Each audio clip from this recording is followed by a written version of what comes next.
Goeiemorgen and good morning to everyone that is joining us on Escape to Nature. And thank you so much for doing so.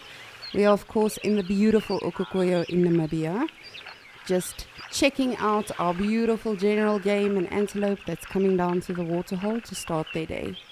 Of course, it's me. My name is Lisa. I'm your waterhole naturalist for the day and for the next couple of days, and hopefully we will see some wonderful things, but we are just gonna sit back, relax, enjoy everything and anything that comes around.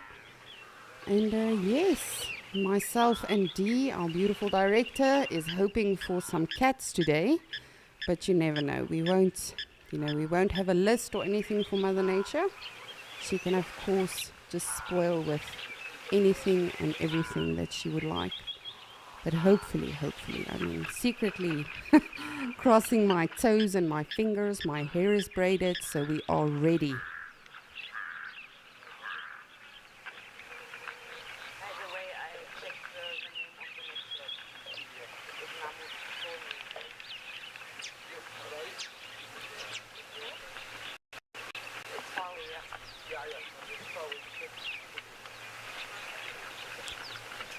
And I've been checking the wildebeest and the other antelope as well, all of the animals. I have not yet seen any babies again, but hopefully, as you all know by now, I am always on the lookout for little ones. But you never know when we will see them. But even if it's at Mashatu or on the Djuma Dam camp, that is always brilliant to see. But as I say, we are just going to take it easy, not have any expectations, just learn as much as we can, embrace as much as we can, and just immerse ourselves on this journey. For those of you that are joining us for the very first time on Escape to Nature, this is literally just a chill out session where we just observe different water holes, hopefully go to some of our other locations as well, and just see what we can find, but mostly just enjoying everything that we see and hear, all of the birds, all of the animals. And I'm anxiously still looking for some birds of prey. I know Alex saw beautiful bird of prey this week, or this past week, so I too am hoping to see one. These kudus seem very, very vigilant, but of course, as always, just making sure that everything is safe and okay. But it seems like it is going to be a beautiful day in Okokoyo, as well as Djuma. Mashatu seems a bit overcast, but I mean, I cannot foresee what is going to happen, so let's rather ask the weatherman.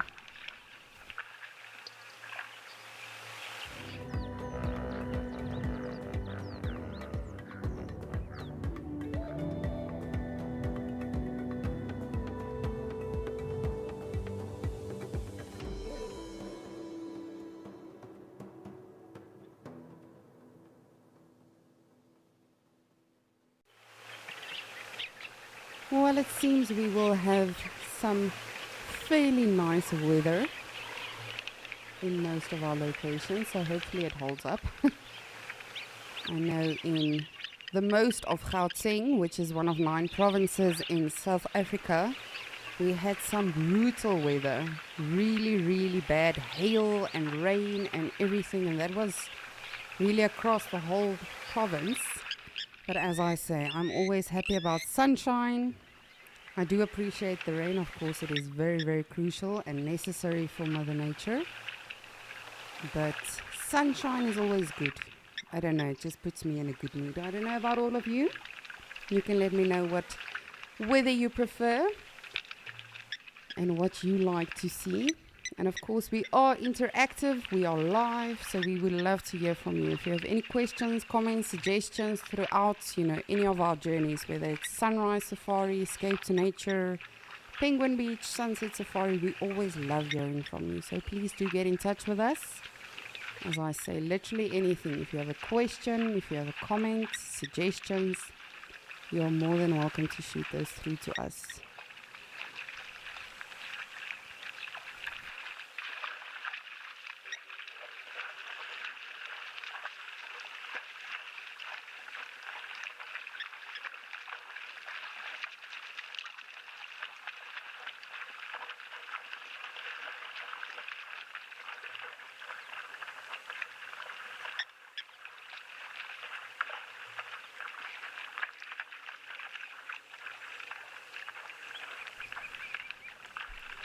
And how peaceful is this? You can just hear the lapwings. Every now and again the dabchicks talk to us a little bit. And of course our kulias flying over. I just love watching them. They're probably one of the most fascinating bird species due to, the social structure that they take on, and pretty much the lifestyle, because like you see them in that flock, that is literally how they do everything together. They drink together, they go rest together, absolutely everything. So they really are incredible. Oh, just look at them.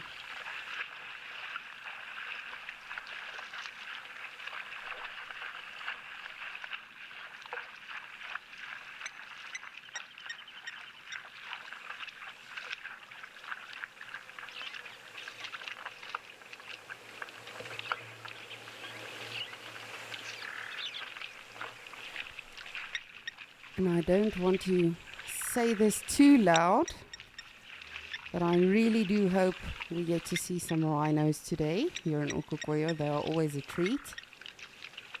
But as I say, we are not going to have any expectations. We'll just enjoy absolutely everything that comes our way. Hopefully we get spoiled. But even so, even if it's not constantly action-packed and all of that, it's just such an honor and privilege just to be able to observe these animals in their natural habitat as they were meant to be, and as they will hopefully still be for many, many, many, many, many years to come. Good morning, Springboks.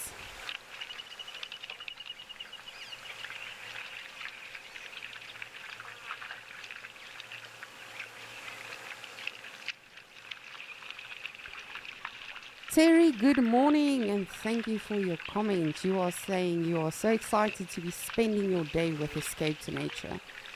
As am I, definitely. And thank you so much for spending your time with us. It really is so special. And we always appreciate it.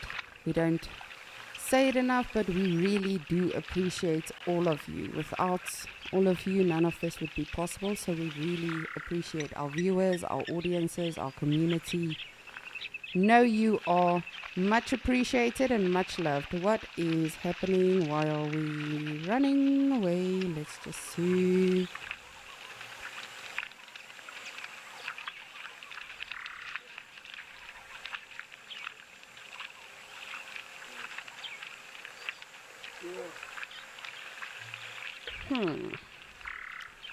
That's odd.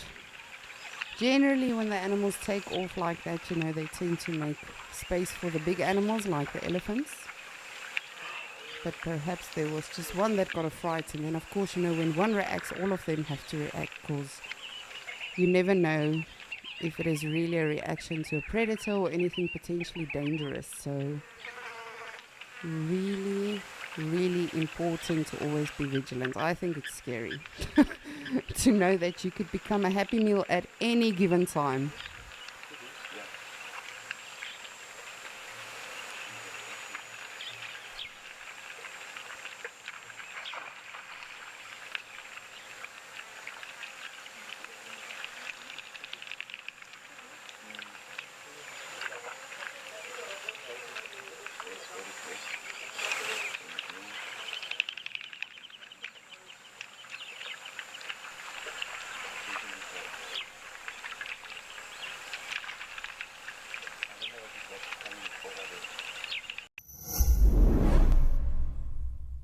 At Wild Earth, we believe that people will see animal rights as worthy by recognizing that they have emotions like us.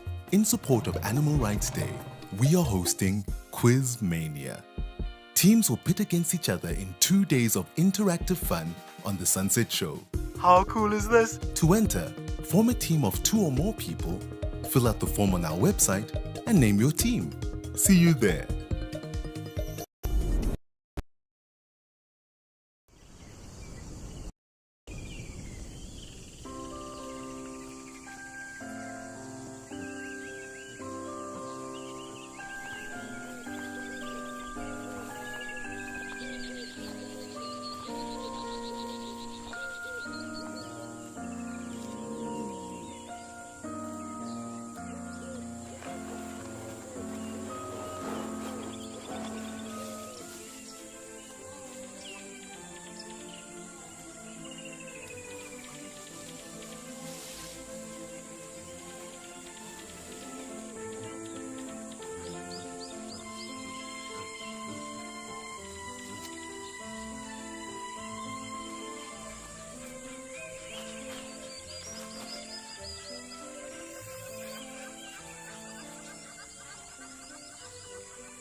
we've got a zebra coming.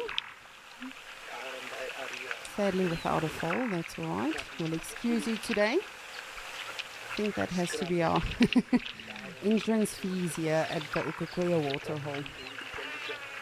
You're not allowed to come if you don't have a baby. Now, of course, these animals will, generally from what we've seen, as soon as the first one starts dropping, then the rest will slowly start following. We have seen, to my knowledge, 2 different zebra foals from if I recall correctly. Of course, my black fluffy one, and then we've seen another foal.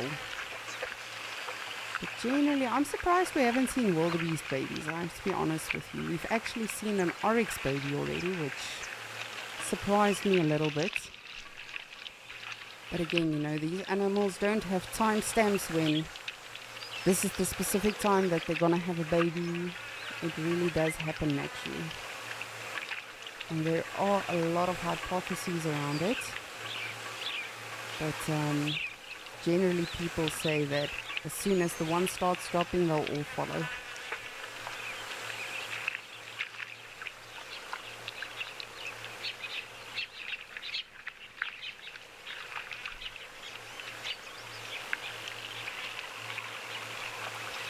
Darcy Miller, good morning, and thank you so much as always for joining us. Darcy, what do you do for a living? Because you always have the ability to be with us no matter what. So we really, we really appreciate it. But thank you so much. I had not well deserved, but I had a good break. Thank you. It was my father's birthday yesterday. He turned a full 69 years old. So I had a little bit of rest, but it is so good to be back. It's always just wonderful. You get so excited. I'm sure a lot of the other naturalists have said this as well. Leave is brilliant, specifically when you are spending time with family and catching up with everyone. But you always like a little child to come back to work. Not that we can really call this work, but just to come back and see, what have I missed? Or, how have the water holes transformed? Or what has happened? But thank you so much. And yes, we should definitely do some quizzes this week as well. I'm very amped for that. And of course, I will quiz all of you. And you can quiz me, please do. As a naturalist or even just a wildlife enthusiast, you never know everything. There's always something new to learn, something you haven't heard before, something you haven't observed before, an interaction perhaps, or an animal acting weird. So I'm definitely looking forward to a beautiful week with all of you as well.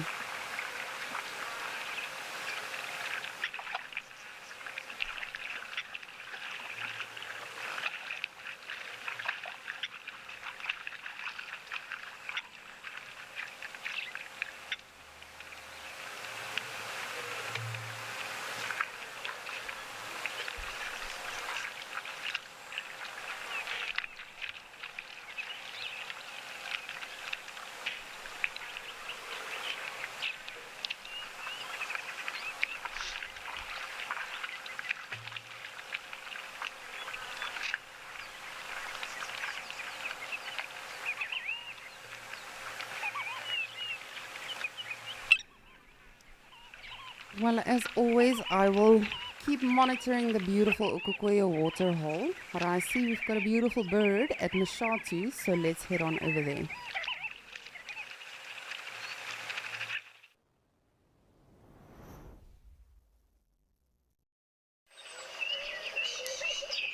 Our spur-winged goose is back in full swing, and it's so odd. Like, I'm trying to, every day I try to understand the dynamics of the different animals that we get at the different water holes a bit better. Because just like all of you, I too am always learning. And even, a naturalist that has been with us very long, like Tristan, for instance, or Lauren, even they are always learning as well. That is the exciting thing about what we do is, as I say, there's always something new to learn. But specifically for myself at the different water holes, I'm getting to know the different dynamics of the elephants and the lions And even these spur-winged geese, because we've seen that sometimes they're in a flock of 4 or 5, and sometimes it's just one of them. So it truly is very interesting. I'm trying to, still figure out the dynamic. And as I say, you never know everything. There's always still something to be learning about these beautiful animals. But he's just chilling out, taking it easy.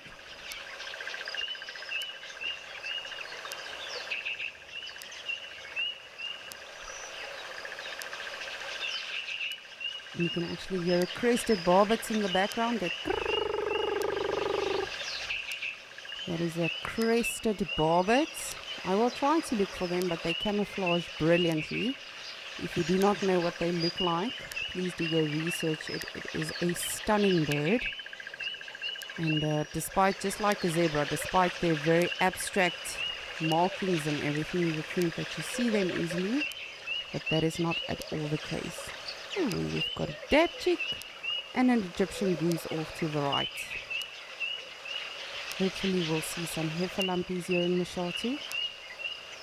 I've been taking them for granted for so long, ever since I started at Wild Earth, and now it's becoming like an endangered species here at the Mashatu waterhole. But that is merely because of the weather, the season we find ourselves in.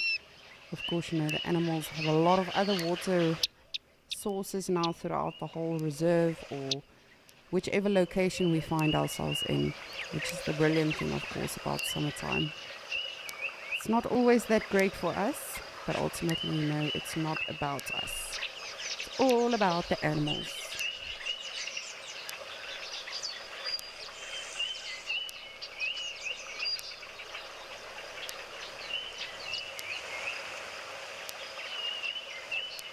Jordan, good morning. You would like to know, can birds regrow their feathers? Yes, absolutely. Some birds actually will pluck out their feathers when they go through molting. So whether it's a juvenile becoming a full adult, or whether it's breeding season, because that, of course, is the absolute fascinating thing with birds. They can have so many different forms depending on what they are going through. It's like humans as well, you've got phases. Sometimes I look at photos of me and I'm like, wow, did I really look like that? But yes, they can regrow their feathers, and it'll also be based on, as I say, the season that they find themselves in. And that is not necessarily specific to all bird species. Some birds, pretty much look the same breeding season or non-breeding season. But definitely they'll go through molting. If you've joined us on Penguin Beach, or if you have not, you'll see that there as well, a lot of the times the penguins will actually pluck out their feathers on purpose, and that is for, going through molting, getting their new feathers, etc., etc. Birds are very, very fascinating animals out here. It's something you can always talk about and learn about, and they're always around. Does not matter where you find yourself in.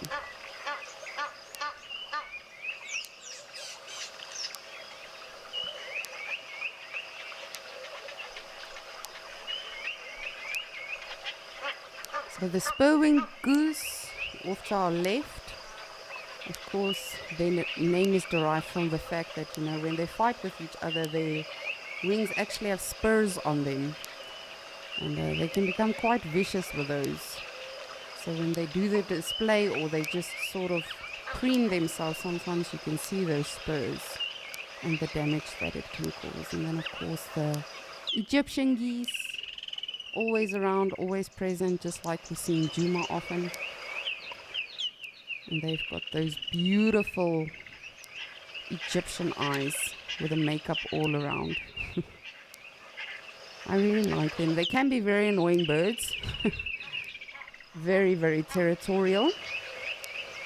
But it is actually a very, very beautiful bird.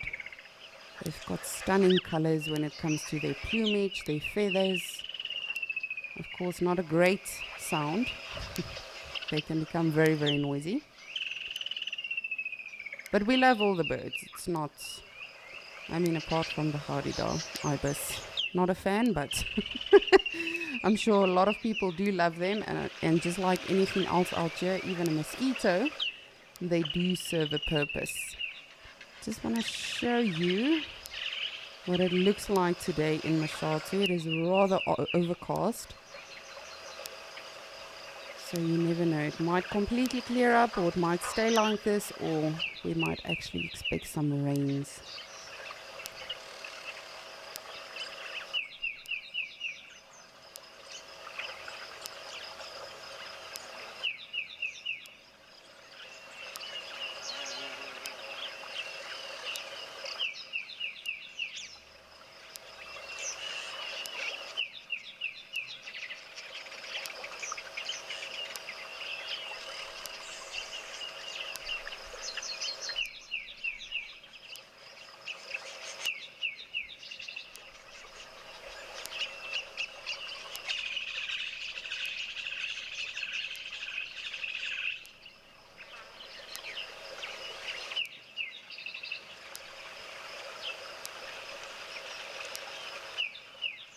And it is just so peaceful here. I'm loving all of the different bird calls that we can hear. And I have to say, you know, just in the few days that I was off, for me personally at least, Mashatu has transformed once again. And that truly is the beautiful thing about summer, you know. Everything just changes literally within days. I remember when I was still guiding in Greater Kruger, you would go on leave for two weeks, and then when you come back, you're like, am I on the right reserve? Because everything can just so rapidly change. And that is not just for summer, that is going back into winter as well. Of course, in winter time, a lot of areas do not receive rain. That is the dry season, as we refer to it. And then it can literally become dry within days again as well. A lot of trees shedding their leaves, storing their nutrients, what they have left in the roots. Because of course, when a tree does have its leaves, it has to constantly keep feeding it. It's like having a child. If you have one, you have to keep feeding it. So when the trees do not have their leaves, they can just store the extra nutrients and everything in their roots. And then as soon as the rain comes in summertime, like we see now, a lot of trees will be revived and will actually send those nutrients back to the leaves again. Good morning, terrapins.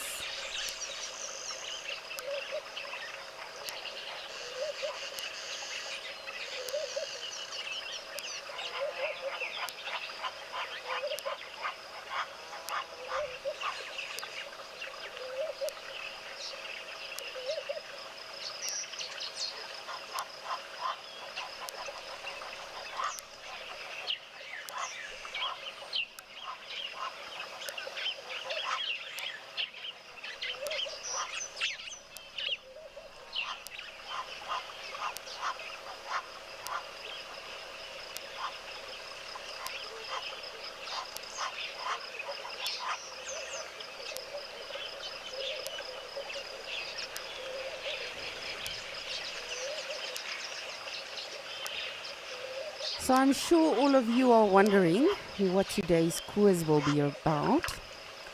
So what we are going to do is we are going to, okay, well that's rude, Terrapin.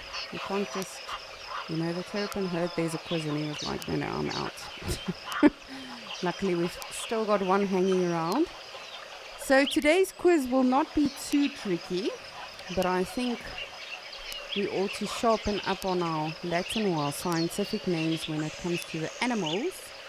So I will definitely be giving you either the scientific name or the animal's, you know, normal English name, and then you guys can send me through your answers as to what you think it is. But the first one will be very, very easy.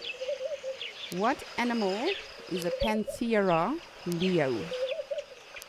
What animal do you think that is? And of course, I will not be taking it easy on all of you. No, I am here for the whole week. So we'll definitely, you know, we'll make some quizzes a bit trickier and others not so much. But what animal is a Panthera leo? And as I say, you know, this is not just a a thing where I ask you questions and I try to catch you out. Please do send through your questions as well. You're more than welcome to quiz me on anything as well. I do not know everything, I promise you. I know very little, in fact, when you look at how much there is to learn about beautiful locations, about the animals. So definitely looking forward to hearing from you.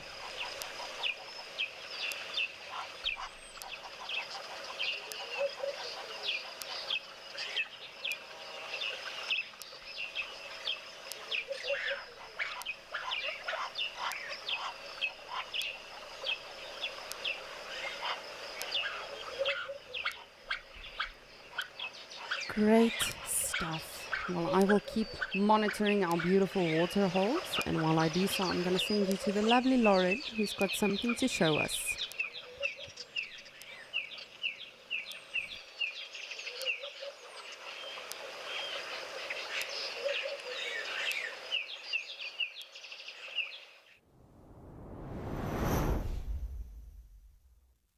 Good morning, everyone, and welcome to Madikwe Game Reserve, where the sun is shining. Thank goodness.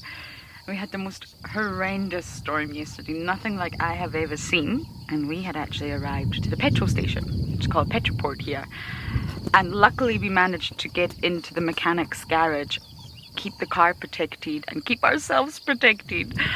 Oh, it was crazy, but anyway, after every storm, just like life, it passes and the sun always comes out. On that note, good morning, my name is Lauren. Davy is on camera and we just showed you Shikudu Dam, a dam that is now very, very full, and there's a little surprise here that I have not seen here before, and I don't believe many others have as well. So it's a little bit of a different start to Shikudu. It may look like a log, but when you get closer, it is in fact a croc. It's a croc-a-log, not a log-a-croc. And you can see the spoonbill very, very busy in the background. Now, from what I can see, it's definitely a juvenile croc, a juvenile Nile crocodile, but that's still awesome news. The only croc in Madikwe for a while was at Jackie's Dam, where we live. We just struggled to go live from there due to signal. It's a real black spot, which is a shame. But they had the sort of only crocodile for a while, and now you can see this guy is living it up at Shikudu Dam.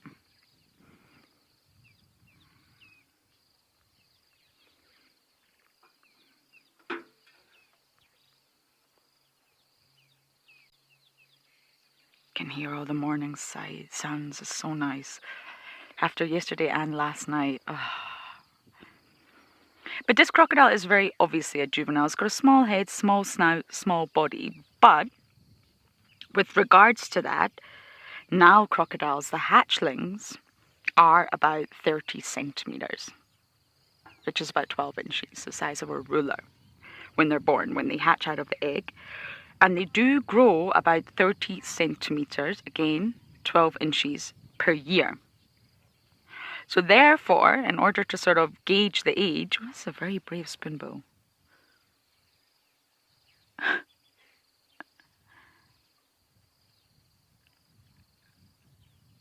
Are you two just hanging out or what?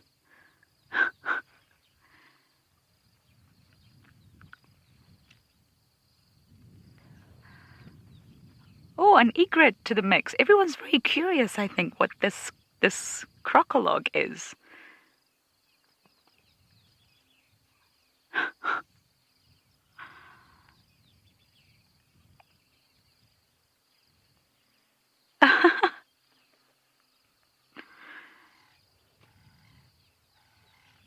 Guys, just a warning, it's not a log. Be careful.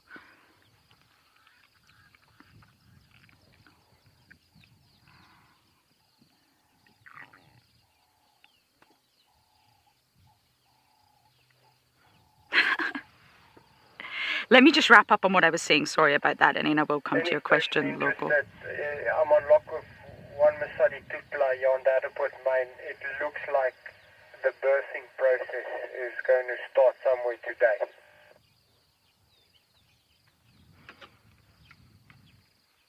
Oh, we're very interested in that. Whereabouts on the Adiput Main?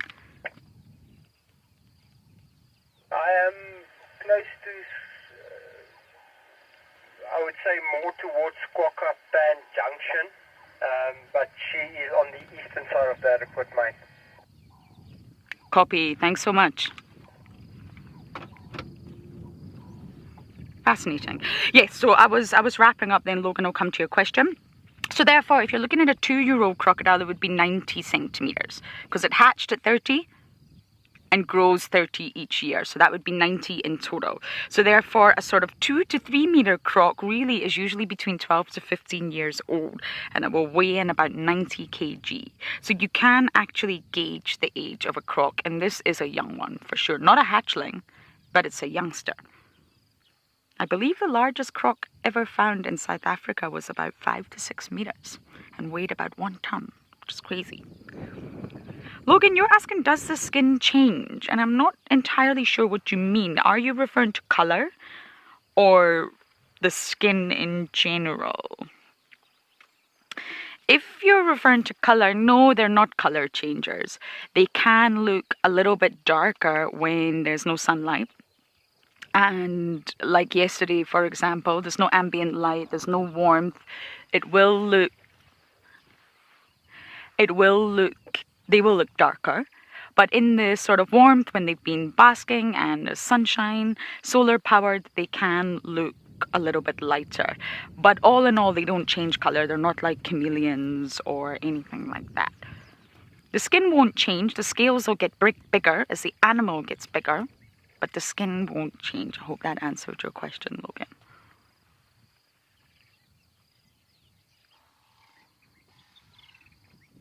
Now, we may head away soon, although this is a lovely sighting. Obviously, you heard there's a birthing process about to start soon, and that would be such a wonderful thing to capture, especially for escape to nature.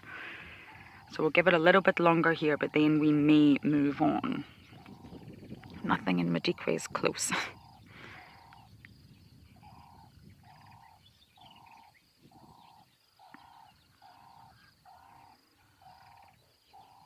I feel like this egret and his spoonbill are just completely perplexed by what is in front of them. What are you? It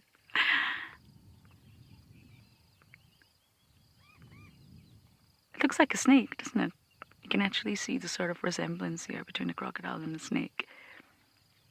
This is such a cool sighting.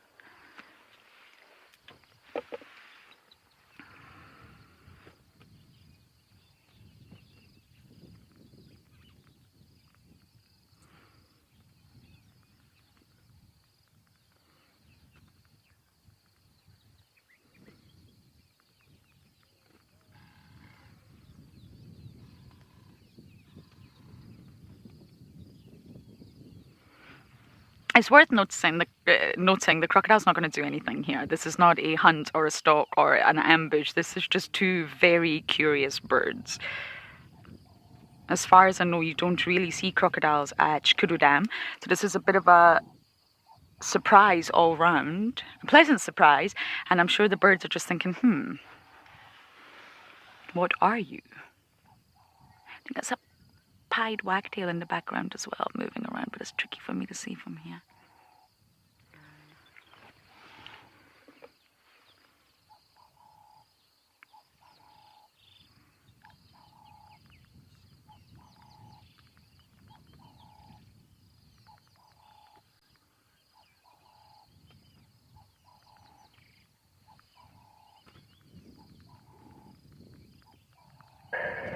Last station that showed interest in this Masari Tutla.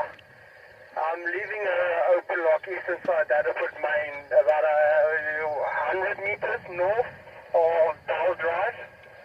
Visuals 5-5. Copy that, thank you.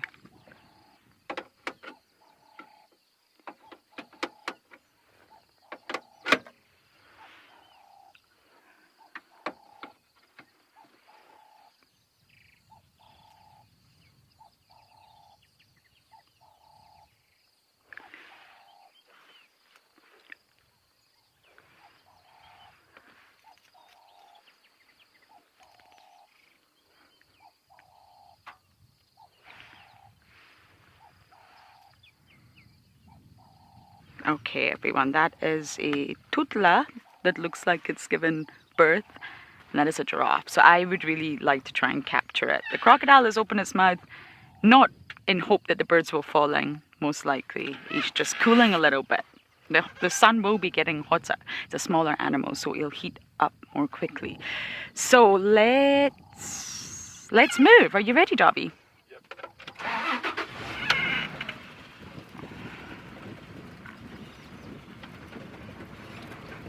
We can always come back here. But if a giraffe is about to give birth, we shall definitely try and get that. Okay, as we navigate to our mother giraffe, we are going to send you guys back over to Okakuyu.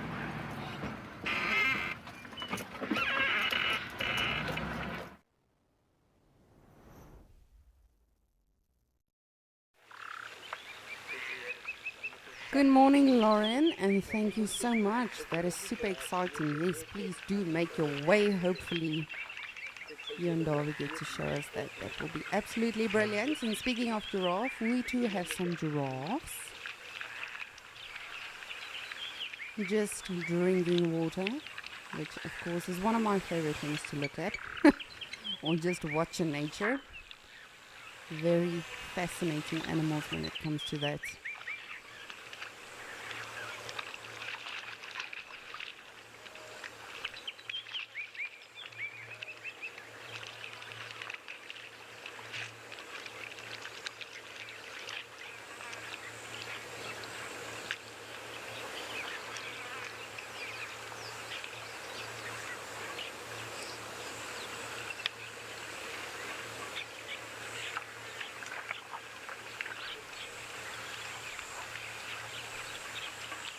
And as always, they just have to make extra sure before they actually go down for the drink. It seems like 3 females.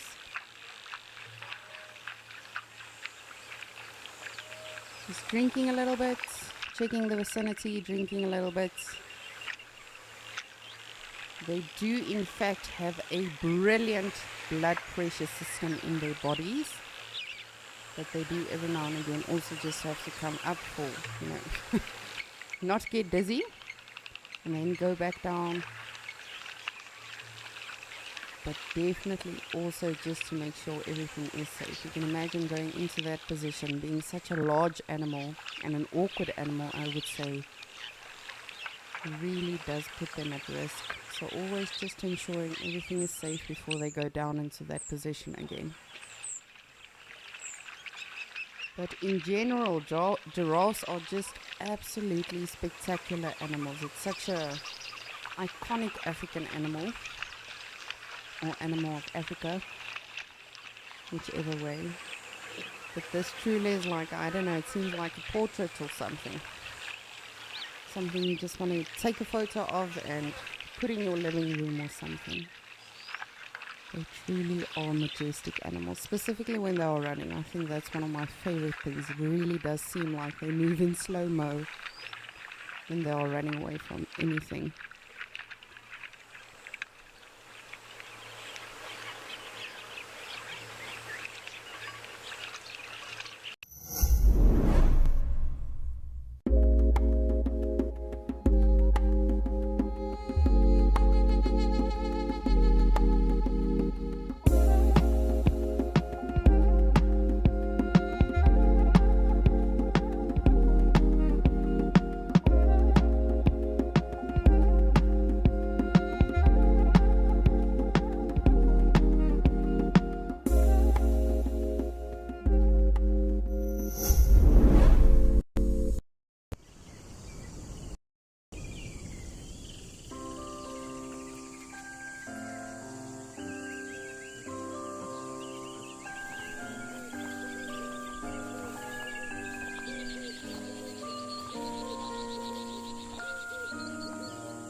Alrighty, so our first animal that we are quizzing about is something that we have seen here before during the day as well as the night in Okokoyo.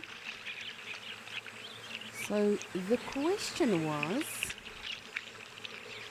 what animal is a Panthera leo? And as I said, we'll make it easy in the beginning, but every now and again I'll throw a bit of a curveball in. And Darcy Miller, you said it's a lion. Daniela, you also said it's a lion. And then Lyra, Panthera leo is a lion. You also said that. So all three of you are in fact correct. Panthera leo is a lion. And for me specifically, I have to say, I'm not brilliant when it comes to my scientific names, even though we do have to know it by heart when we do our theoretical exams. But then I have to be honest, you sort of lose it, because it's not specifically when you are working with international guests that are coming on safari for the first time, you know, they don't want to hear Panthera leo da da da da da da da da da. They just want to know, oh, it's a lion and it's a male and they've got babies, or they look like they want to hunt. So I thought, let us sharpen up our knowledge on our scientific names today. So thank you so much, Darcy Miller, Daniela, and Lyra. I really do love it when you guys participate in the different quizzes. If you also got it right, you sent your answer through, or you did not, thank you for playing. It really is always so much fun when all of you participate in these different quizzes, and there will be a lot more trickier ones today.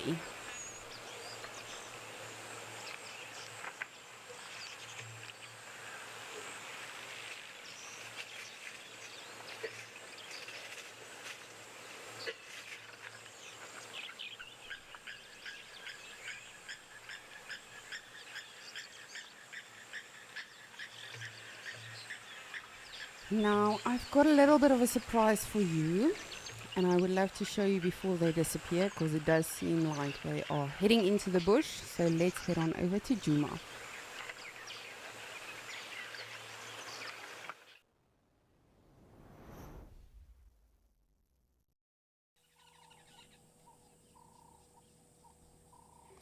Look who it is! And I don't know if you saw them recently or not. I'm not too sure. I didn't pick anything up on the highlights of Escape to Nature. But I'm so happy we've got baby piggies again. I do believe it is our first baby warthogs that we saw initially a couple of weeks back. But I have to say, I'm just seeing two little ones. When we first saw them, of course, they were 3. And that does not refer to, you know, it's not the same ones. Unfortunately, it does happen. This is happy hunting season for all of the predators, even the birds of prey. So perhaps one of them sadly got lost to a predator or something. But I do believe it is the same warthogs we saw a couple of weeks back. But I have to say, just in such a short space of time, they have grown immensely. You can still see its babies, you can still see they are tiny. But just like we see with the lapwings and the geese and, you know, a lot of other animals that could fall prey not only to a lion or hyena or a leopard or even a jackal, even something like an eagle can definitely go for these tiny ones. So all of those animals grow fairly fast, even the impalas. I don't know if you would agree with me, but the baby impalas we see around here, specifically at Juma Dam, in my personal opinion, it's like you get tears in your eyes and they grow up so fast. I remember I hated that, you know, when friends or family of my mother and father said, oh, you grow up so fast, and I hated that. But now I'm exactly the same with my niece, and even more so with the animals here. But they do have to grow fast. They do have to fend for themselves one of these days. So there's one just at the back suckling now, and then there's one just behind this bush. You can see the adults have been in the mud, of course, just cooling off for the day, mud wallowing. And this female at the back, or more to the left, has actually got impeccable tusks. You're so cute! And while we've got them, because I don't know if we'll see them again in any of our locations again today. Of course we might, but I have no guarantee of that. So while we do have them with us, what is the scientific name for a warthog? In Afrikaans we call them vlakvark, but what is the Latin or the scientific name for a warthog?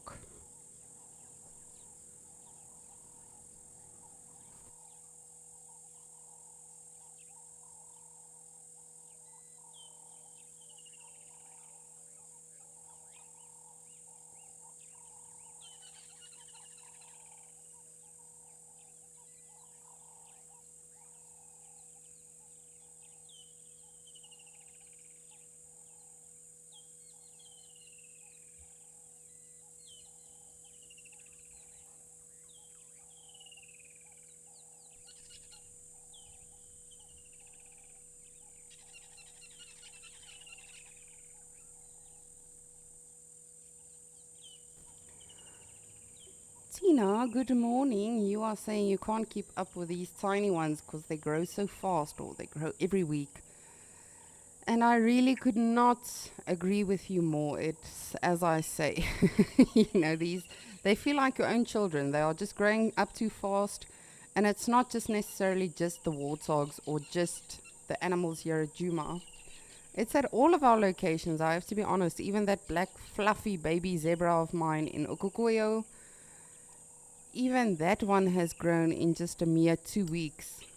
But as I say, when you could potentially become a happy meal to anything, then, it's sort of very, very, very necessary and very important that these animals do grow fast. I'm sure you've seen with, for instance, the lapwing little ones that we have. In just a couple of days, they already grow so fast, just like the geese, a lot of other animals that are, as I say, that are threatened by anything potentially dangerous, but specifically your birds that are on the ground as well.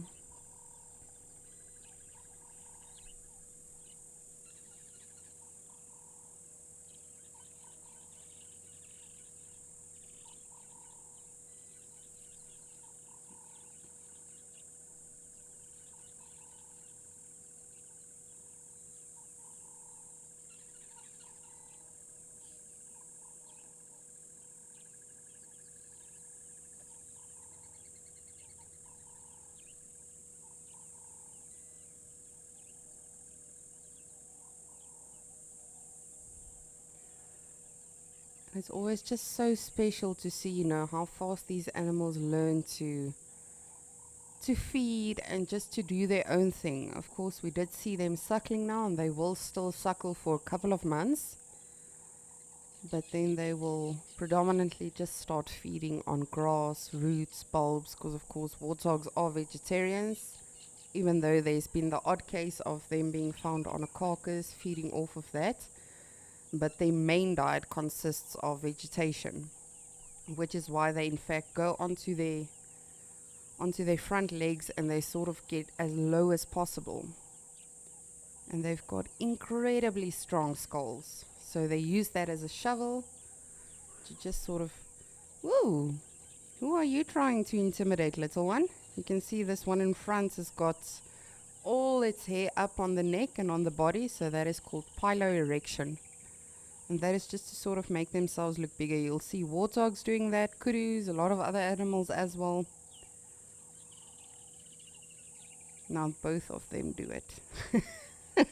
You're both very tiny. And I say that with respect. I have had the privilege of hand rearing a warthog. It's definitely not something I will very willingly do again.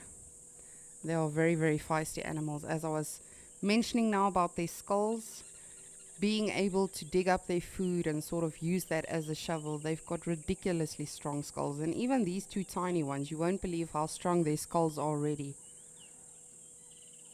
they can become very, very feisty.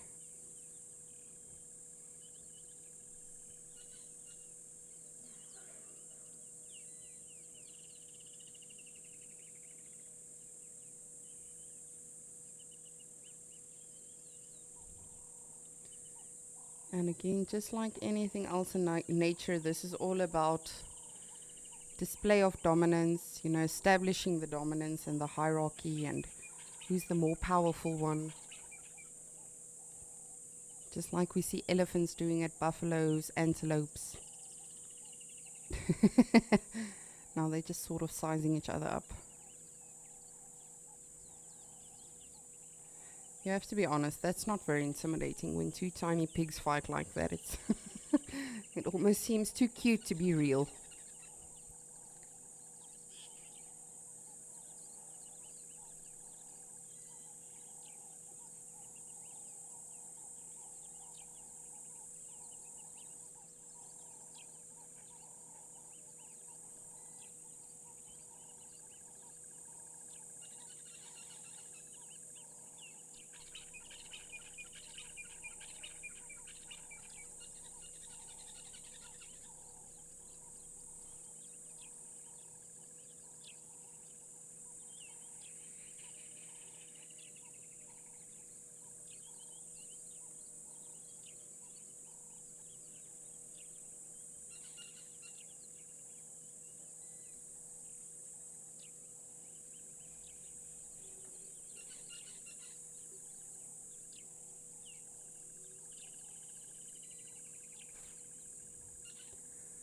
So when a warthog does need to fend for himself, whether it's an adult or, you know, tiny ones like this is definitely something that they will also use.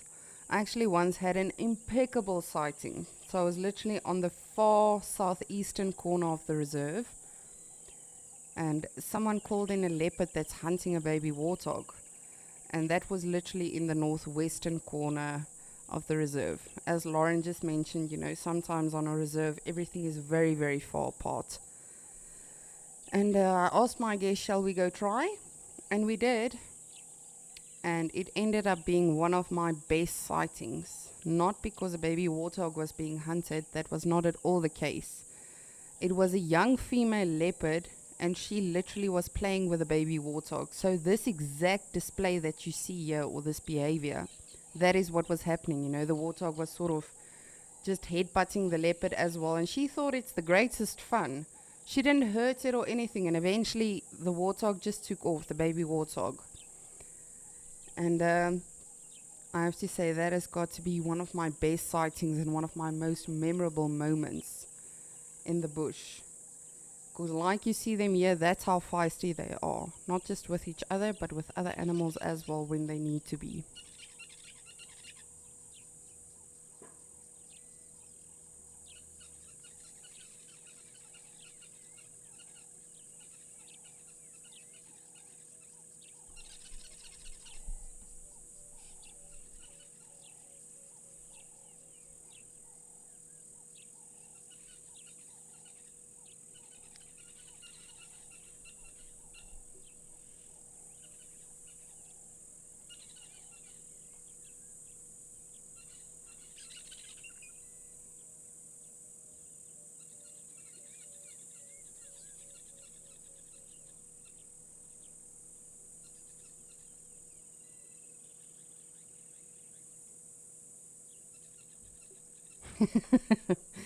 It really is.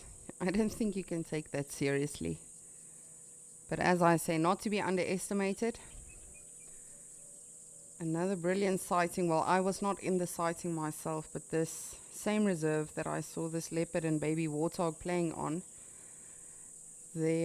just a couple of months before I arrived on that reserve, there was a warthog that killed a leopard. And as I say, they are very strong and sturdy animals. Not just their tusks that are dangerous, but their actual skulls as well.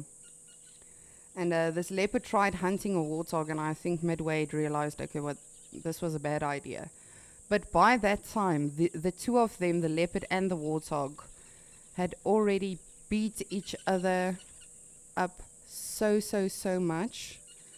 And eventually it ended up with both dying because the leopard had sustained a lot of injuries, so did the warthog. But the final thing that broke the whole battle is the warthog that actually slit the leopard's throat with its tusks. And just shows you how powerful they are. So I must not say they are cute, even though they are adorable. But I'll wait for them to come out of hiding again. And in the meantime, I'm going to send you to Lauren, who's got something to show us in Madikwe.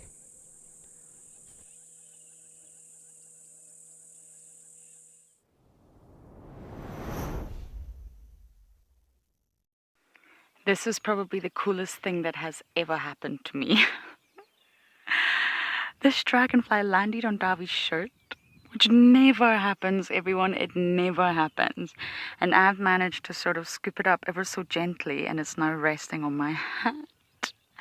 How cool is this? You're beautiful. You are. And I love you. And you're a male. I can see your claspers at the end of your abdomen. Wow. Look at the detail. I mean, dragonflies are... they're literally dragons. Predatory underwater dragons. They are. Exactly where the name comes from. And they're well over about 300 million years old. These guys are possibly the coolest insects you could ever imagine. And what you can see, probably the best in the view that I'm giving you, is, well, are the eyes. Now, if you look, they're actually huge, massive eyes. You see right here? I don't want to scare them. Those big blue, bulbous, circular things, that's the eyes. And they join in the middle. Damselflies don't join in the middle. And therefore, immediately you know, if you were ever unsure, that this is a dragonfly. Now, their eyes are not just big, they are filled with so many intricate lenses. And they have incredible vision, way sort of better than we could ever imagine. And this vision allows them to hunt the way that they do. They catch tiny insects like gnats and mosquitoes whilst they're flying and the prey are flying. Now, can you imagine having the sort of ability to do that? Definitely not easy. So the eyes are joined in the middle and they're called compound eyes, very similar to the likes of lobsters. And they can see in all directions. Oh, 360 degrees. In the eyes, they're said to have about 30,000 really highly sensitive pixel-like unit lenses. And they can sense all kinds of light, including UV. So when we say that humans are highly visual, because vision is our primary sense, I mean, how highly visual are we? We don't see like these guys. Oh my God, I'm so in love with... oh, my arm's starting to shake. Okay, Davi, I am going to reposition my arm. Clearly, I'm not working out hard enough. How about... can I just get a selfie with this thing? Selfie! I'm so happy right now, everyone. Amber, this is amazing. Honestly, in all my years, I have wanted this to happen, haven't I, Davi? And it never happened. But it did land on Davi first. I'll just point that out. And I think I'm just going to try and rest my hand like this. That's a bit better, my goodness.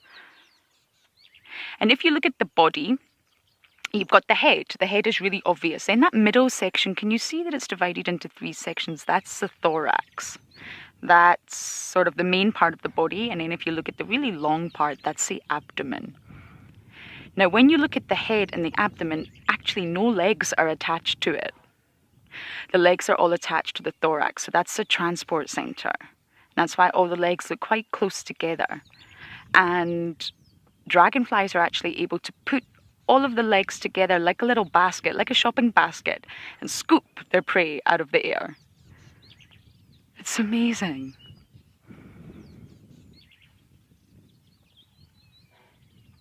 And right at the end, I'm not sure if you can see, there are 2 little pointy bits, and that's the claspers, and that's the male reproductive organs. And they can fly in absolutely any direction. Sideways, backwards, round and round. They can even hover. Now that's remarkable, and that's how they are so skilled at being an aerial ambush predator for that reason. They can move, prey won't see them coming because of this ability. And they're very fast. Some of them can reach 18 miles per hour, which is pretty fast for a dragonfly. The globe skimmer, that's the one that Davi and I just spent time with in the Maldives, is now known to have the largest insect migration in the world. My friend Charles Anderson, Dr. Charles Anderson, published that scientific study. I don't know why you're not flying. I wonder if you got really wet last night.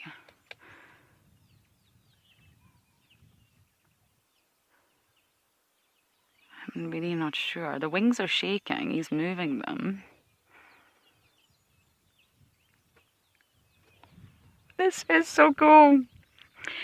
And they have about up to 95% success rate when hunting, and that is because of their remarkability to fly. And humans have actually used dragonflies and the skill and the design to replicate technology like drones. It's based on the biological design of dragonflies. We look at nature all the time to model some of our technology on, because nature's got it sorted.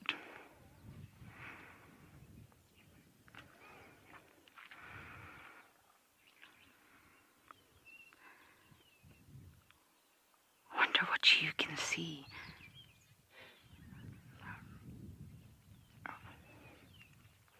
Stuck in bed. Nice to hear from you. Long time. And yes, I've honestly always wanted this to happen, and it just never has, because they're so flighty, always moving, they're always busy catching all the mosquitoes for us, and that's why you should appreciate dragonflies.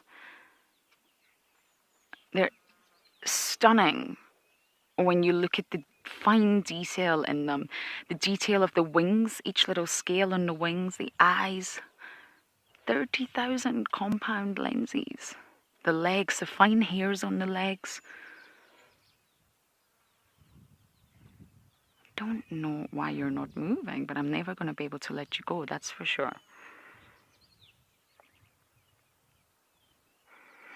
And believe it or not, because we are looking at a male, I guess this is important, but you can see the abdomen is segmented at the back there, the sort of longer part at the back. Now, the penis is actually located on the second abdominal segment.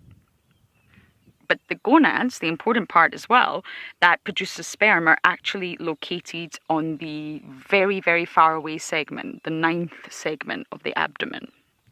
So the genitalia is split up, if you think of it like that, and there's quite a great distance between the two, which is bizarre to think about in terms of humans. So in order to mate with the female, it's going to be a little bit tricky. And in order to do that, the male has to put his sort of gonads in contact with his penis in order to actually transfer the sperm. Otherwise, he's not going to be able to transfer it to the female. And to do this, he uses the claspers on the end of his body. I'm not sure if you're able to see from this angle, but he has got two very pointy, sharp claspers at the very end of the abdomen. And using the clasp... Where's he gone? He flew off.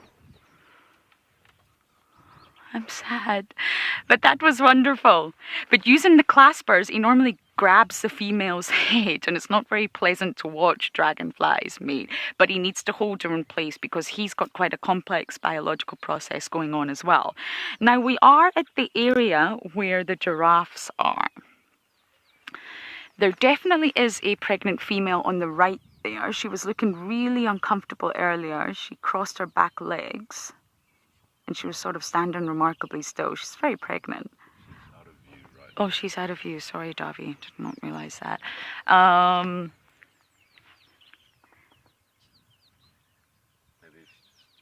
Okay, I'm going to try and turn around for you. But she's now feeding. Oh, you've got her. So I'm just not sure that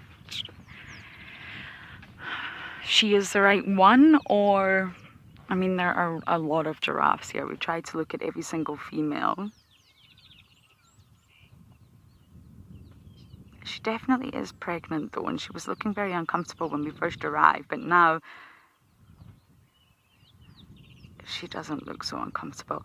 And giraffes do give birth standing up. They sort of squat. So maybe in a bit we'll do a turn again and see if we can spot any other females that are shown any possible signs of labour. But right now all seems to be okay. But remember, labour is a process. It's not all quick. It differs from all mammals. But just like humans, it's not all quick.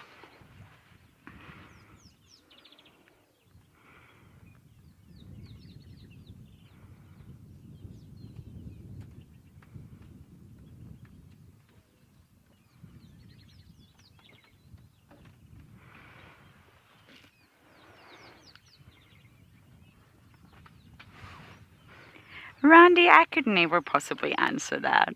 It's a good thought, but it's not something that I could scientifically conclusively say. I would imagine that they would go through periods of eating more. Although they say you shouldn't eat for 2, you obviously need to up your energy requirements, especially for lactation. Lactation is really energetically expensive. But cravings, I couldn't answer that. I would say no.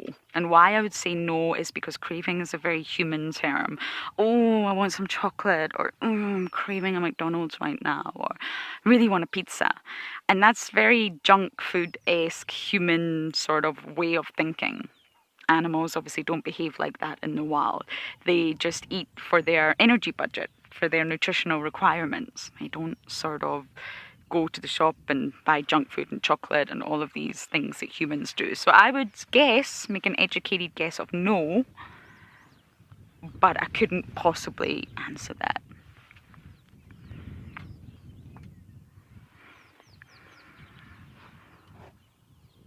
Like that one female that I did have my eye on is moving out of view.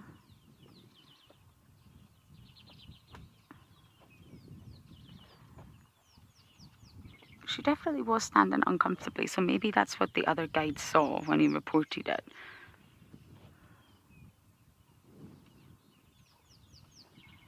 It would be the most wonderful thing to see.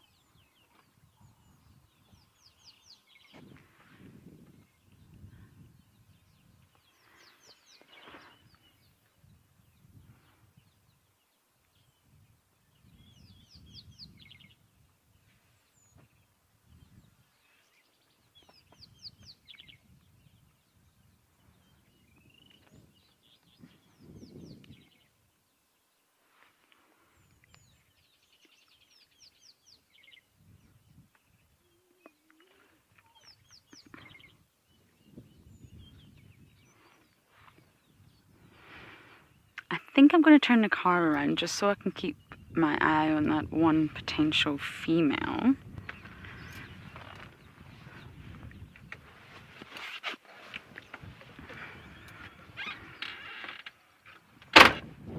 Okay, Dobby, you ready to turn around?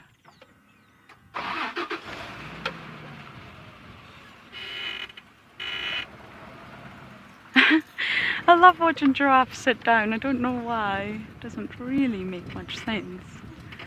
I think it's just because it's so awkward for them.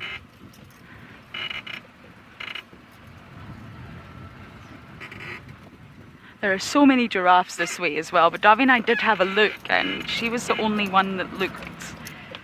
Her behaviour was slightly different from the others.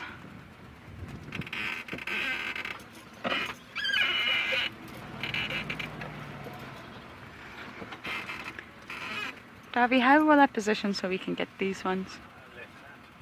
Left.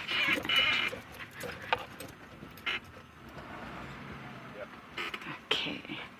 This is a better way for me to try and follow her. And it just looks like it's snowing everywhere with the brown-veined white butterflies. It's remarkable. I've never seen anything like it. This doesn't happen like this in Juma. And they are making a migration, not much is known about it. But going back to that dragonfly migration, it's an incredible study. It's a new study, and dragonflies, the globe skimmer, they're taking advantage of the moving weather systems that happens in the sort of Indian Ocean area, especially the Maldives, which is positioned in the heart of the Indian Ocean. And this is during the monsoons. You get really strong winds. The weather can get really bad there. People don't realize it. And they make this epic migration from southern India, then to Maldives, sort of take a rest stop, get some fresh water, feed, and then on to southern Africa, and then back again. And that's incredible. It's said to be a round trip of anywhere between 14,000 to 18,000 kilometers. And most of this is across the ocean. So they do utilize the winds. I mean, they're not going to be able to use those wings to power themselves the whole way. So they do use their wings, but that's just remarkable to think of a small animal making that journey. They will feed on insects along the way, but there are not too many insects above the ocean. Saltwater environment, the insects will be in the Maldives, and that will be the wonderful mosquitoes you get there. I mean, the monarch butterfly was the one that was always thought to have the crown for the longest migration, but it's now said to be this dragonfly, the globe skimmer.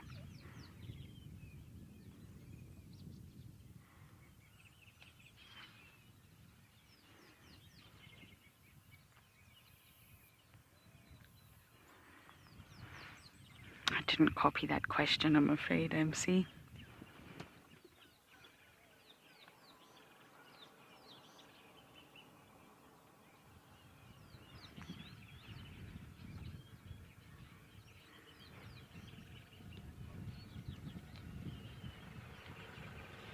Roll. Isabella, no roll. But it's not, they won't play any role. Sometimes a male can be around and he might stand guard for a while, especially if he's been tending to that female, especially if he's mated with her. But the other giraffes will just look on, very curious. But of course, the secondary benefit to all the giraffes being around is the fact that they can look out. They will alert for predators and they could potentially help protect against predators. But they're not going to play any part in mothering or suckling or anything like that. It will just be the mother and the calf. And it was always thought that giraffes were not very maternal, actually, in terms of they don't really form a strong bond with their calf. But this has been debunked completely, and they do form a really strong bond that's supposed to last up to about 22 months.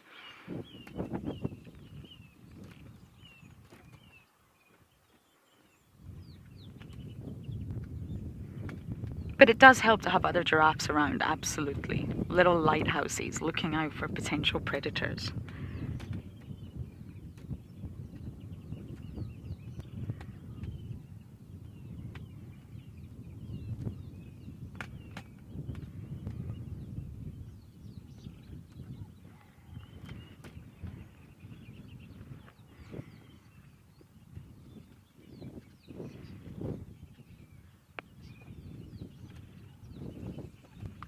Okay, I'm going to drive forward just to see.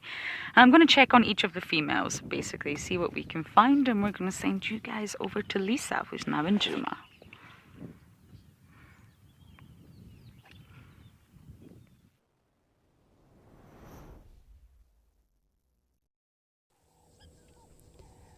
Thank you, Lauren. Jeez, and well done on your little insect. That has got to be one of the coolest things I've ever seen. I'm very jealous. Our warthogs are slowly moving off into the bush, and there are still some impala around. You could see the whole harem just now, but of course, you know, as it is heating up a little bit, going closer or getting closer to midday, the animals will now more huddle for shade and sort of just move more deeper into the shade to cool off and just regurgitate. Like we see this beautiful ram now, just busy chewing some gum.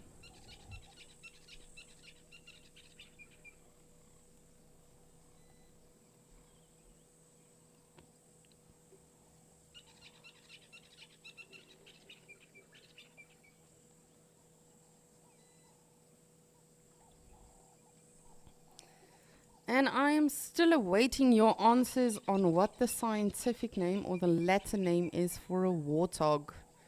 So please do let me know what you think. Today we are just doing a bit of a quiz on our Latin names or our scientific names. As I say, I know for a fact I am very much out of touch with that. Because when you do, of course, narrate, or even when you are physically on a safari, you don't talk about the scientific names really. Sometimes every now and again you will actually get a guest that is very interested in just discussing that, but not too often. This female off to our right is still very, very much pregnant, this Impala lady. And I will not be complaining if she would like to have her baby and have us witness it. I don't know if you guys agree, but definitely won't be too sad if that happens. Maybe I can give you an Impala birth, Lauren can give you a giraffe birth. We'll just ask all of the babies. Today's the day, have your baby, do it.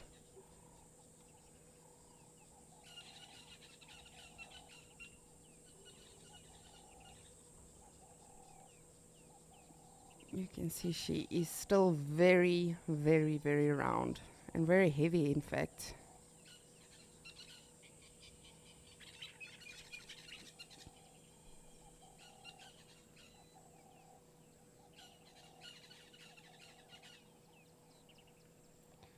Just gonna keep an eye on her just to see if she's showing any discomfort or anything. She seems pretty chilled out now. But you never know. It might happen right in front of us.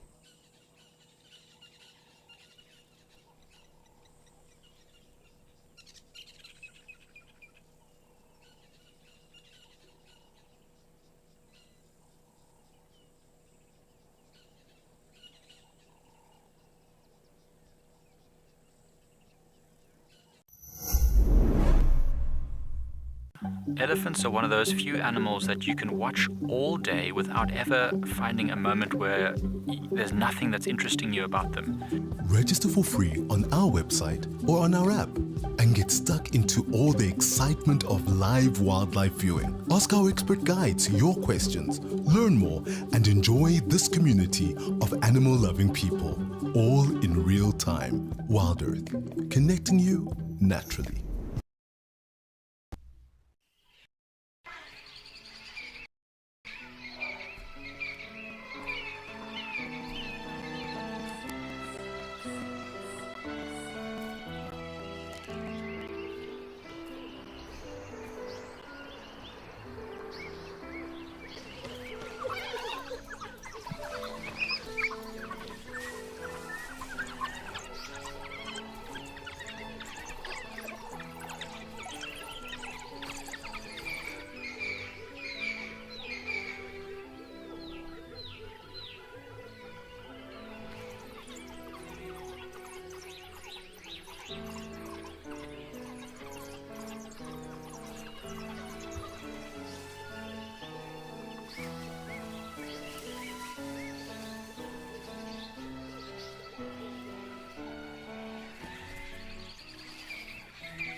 And we do learn with a lot of animals when they are about to give birth, specifically lions. A female lion will very much isolate herself from the rest of the pride, and then she has the little ones and she hides them out for a bit. She's with them alone for quite a few days at least, and then only will she start bringing them to the pride, or they will relocate one another. This impala, I would say, she will probably also isolate herself a little bit. A lot of the species do that. Sometimes they completely isolate themselves, sometimes they just move off a little bit from the group. This one, my personal hypotheses would be, and again, this is just a personal opinion, I'm not saying this is how it always happens, but this one I would say, because there are already so many lambs, she will not completely isolate herself. I think she might, move off a little bit and then have the lamb, but also they don't move off completely.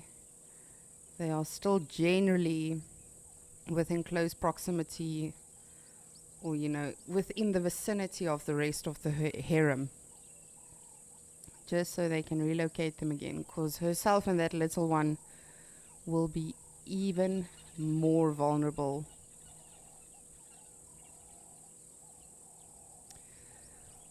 Alright, I will keep an eye on her.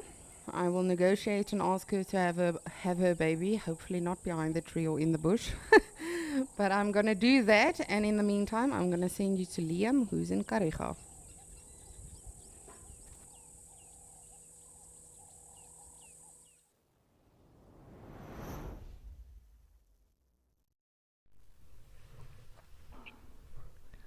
Well, a very good morning and welcome to Kariga, folks.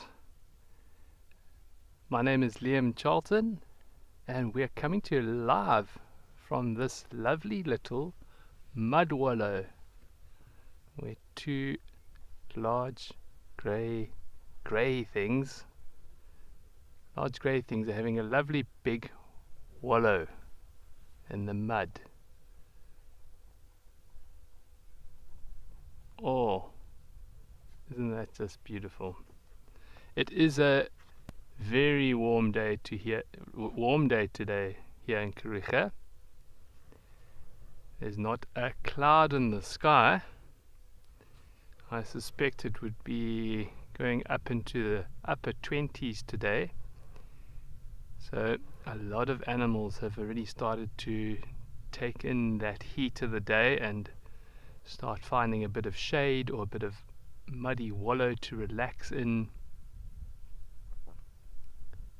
And this female is just loving it, trying to get all the little bits of this exposed skin wrapped in some nice cakey mud. Lovely little spa day today. Now, great way to exfoliate. A little bit of a mud spa. Yes. So, a couple of zebras have also taken up a position just to the left of these rhinos.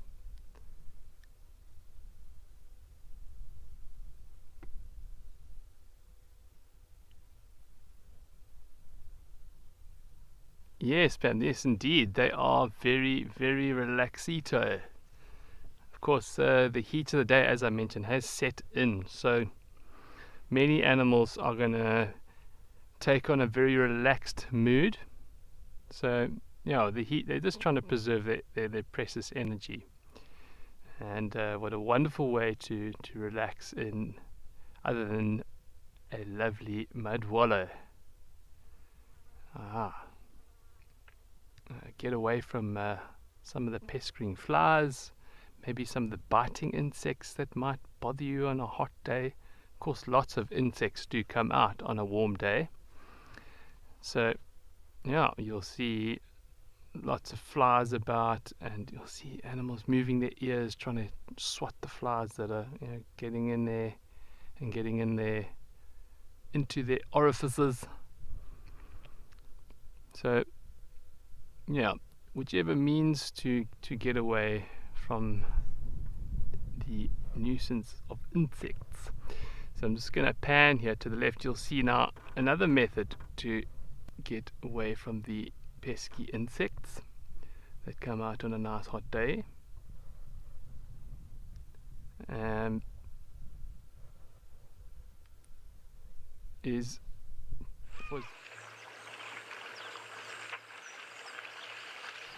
Welcome back in Ukukuyo, where we've got some wildebeest. We'll try to get Liam back as soon as we can. I've just been scanning the wildebeest, as I always do, because you guys know why I do that. I'm just looking for babies. But I have to say the wildebeest generally, the babies are quite prominent to see. Of course, the adults do shelter them and make sure they cover them. But the babies do stand out rather well, in comparison to the adults. The babies are very, very light in color, almost the color of the springbok. And the reason for that is so they can just camouflage better during the daytime when the adults are busy grazing. The youngsters will just sort of form a creche like we see with the impala often. They'll just sort of rest, take it easy, and hopefully camouflage as well as they can. But you can see some of these females are also heavily pregnant. Nothing has happened with our female in Juma yet. I'm trying to convince her to have a baby today on Escape to Nature. But she says she has to think about it, and there's a lot of things to consider. As a mother, you don't necessarily want your child from birth in the limelight, because then they'll have paparazzi following them. It's a big thing. It was a huge discussion, and she's just a little hard-headed, so I'll try to get through to her. We've got quite a few wildebeest here in Ukukuyo. But yes, hopefully I will be very thrilled if we get to show all of you that one day on Escape to Nature. And it does not matter if it's Lauren in Madikwe or Liam in Karega or whichever naturalist, even if it's Alex on the waterholes, it really does not matter. It will just be such a privilege if we get to show a live birth on any of our cameras, really, at any of our locations. But you never know. We've got some kudus coming down to the waterhole now, I think. Woof. Let me just make sure. Yes. Those are kudus, Lisa. You are correct. For it has happened before where you have called some other animals something completely different. Our Mickey Mouse antelopes.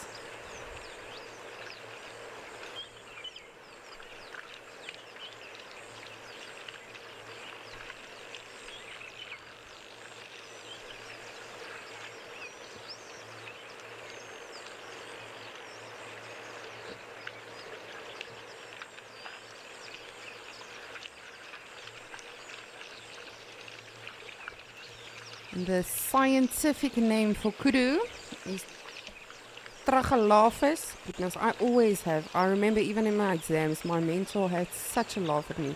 Tragelaphus strepsisaurus. Sounds like you're cursing someone, but with all of these names, it does. Dee is saying she doesn't even know how to pronounce any of these names, but it really does. It sounds like you're cursing someone. Dee, this is nothing. You should hear some of the plant names. It's rather horrific.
You can see there's at least one young male kudu here amongst the ladies.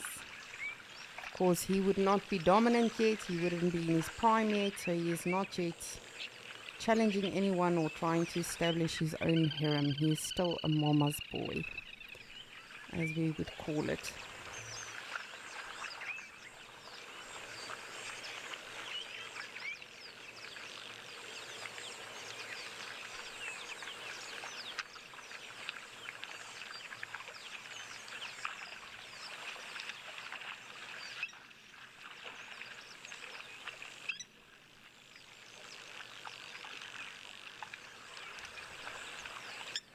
And it really is just so astonishing how all of these animals cannot just coexist, but they will let each other know if there's any danger, any potential threats, not just within their own species, but to let other animals know as well, and of course to let the predator know.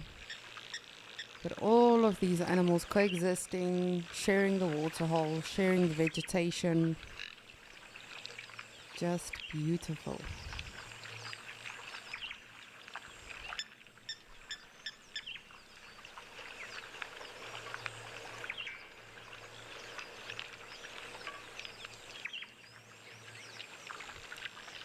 Jessie, good morning, and thank you for your question. Really appreciate you guys getting in touch. You would like to know what antelopes have the most unique sharp shaped horns. For me, I am very fascinated by a kudu bull's horns, when they are fully grown and they've got these beautiful spiral horns. That definitely is a very much sought after animal when it comes to the shape of the horns and everything. People love photographing them.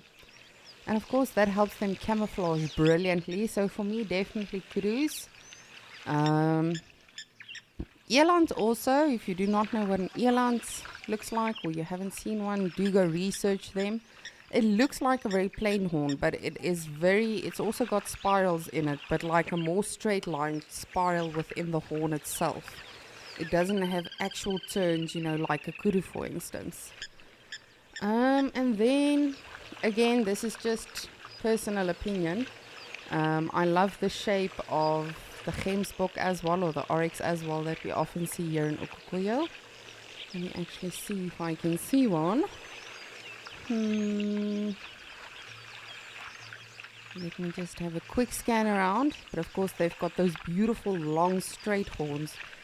But really, I have to say, all of these animals, kudu, gemsbok, all of them, springbok, it's just so fascinating how these animals make it work with these things on their faces. Even a rhino with, its horns on its face, you would think it obstructs a lot of things, but ultimately they do use it for something. There's the oryx that I was referring to now. They've also got very interesting horns. And I have to say everything. But if I had to choose, definitely a kudu. It's probably at the top there. And then these guys as well, the gemsbok. It depends on what you mean with unique. Unique with regards to how they fight, or unique with regards to how we see them. Is it unique to us? And unique, of course, is a very wide definition, I guess, when it comes to who you ask. I think a lot of things are unique and then people are like, it's pretty average. But when it comes to Mother Nature, I think everything is just absolutely brilliant. So it really does depend. But you're more than welcome to let me know which antelope you think has got the most unique horn structure.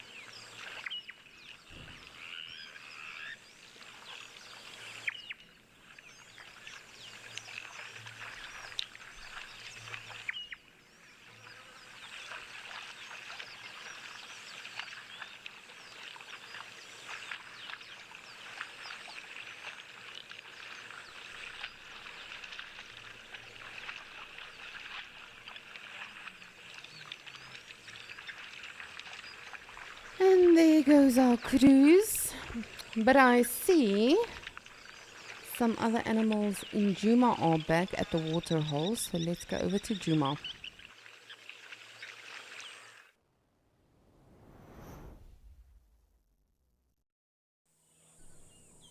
Just look at them. They really are such cool animals. I really do love warthogs.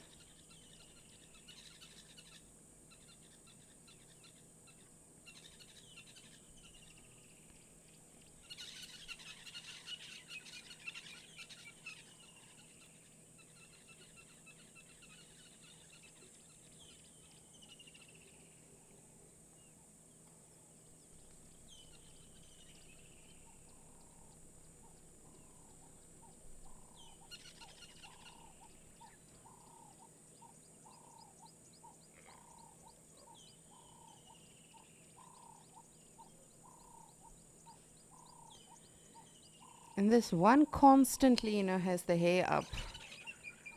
It must be, still new to the mud or whatever the case is. Piloerection happens for various reasons. It can happen for, as I say, intimidation display, trying to make themselves look bigger. Sometimes it's just a natural reaction that the body has, when they feel a little frightened or threatened or anything like that. It could be due to that as well. Oh, what a spa day.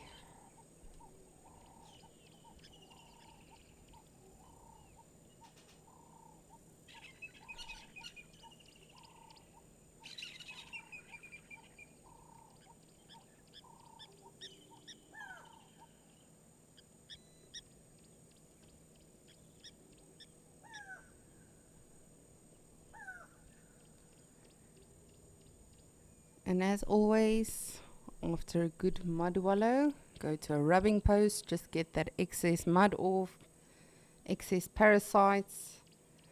And it's very fascinating. I remember on a bushwalk that I was on, it wasn't even an official bushwalk or anything. We were literally just, as a naturalist at my former lodge, we were just very quiet at the lodge, and we decided let's just take a little bit of a bumble, see what we can find. And we actually went to a rubbing post, and it is so fascinating, the different creatures and parasites and insects you can actually see that came off on the actual mud or on the rubbing post.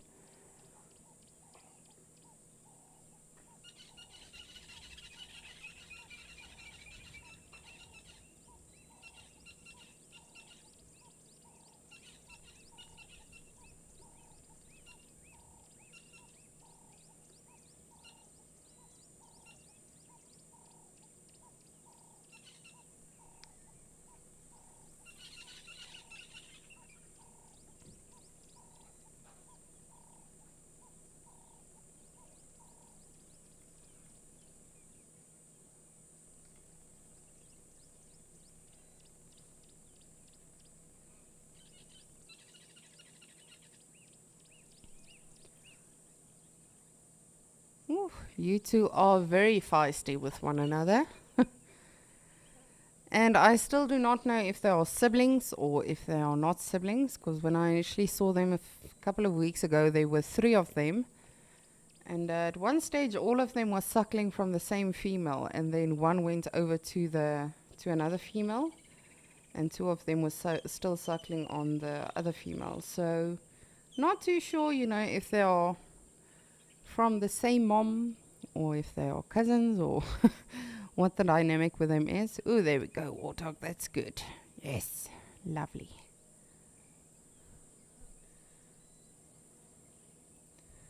I do also just want to get back to the impala, just see if I can spot that female again. However, it seems like they are also slowly moving off deeper into the shade, as it is starting to heat up now for the day.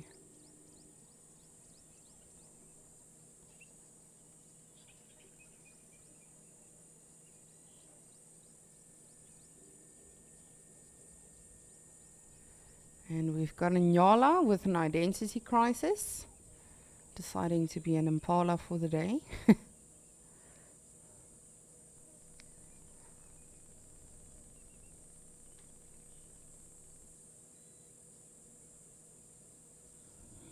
I'm not sure which one is our female now. I think it was the one at the back. Of course, they have moved a little bit. They've shuffled. If you don't have your eyes on them constantly, it can make it a little bit tricky.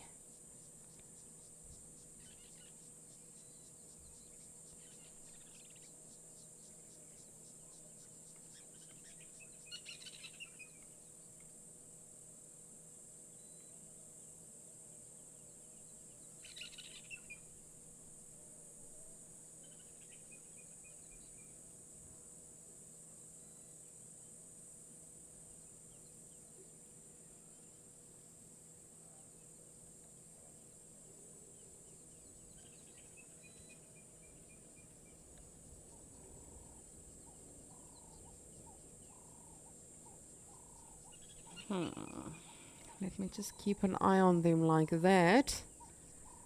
It makes it a little bit easier when one of them does move. You can actually see which one it was that I speculated is heavily pregnant. But impalas are vegetarians and they are ruminants, so it's not like a zebra that is very bloated all the time. They digest very well. So for them to be very, very round is definitely an indication, especially of course this time of the year, that they are in fact pregnant. Just want to see. It seems like we've just got our Nyala left now, so I'm thinking I might have lost her off to the left.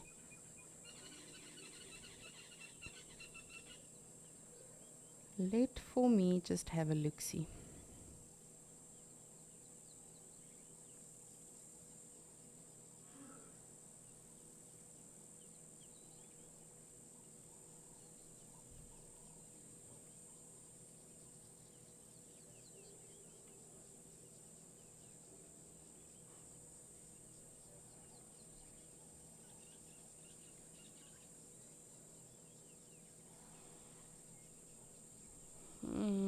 Again, it seems like everyone is heading deeper into the shade just to cool off, which I do not blame them for.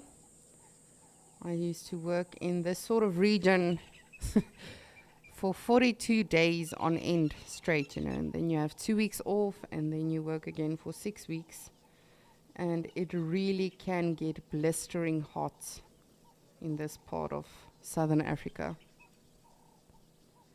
Even if it is overcast and there's a little bit of a breeze, sometimes it's literally just heat circulating around.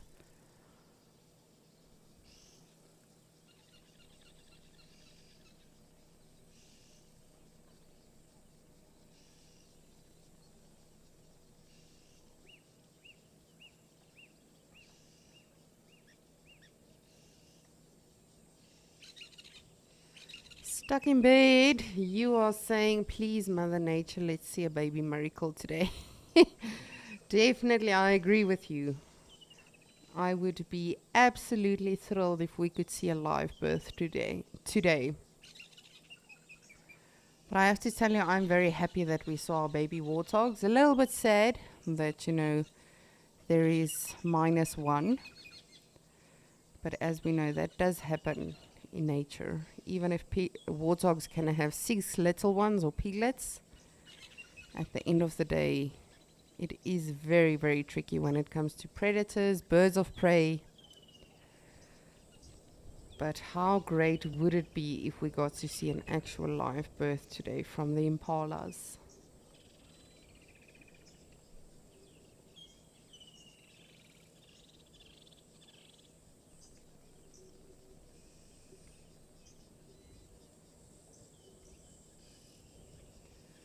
And please do remember, we are live, we are interactive, we love hearing from you. If you've got any questions, comments, suggestions, anything for us at all, today we are doing a little bit of a quiz mania with the scientific or the Latin names for animals. So the first one was Panthera leo, which was a lion. And then I asked, what do we call a warthog in its Latin name? Which really does sound like a swear word. But most of these words do, of course. Specifically, if something is not your mother tongue, you think someone else is saying some rather nasty things to you. I remember when I was working in the States and people would ask me to talk Afrikaans. They thought it's a very violent language. It's very similar to, or the pronunciation is very similar to German, because we've got a lot of and a lot of people, gave us this look when we spoke Afrikaans. Our Impala have now headed deeper into the bush.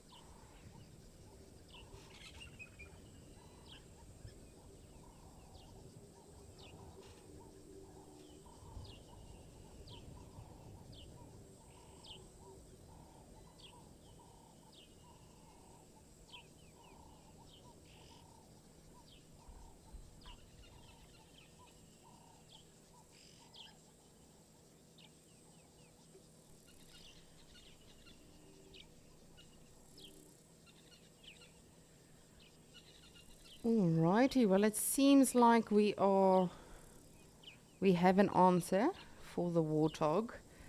And, sorry, they are just so funny when they are running. It's a very odd animal. And, Craig, you are saying that a warthog's Latin name is, and excuse my pronunciation, Phagochurus Africanus. And yes, you are correct. If you speak Latin and I am doing it completely wrong, you're more than welcome to correct me somehow. But yes, as I say, I used to know it by heart, definitely with the wrong pronunciation as well, when I was still studying to become a naturalist. But the thing is, out of sight, out of mind. That is definitely, I'm sure, all of you can agree with me as well. Whether you are a lawyer, a teacher, a naturalist, literally anything. The things you have studied and that you've learned, not just when you were studying necessarily for a qualification, but when you started a job and everything, you were very on top of everything. You knew all of the terminology and everything, and now, you just sort of get into a rhythm and you don't tend to use that same terminology or knowledge anymore.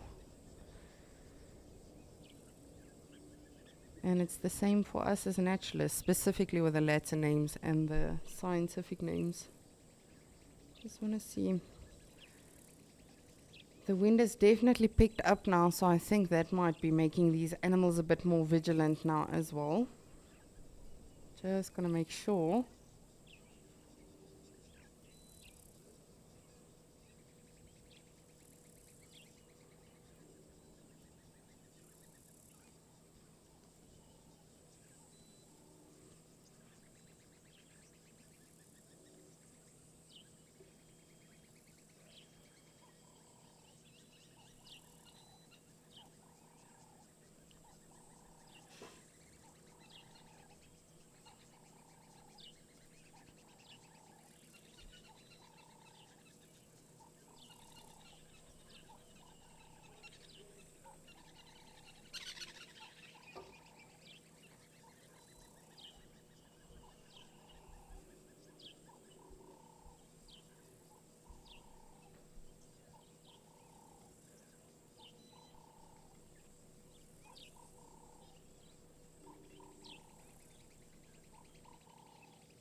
I'm just scanning every bush, every log as far as I can, or as decently as I can. Not decently, thoroughly. Just to make sure we are not overlooking anything or anyone. As it is heating up now, you might find some animals under a bush in hiding. So I'm, as always, just making sure we are not overlooking anyone.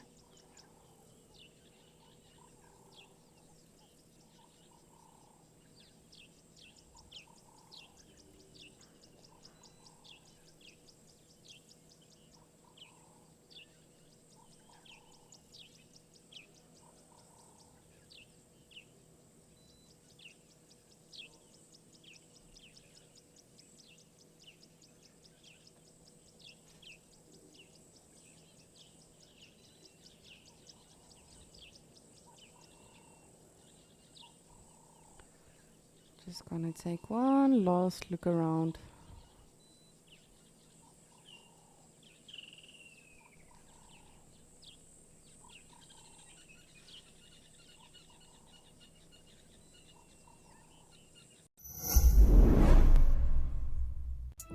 Have you ever wondered what happens behind the safari?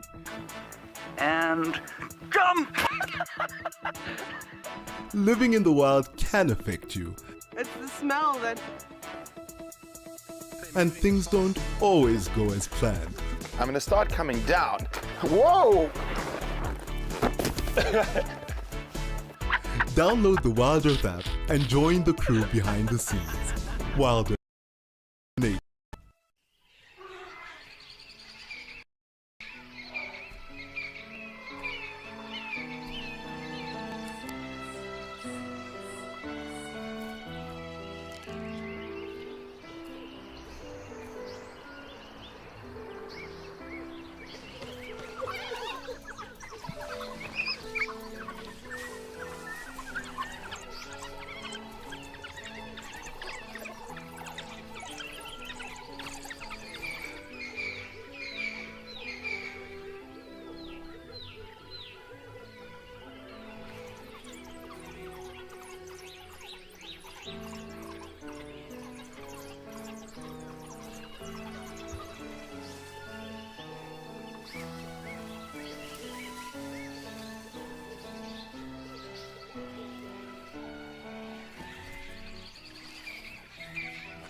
You can see it is very nice and windy now here in Djuma. Oh, what are those birds? Sorry, I just want to see if I can get that bird landing, see what that is.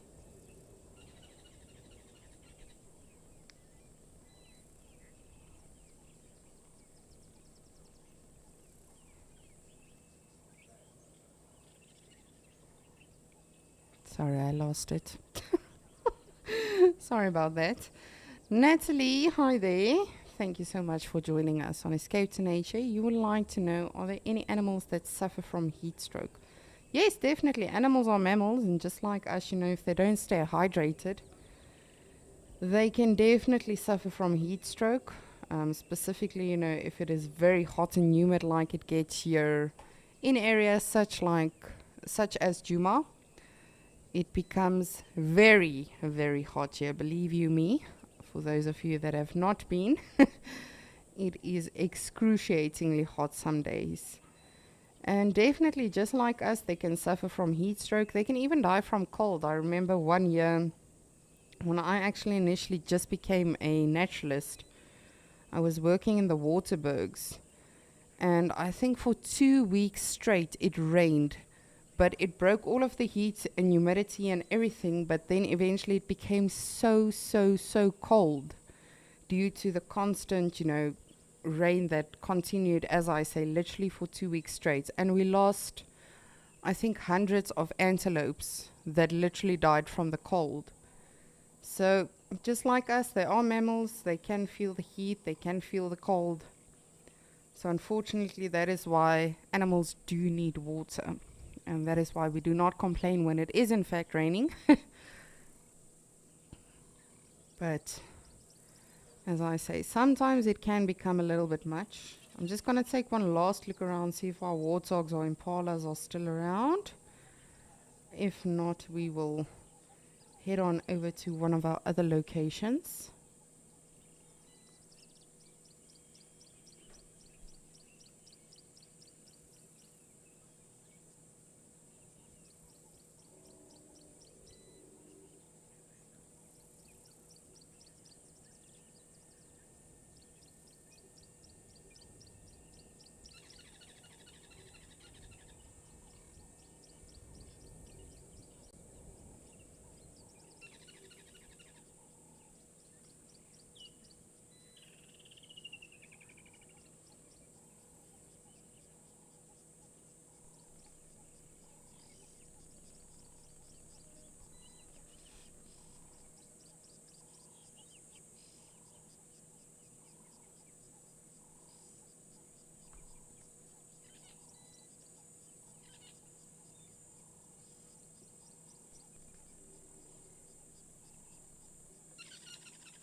Great stuff. Well, it seems like everyone with the heat probably, as well as the wind, as I say, that is now picking up, the animals have moved a bit more into the bush. But never mind, we will, as always, keep an eye on Juma. I will try to negotiate with that impala again, but as I say, she was very stubborn. But in the meantime, let's go back to Ukukoya and see what's happening there.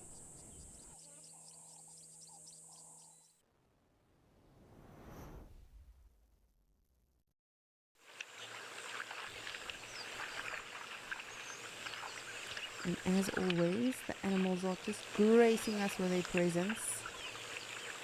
Some springbok. Seems like, oh, those dead chicks. It's one of my favorite sounds in the bush.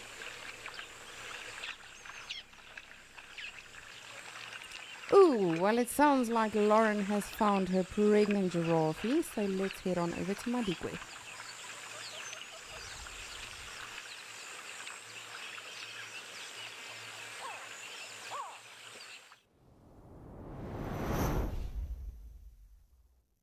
Black giraffe. Doing what they all should be doing, really, and seeking some shade. We did check every giraffe on this main road, and I don't see any female that looks like she's about to give birth. That can happen, though. It's birthing season for a lot of animals here, and still haven't got the answer from anyone if Juma have seen wildebeest calves yet, but I'll keep asking. And the calves, the impalas, the zebras, the giraffes, hartebeest, we saw hartebeest calf, warthogs. So it really is the season, and it's just tricky to tell from a human perspective. So a lot of people think the birthing process has started, but actually it's not always the case. Or it has started and it's just got a really, really long way to go. Look at the butterflies. It's almost surreal, the number of brown-veined whites that are fluttering around. I have seen yellow pansies, monarchs, orange tips. And I think that's about it. Those are the only species I've seen here at Madikwe, which is strange because at Juma the species diversity is much higher.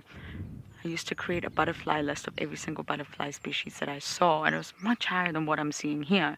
The numbers, the population numbers are higher here, but the diversity is not, or so far. The way I describe sort of butterfly diversity is like a roller coaster. It goes up and down, up and down, up and down, depending on when different species have their cycle and when they hatch. Generally, the smaller species of butterfly, like the blues and the whites, they have a shorter life cycle. And depending on when the eggs were laid, will determine when they hatch and how long they live for. The bigger butterflies, like your swallowtails, they will have a much longer life cycle. So sometimes at the start of summer, you see a lot of one species, and then by the end of summer, it's a completely different array of species that you will actually see. So I'm intrigued to see how it goes.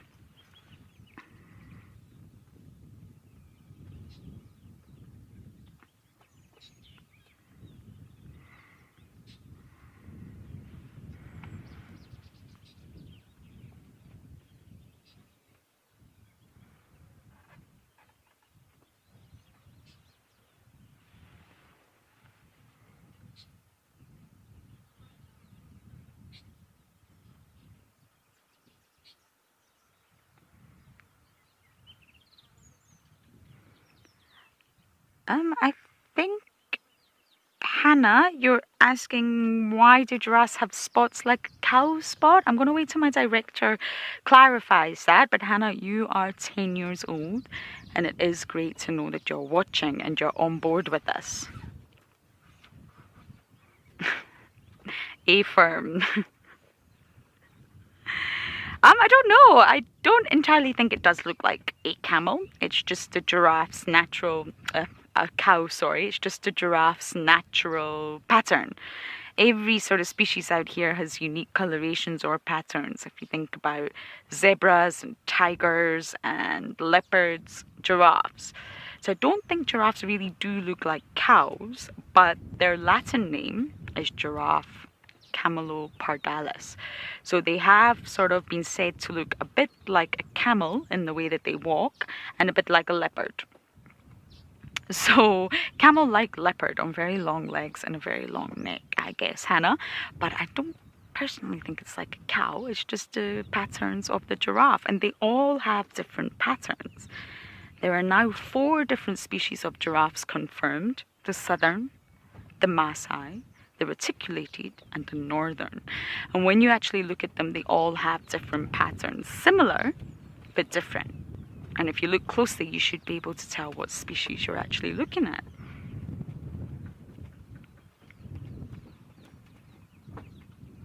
It is also said that calves inherit a specific area of the patch pattern. Some people call it a spot pattern, but I don't like that, Hannah. I think it looks like a big patch pattern from their mother. So you can, if you have the right software and time and technology, actually trace lineages on who's related to who, because they will inherit part of that pattern.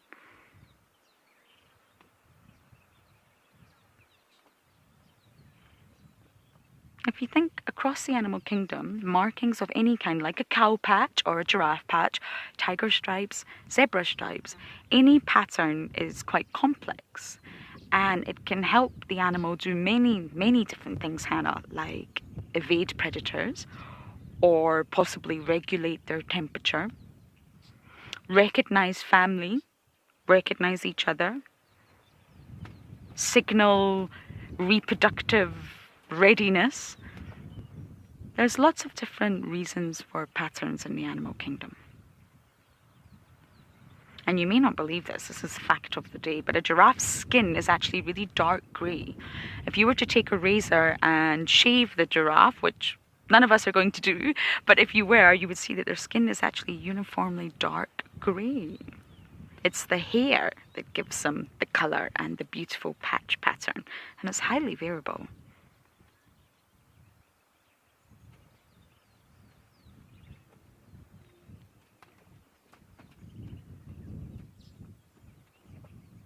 I never get tired of watching giraffes, even when they're still like this one.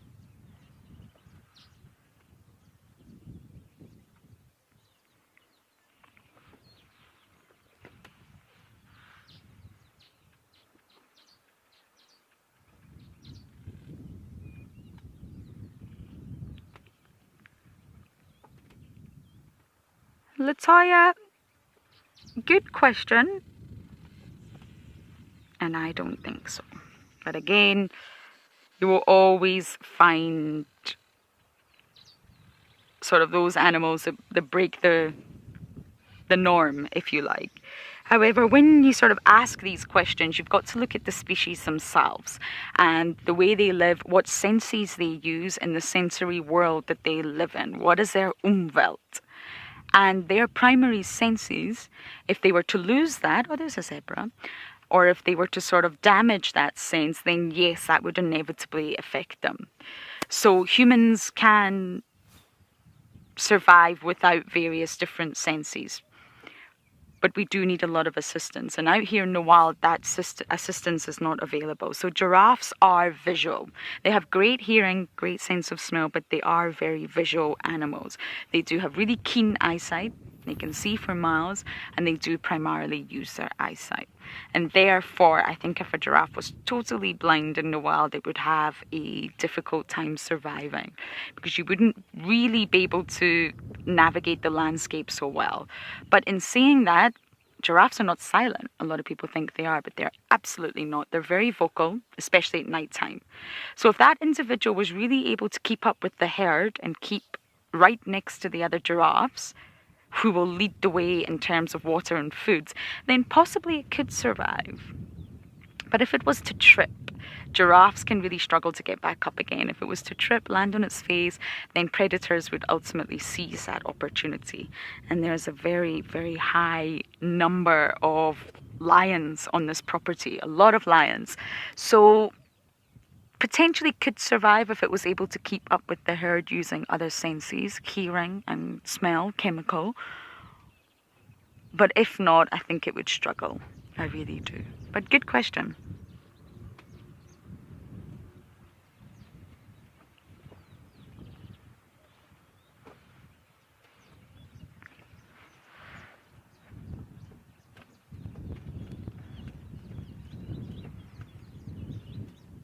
It's just so peaceful. It's not too hot today, which is such a blessing for us.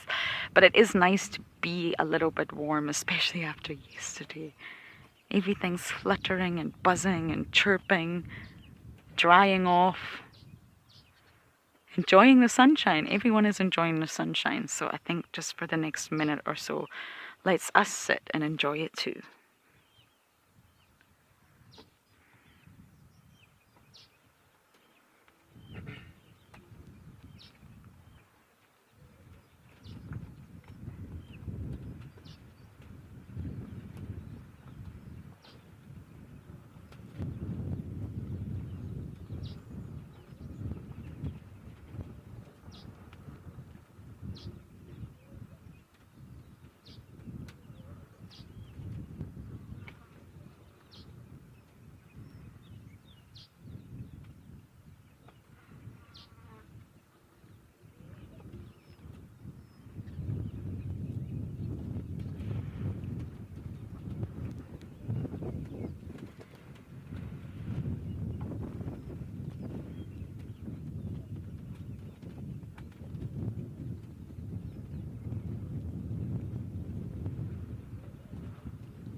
Isn't it so lovely just being able to sit and watch the world go by?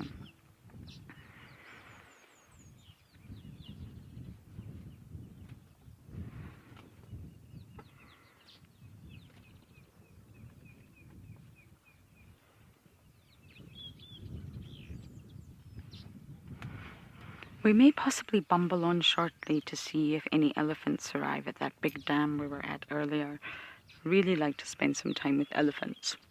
It's not that hot, but of course elephants do need to drink, and they need to drink a lot. Even on the cold days, even on the overcast days. They might not go for a pool party, but they will go for a drink.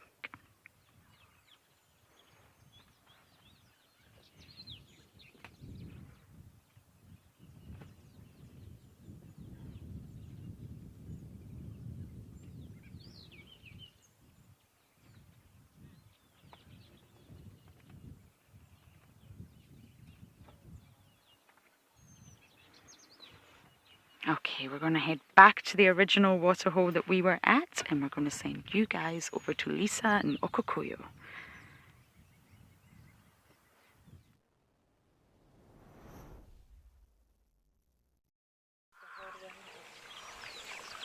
Thank you, Lauren. Yes, please do find some elephants for us. I still am anxiously awaiting some elephants. But we've got, it seems like 4 beautiful kudu bulls that are coming down to the waterhole. I've probably been watching them for a good 10-15 minutes, and they just, I'm not sure if they're hesitant or just super vigilant, but they've really been taking their time.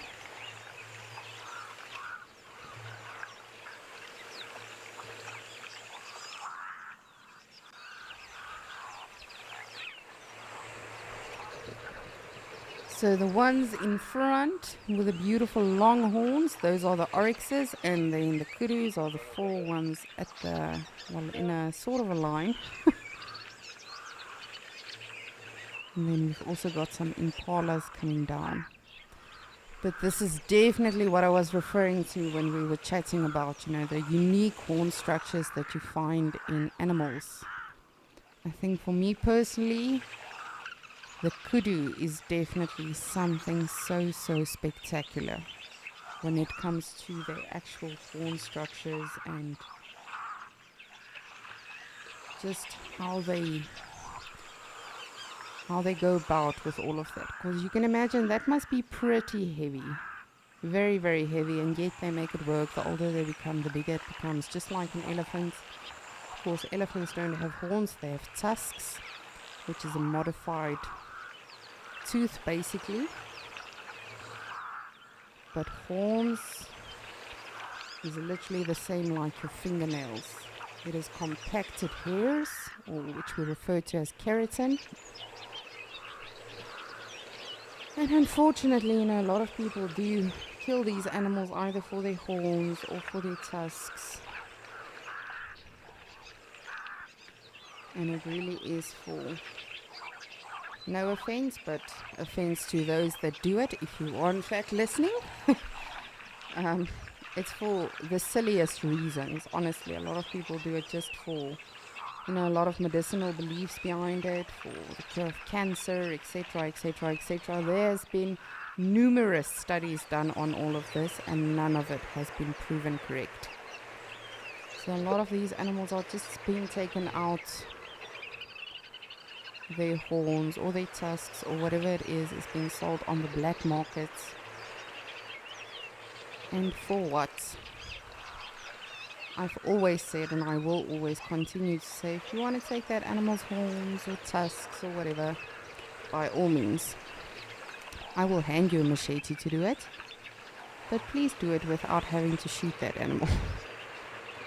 Specifically something like a rhino and, you know, elephants. By all means, go for it. Go for gold. But let me see a one-on-one standoff.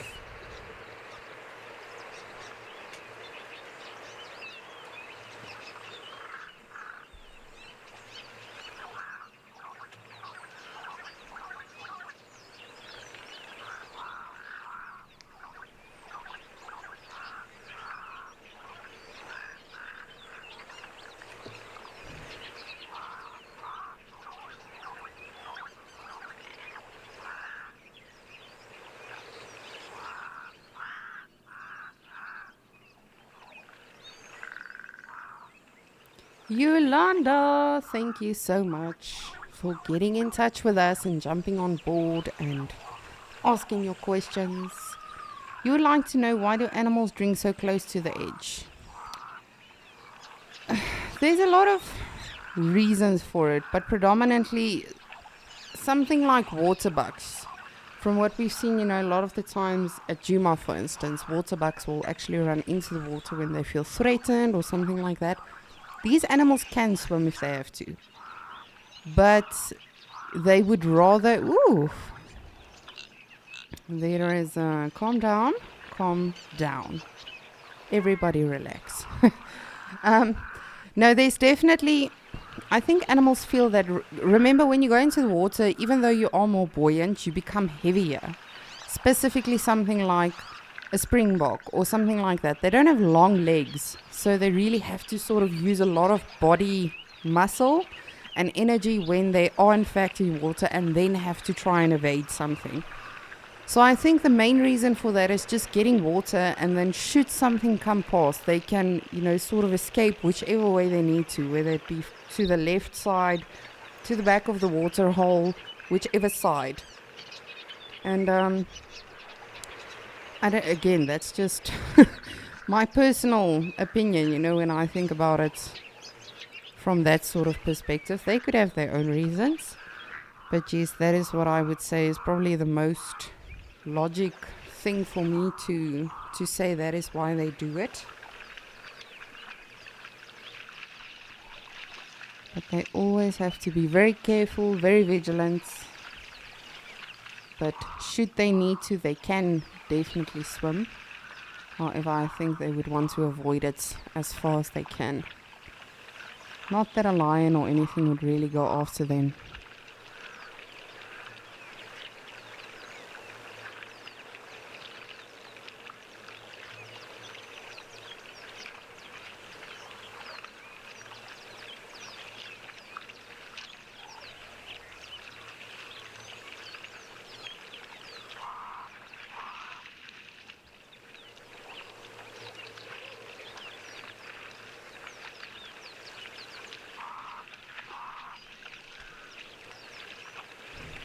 Come on, kudos. They are really taking their time.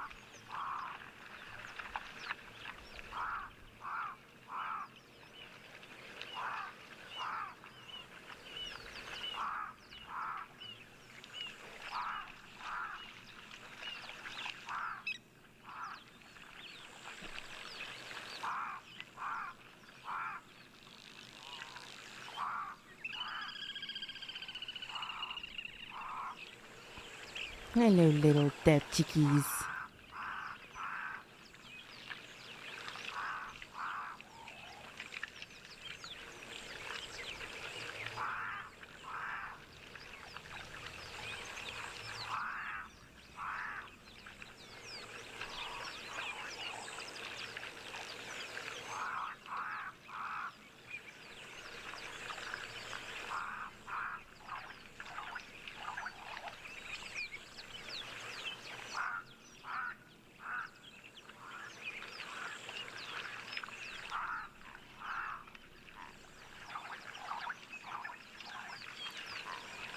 Alrighty, so we have got our next one for the scientific name quiz.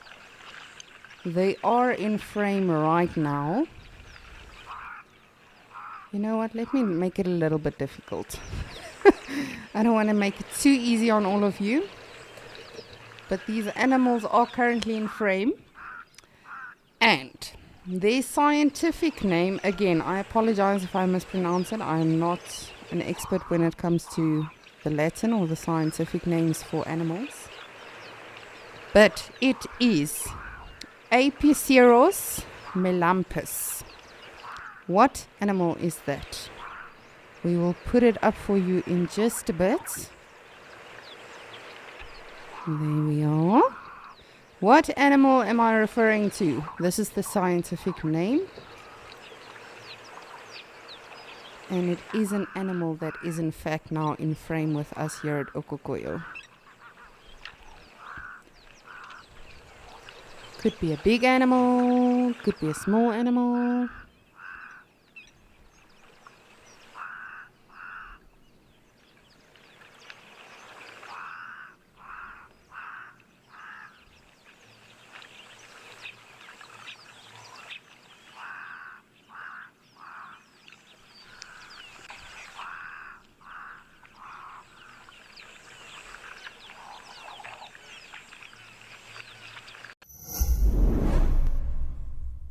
Did you see that incredible sighting with Lauren and the wild dogs?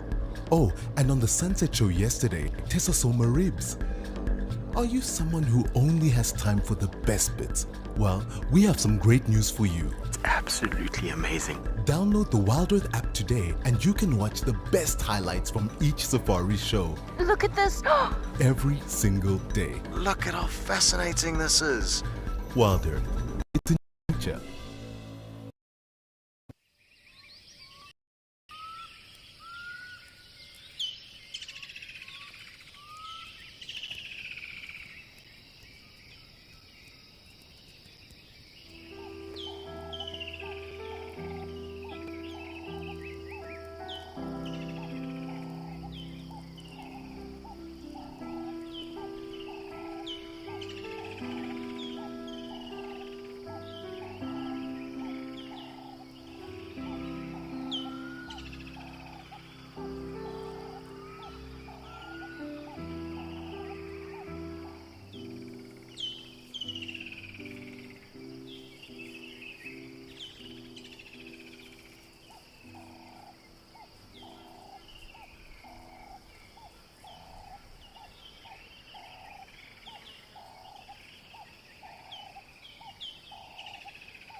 Now, when I say this is one of my favorite animals, I don't mean necessarily because they are beautiful to photograph or it's just really fascinating animals to me. Ooh, that one is heavily pregnant. Sheesh.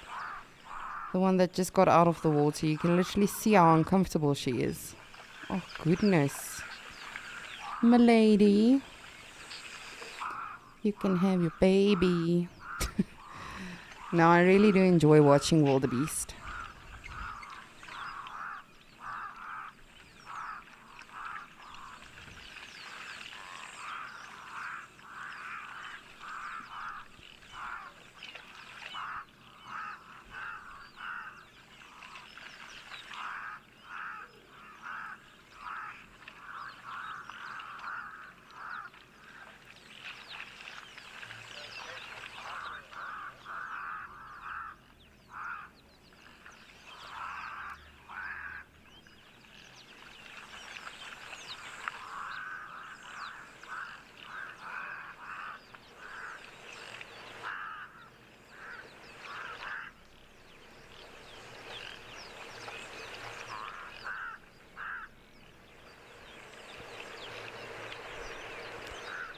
Christina, you would like to know, do wildebeests have good eyesight? Yes, it is said that they do. People actually say that is another reason why zebras and wildebeest hang out together, because wildebeest can see better than zebras and zebras can hear better than wildebeest. That hasn't really been proven as such, but yes, they've got fairly good eyesight. But remember, all of these animals that could fall prey to, you know, a predator more easier than something like an elephant or giraffe or something like that, they do tend to have better hearing and better smell, smell, as opposed to eyesight. But their eyesight is fairly alright, I would say. Yes, definitely. All of your animals that have horns and, you know, all of those sort of things, generally for the most part, they tend to see more in shapes and sizes and shades as opposed to perfect detail. But wildebeest see fairly alright, however they rely more on their smell and their hearing.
And if you have only joined us now on Escape to Nature, we are doing a bit of a curse word quiz today, aka the scientific names of animals. So, what is a Apiciorus melampus? Or I've always wondered how you say that. But what animal is that? That animal is currently in frame with, well, just hold on. Is currently in frame here at Ukukoyo. And it is a fairly common animal, I would say, on safari.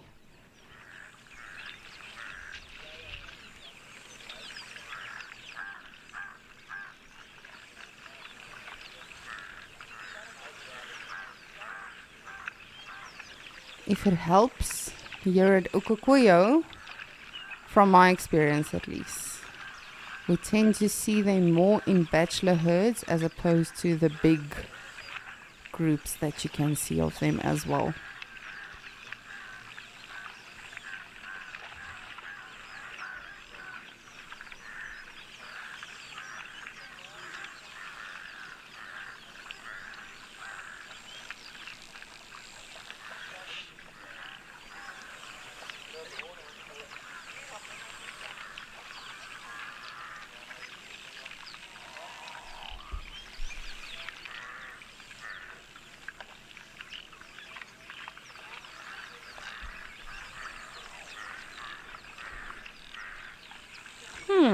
seems like we've got an answer already. And Darcy Miller, as always, thank you for playing along.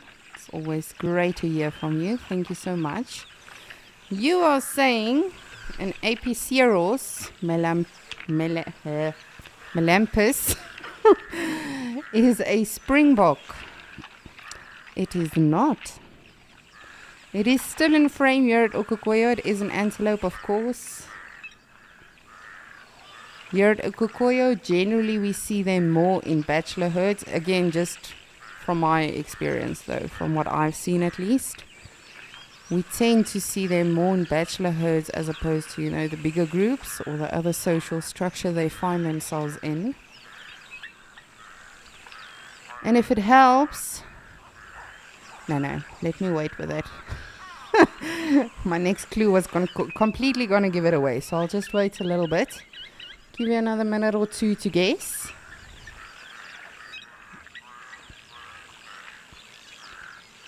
Common animal to see on safari. People tend to overlook them. And that could be for various reasons. Because they blend in very well. Because they are common to see. What animal are we referring to?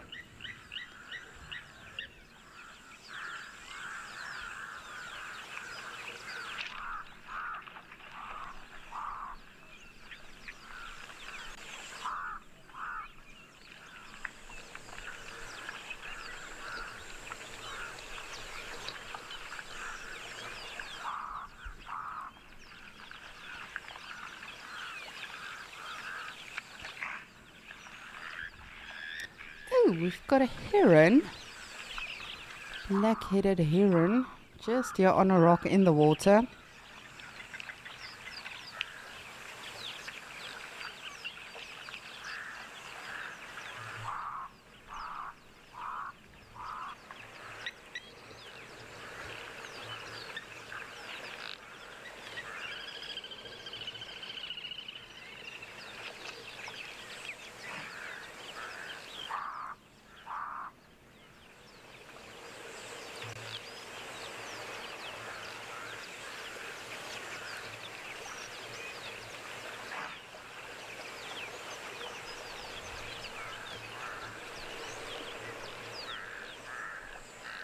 What an absolutely beautiful clear day here in Okokoyo. I really love weather like this.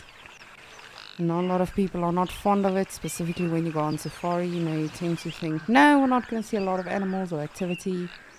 But especially here in Okokoyo, this is a very big water source for a lot of animals for quite some time and quite a few kilometers. So the animals rely on this water hole so much. And not just these general game that, we tend to see every single day. Elephants, rhinos, lions, even leopards. I have not yet seen a leopard in Okokoyo. I'm still holding thumbs for that, or crossing my fingers. But a very, very crucial area this for a lot of animals. And it is a man-made water hole. So if they really, really, really need to, they can fill it up. But for the most part, it's the rain's job to do all of that.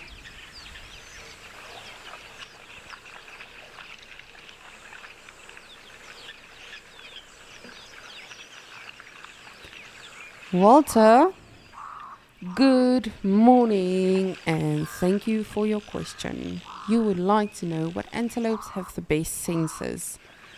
Kurus have phenomenal hearing because they have those Mickey Mouse ears.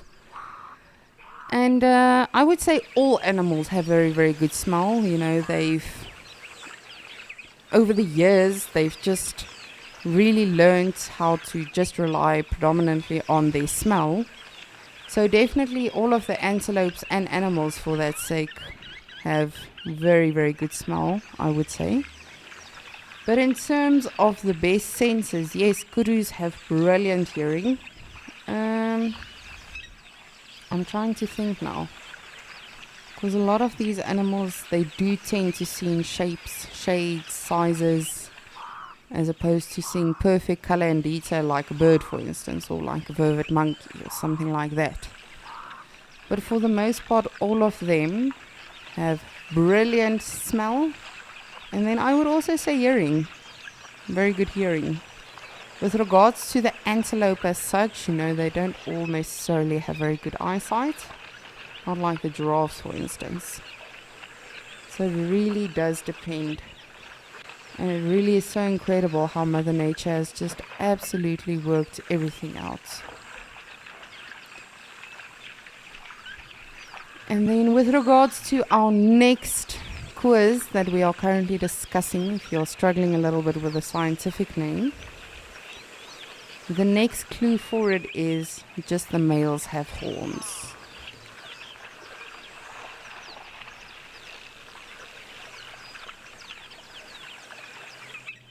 Ooh, but it sounds like I am very, very jealous of Lauren because apparently she has found my favorite. So let's head on over there.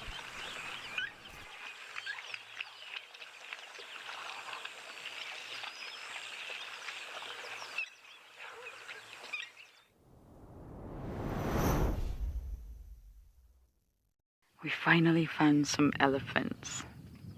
Well, 2. Don't know if they're going to hang around at Shikudu Dam, but there is one just on the right here. There we go, and I'm hoping that a herd comes down soon.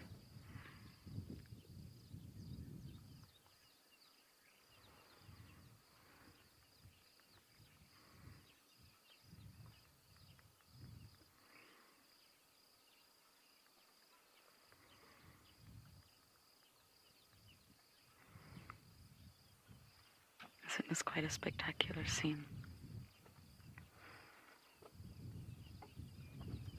This is a dam we started at, so we've sort of looped back to where we started.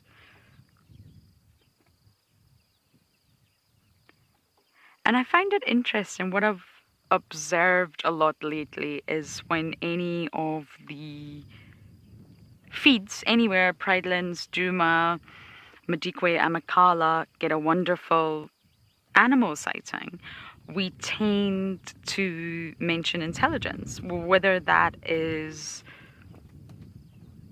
sort of the topic or not. It just seems to come out of all of us. When we see elephants, we seem to have this desire to talk about their intelligence, and that is because elephants are deemed to be highly intelligent. And that's something that fascinates me, animal intelligence, because how do we measure that? Really, how do we measure that when it comes to animals?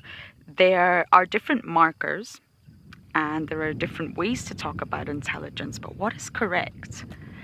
Can it really be fitted into different boxes like that?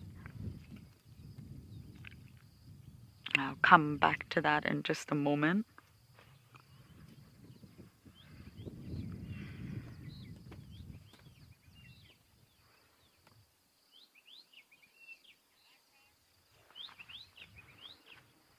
He's weaving through the thicket towards us. That's a good thing.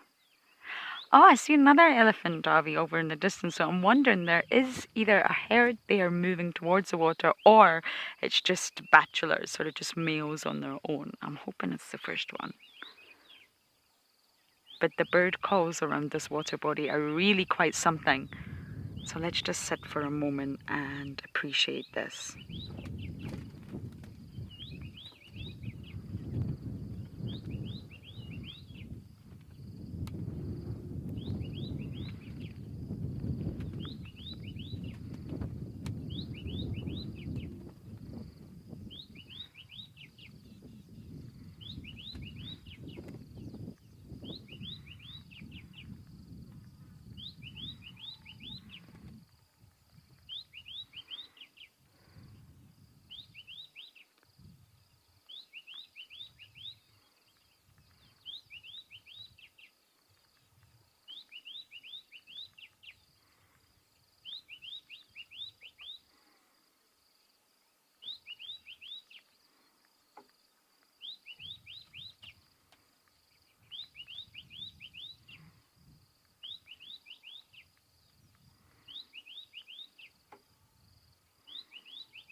finally, one appears.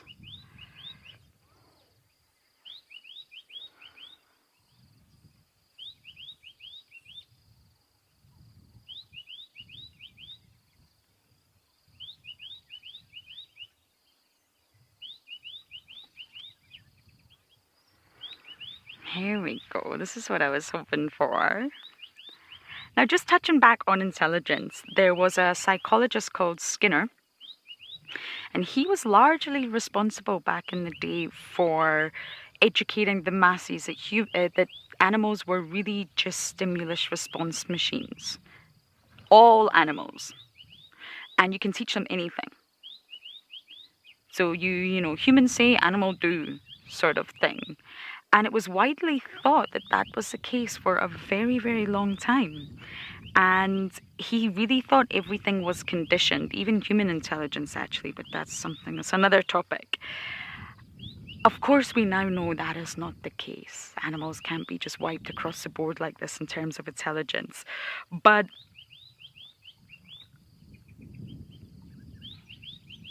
the different sort of markers that are used when you're talking about animal intelligence, and I'm just going to remove humans for now because it just is a far more complex topic to discuss. But markers of intelligence are said to be social intelligence. So within animals, there's social dynamics, their interactions, their social structure. Second one is tool use. Any examples of tool use across the animal kingdom are said to be a real sign of intelligence. Future planning. Any organism that can display signs of planning for the future, another marker of intelligence. 4, culture. And 5, self-awareness. Now you hear of all these studies of elephants or, you know, dolphins and chimps where they paint a white dot on the animal's head, give them a mirror. Are they able to recognize themselves? That's a marker of intelligence. But do you really think those 5 markers are what sort of makes an animal more intelligent than another animal? Just because they used a tool. Oh, 2 boys.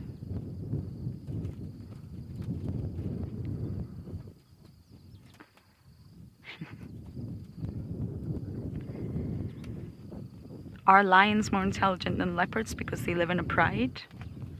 They're closely related, but they have the element of the pride. Just because an animal recognizes itself in the mirror and knows that it's got a white mark on its head, it's more intelligent.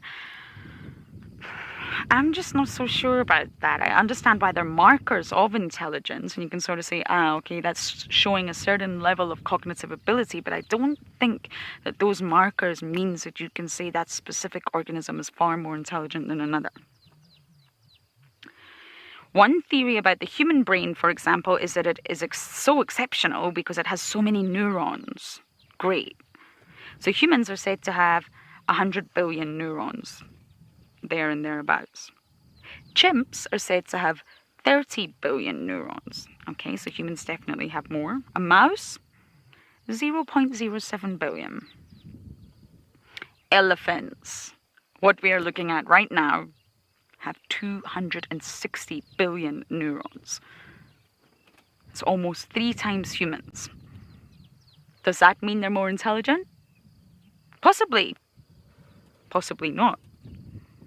Some people argue that it's actually not the number of neurons in the brain, it's the type of neurons present in the brain. Some scientists say it's neurons called mirror neurons. Mirror neurons are what mean an animal is intelligent. But then chimps have them, and so do swamp sparrows. So does that mean that chimps and swamp sparrows are the most intelligent? It's very difficult to quantify, and some people still believe it's size. So the size of the brain to body ratio.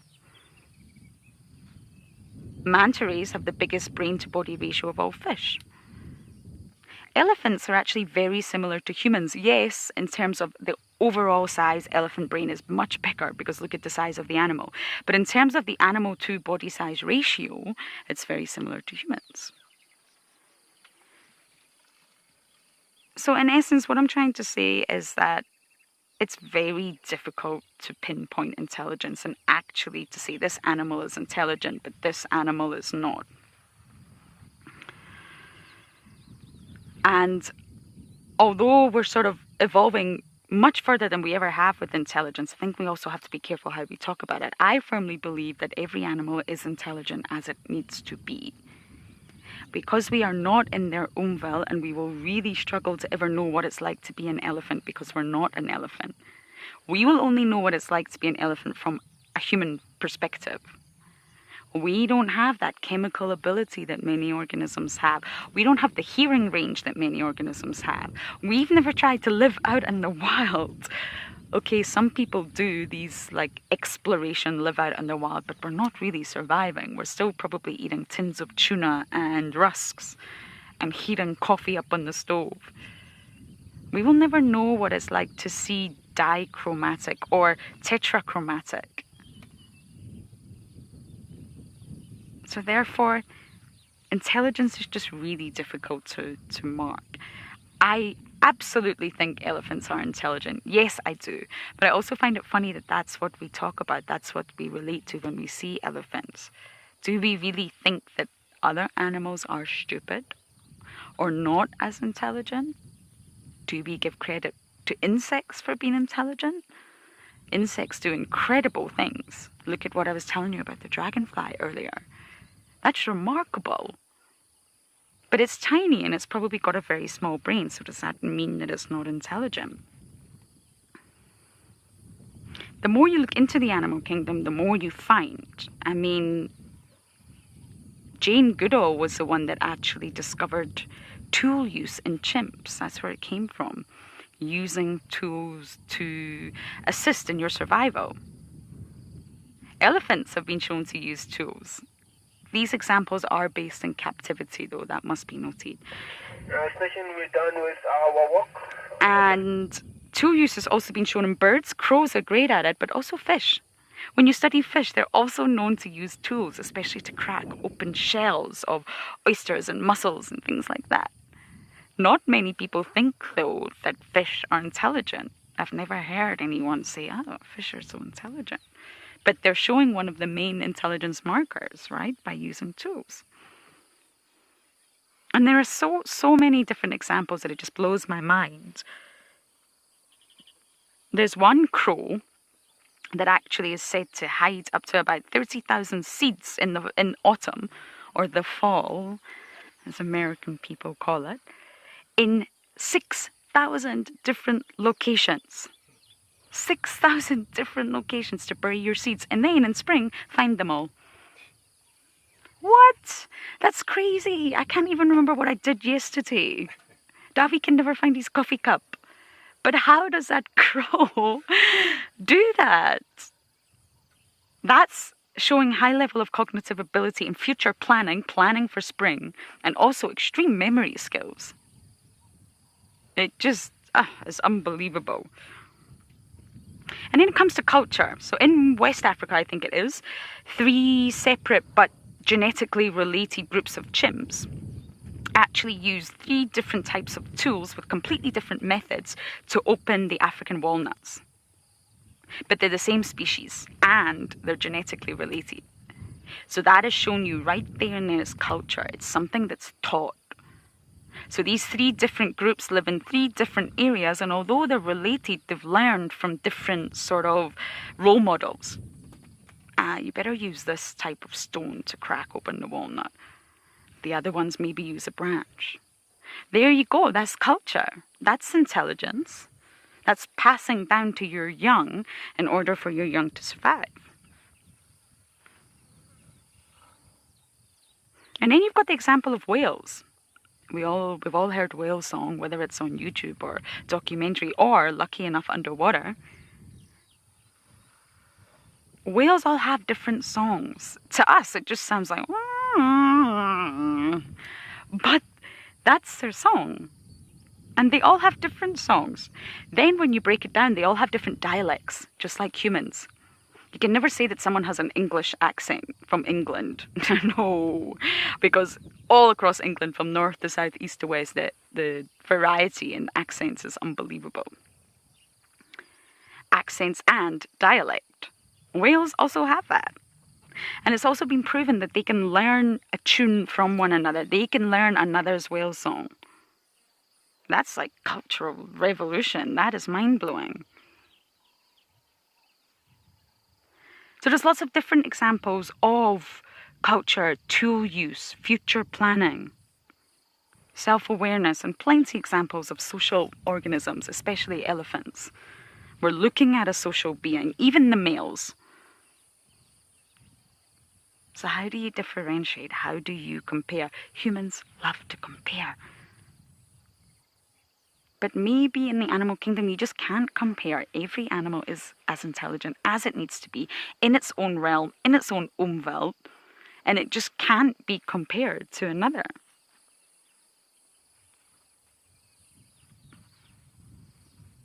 The sort of self-awareness mirror test has had lots of problems.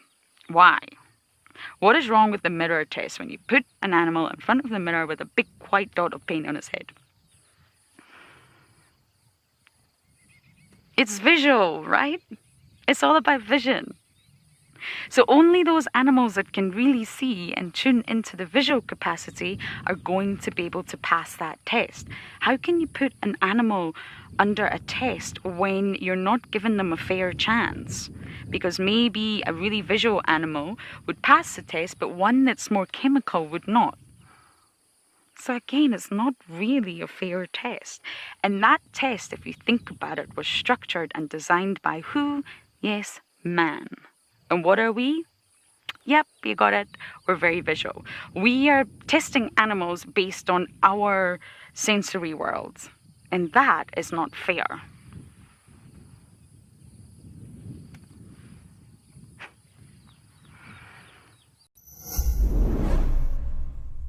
If you aren't an explorer yet, here's a sneak peek at what you're missing.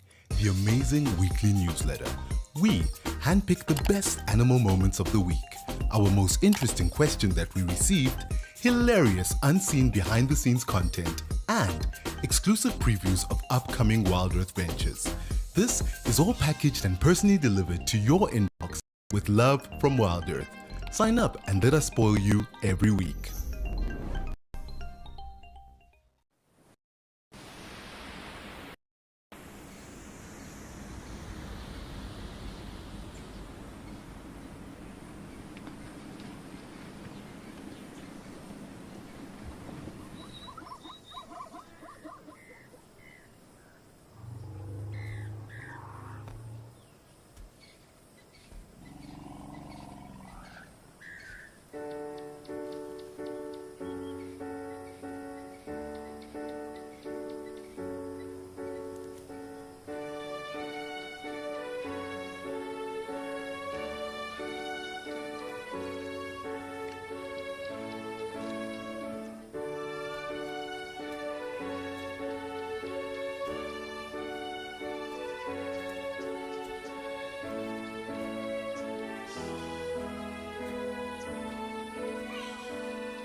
We can't judge using experiments that are based on our mind. what reflects our mind,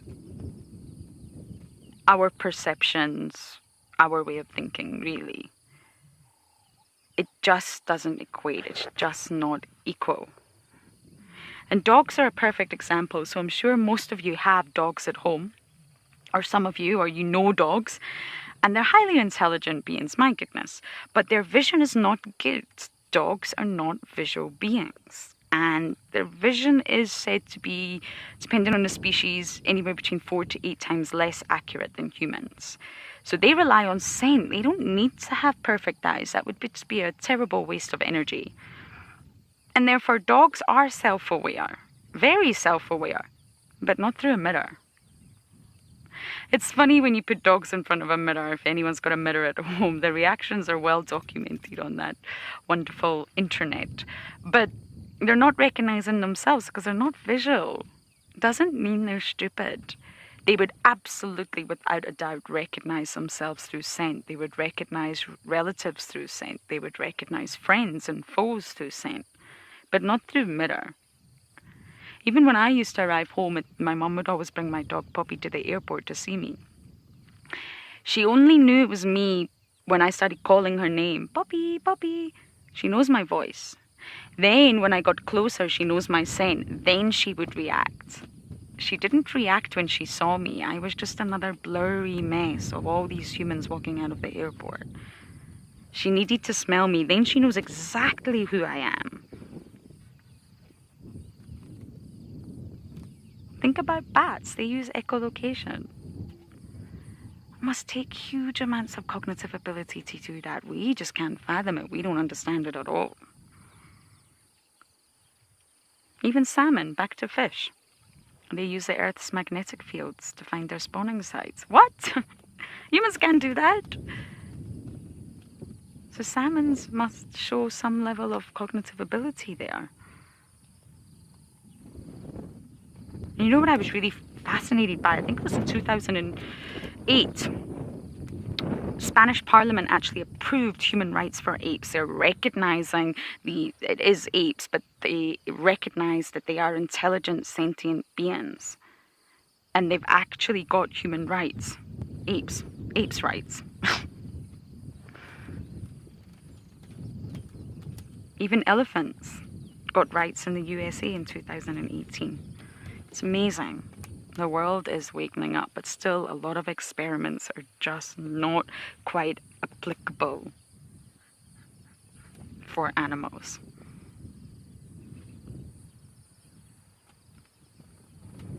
Think of an octopus and then there you go. That's going to blow your mind when it comes to intelligence.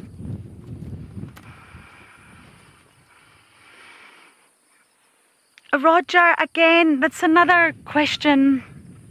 It's very subjective, and I don't think personally we're at that stage. We're only really just waking up to mental health issue in humans, and it's becoming the sort of social norm. Although humans have understood that there are mental health issues for a long time, it wasn't ever spoken about widely or understood widely. Now I would say it is. It's very much recognized. You're encouraged to take care of your mental health. You're encouraged to talk about it. There's lots of information out there. There are lots of, medications, not necessarily pharmaceutical ones. I'm talking about natural ones as well. So I personally think that we're not quite there yet to be able to say we don't really fully understand animal intelligence. So then we maybe don't fully understand or can even begin to understand mental health issues within animals. Animals that we can sort of talk about that to would be pets. We can sort of look at our animals and very often we'll say, oh, they're sad, or my dog's down or not happy. There are definitely examples in captivity as well of animals that are said to be depressed. But again, it's a really big topic that I just personally feel we would maybe not be ready to talk about conclusively across the board. I mean, depression is actually, I know mental health covers a lot more than depression, but I think that's the easiest one to talk about. And it's actually derived from a Latin word, deprimere, which means to push down, quite literally to depress. And it's used to talk about depression. And there are a lot of growing sort of bodies of evidence that do suggest that it is prevalent in animals, but it's just not very conclusive at this point. If you think about it, depression is very much linked to emotions, and emotions are very much closely linked to hormones, and these hormones are produced by glands that affect physiology and behavior. So if you think about it on a biological level, then it makes sense to think that that could happen to animals too, especially mammals. When you move yourself from the mammal realm, it does become a little bit more complicated to think about insects suffering from depression. But hey, I'm not saying it's not possible, not at all. But it does sort of become a little bit trickier to get your head around.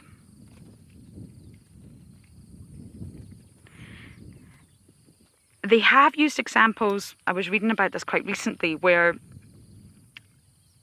one behavior that they link to animals potentially being depressed is when they readily give up in a sort of stressful situation.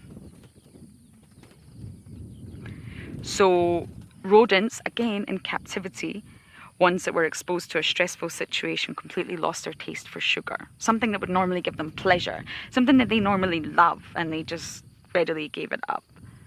That was said to be a marker for the depressions in rodents. Some show preference for dark spaces. They just want to hide in the dark and be alone. Especially normally social animals. Those are also said to be markers of potential depression. Those that give up really readily when presented with a challenge. They don't want to challenge, they don't want to fight for anything. Again, that's said to be a marker. So there definitely is a growing body of evidence. It's a good question, Roger, but I would say maybe at this stage we're not entirely ready to say yes, definitely. But I believe it's definitely possible.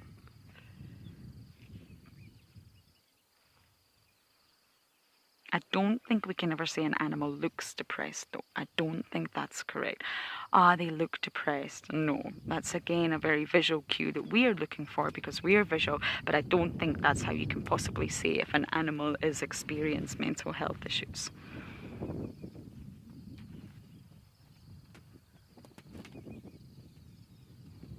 You can measure social interactions, sleep patterns, daytime activities. You can measure a lot. But again, even when you do measure, what is the outcome? What is it that you're trying to prove?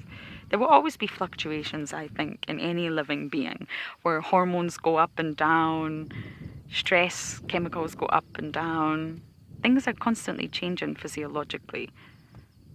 Nothing's static, although the body strives for that. So I do believe that most living organisms will literally have their good days and their bad days, just like humans.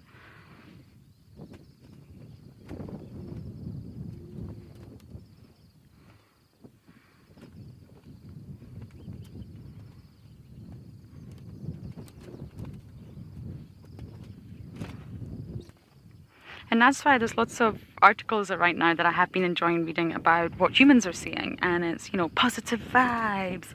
Yay, positive vibes only, everyone. I hate that phrase. I hate it. Because what it's done is created this space where humans now feel like, I'm having a really bad day. I'm not feeling so great. I'm feeling a little bit down. Not the end of the world, but it makes you feel like you can't participate in whatever said activity or go to that place because it's positive vibes only. And it creates this real toxic culture. And I agree with it. We shouldn't make people feel like they have to be positive all the time. If you're not positive, it's okay. Don't be ridiculously negative, but you're okay to just be you and feel how you feel. And if humans have up and down days, and I absolutely believe that animals will do too, just think it's a little bit more difficult to quantify.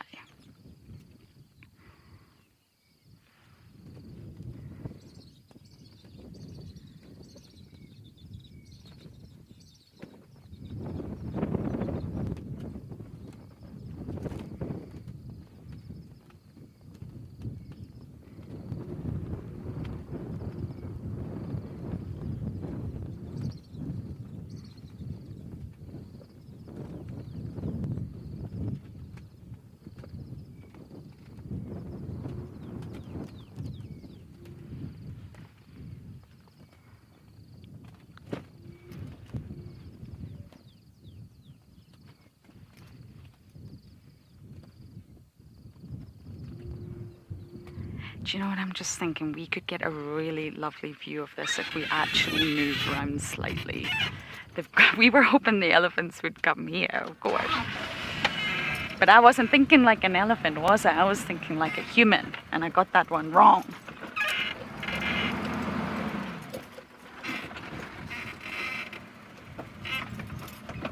Sorry, I really do love talking about animal intelligence. I have so many different examples, so many different books. And we're just not fully there yet. We're still learning about the animal kingdom. And we forever will be, I think. We're still learning about humans.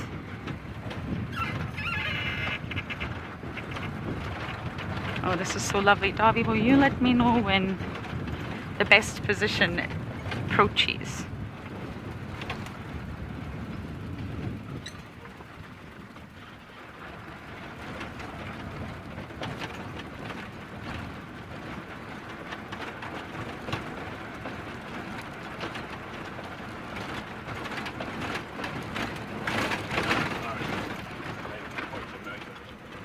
Okay. Gotcha.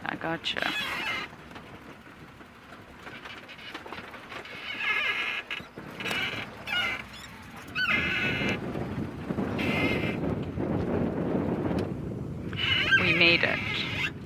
There's one brave one that's actually decided I'm not quite swimming, but I'm going to go right in. This is what I've been waiting for.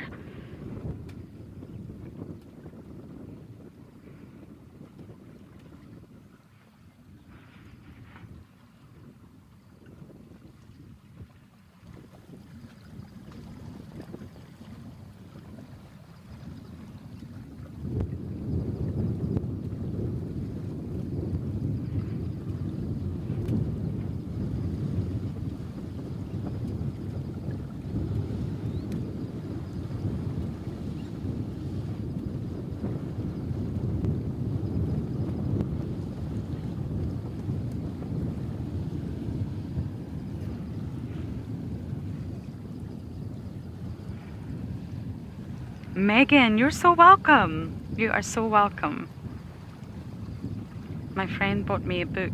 Are we smart enough to know how smart animals are? And it's all right in the title of that book is everything I'm trying to say.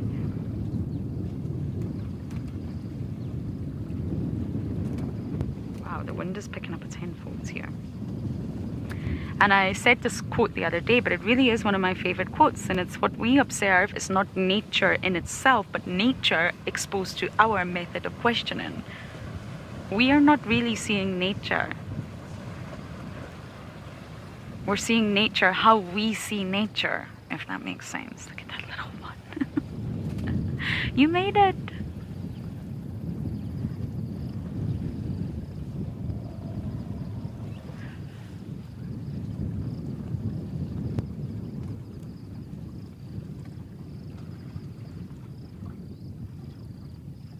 Are we smart enough though? I'm not saying that humans are not smart, not by a long shot, but I just don't think we can possibly comment on intelligence. And the only animal that I really hear people speak about when it comes to intelligence or animals are elephants. Possibly hyenas.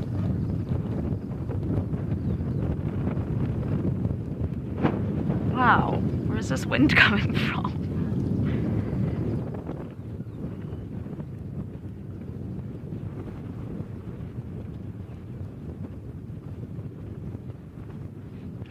Look at that little one going right in.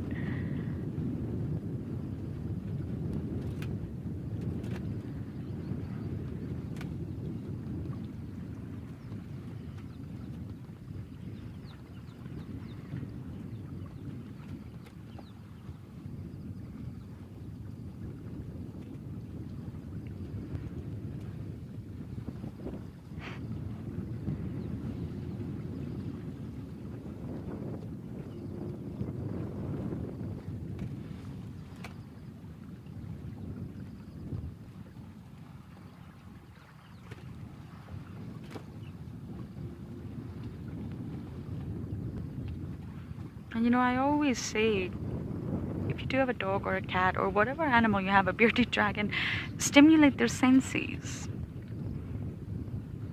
When you take a dog for a walk, try to let it sniff as much as possible instead of getting angry with it and saying, come on. We've all done that. Let it sniff. There are some things that you obviously don't want it to sniff, but that's how it's stimulating its senses. That's how it's learning. That's how it's navigating its own world. If you strip that from a dog, then you're taking you're taking everything away from it. Play games that involve scent. Hide that dog biscuit. Get your dog to guess which biscuit the hand is in. Play hide and seek with something that it can smell. Otherwise, you're taking away its primary sense. Even with children, let them tune into their senses. Play games with them that involves challenging their senses. Blindfold them and get them to guess what the food is. Even when my brother's twins were born, they went to baby sensory classes. I've never heard of that. I didn't have that when I was a baby, but they went to baby sensory classes, which just involved a lot of touching, interesting things, lights, music, to tap into your tiny little baby senses. It's fascinating.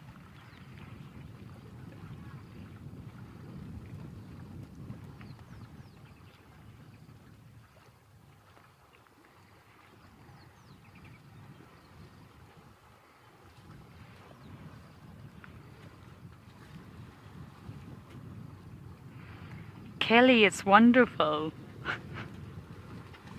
It's truly wonderful. It's exactly what I wanted and didn't quite think I was going to get because of the weather.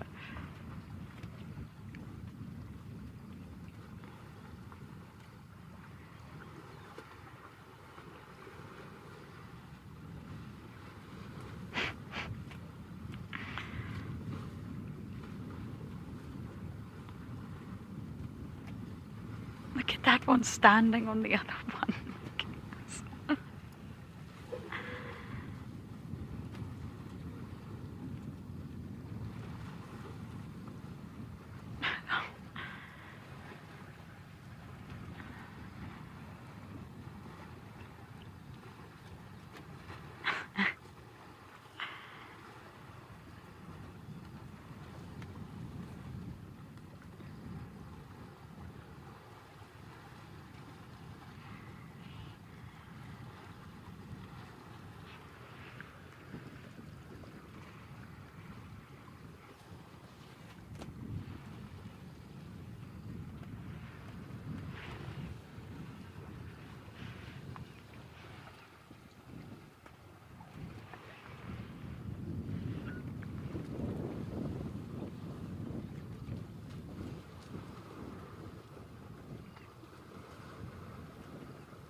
Oh, I'm getting all the tough ones today, haven't I? Heather. Can they communicate underwater? It really depends on what you're meaning by communicating, because elephants communicate in so many different ways. It's unbelievable. And they will communicate by being tactile, number one. There you go. They're being very tactile. They're touching each other, they're jumping on each other, they're putting their trunk on each other, they're splashing each other with water. That's a form of communication. So right now they're keeping the herd very tightly close together, especially that little baby, because it's quite deep in a water body, and they're keeping everyone safe. So straight away they're communicating. If you mean can they talk underwater, I doubt it. Just like we can talk underwater. Well, you cannot dive live if you have a microphone, but that's a different thing. They need their voice box, and when they're underwater completely, they're obviously put their trunk out so they can still breathe like a snorkel. So they're not talking. They're probably not feeling vibrations on the ground because they're submerged in a liquid medium. They're not smelling, really. I mean, they're breathing through their trunk, but they're probably not actively smelling. Smelling is probably a secondary response there. If their ears are submerged and they're not listening, but they're absolutely being very tactile, and tactile communication is really important in elephants. So I would say yes, they're communicating, but not in the way that you would probably think. Obviously, when they've got their heads out of the water, they can vocalize, they can smell, and they can listen. But when they're submerged, like some of them, then I would think that they're very...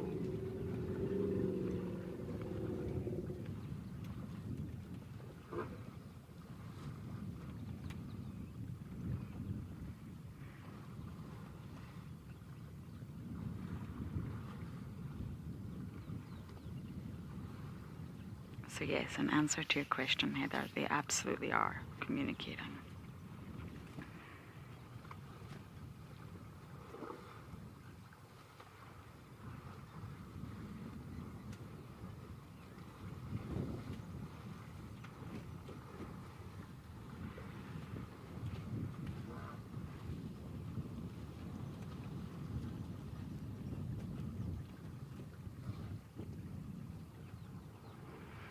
I mean, like all highly social mammals, elephants have a really well-developed system of communication. They literally make use of all their senses: hearing, smell, vision, touch, and an exceptional ability to detect vibrations. And when I say hearing, nothing like ours. They're hearing a whole different spectrum to what we're hearing. But they're making use of all their senses. They're also very chemical. And they have to be to maintain that sort of highly specialized social dynamic. Elephants are always communicating. We are just not aware of it because, again, Heather, it's out with our umveld. They're always talking to one another, keeping track of where everyone is. We just can't hear them sometimes. Sometimes we can, sometimes we can't. They're always smelling each other. We just can't smell what they can smell. And sometimes they're detecting each other through the vibrations in the ground. Again, something that we can't do. So even when they are submerged, elephants are always communicating.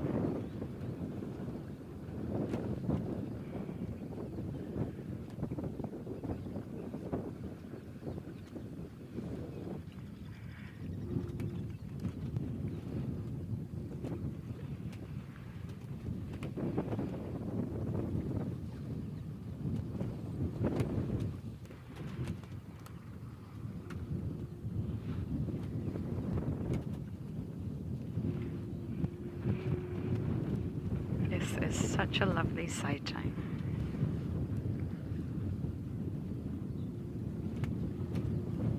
Even though the wind is howling, you can probably hear it. It's still such a wonderful sighting to see.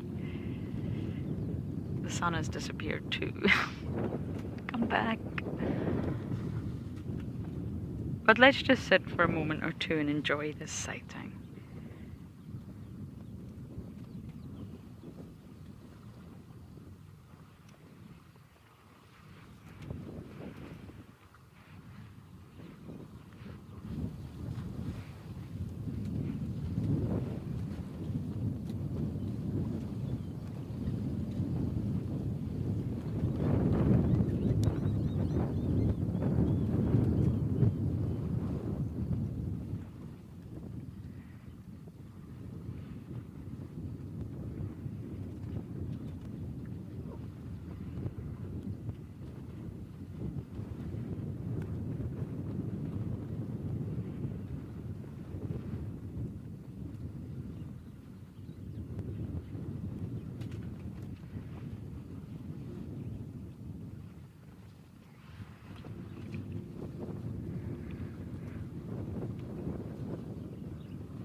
where is everyone going?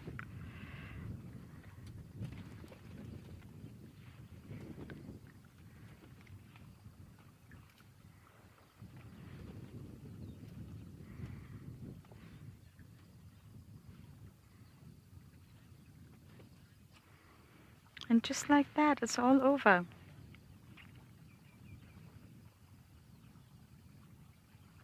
They're all on the dam wall. I will wait a little bit, but once they sort of move off the dam wall, we'll maybe go ahead a little bit and see if we can keep up with them as they feed.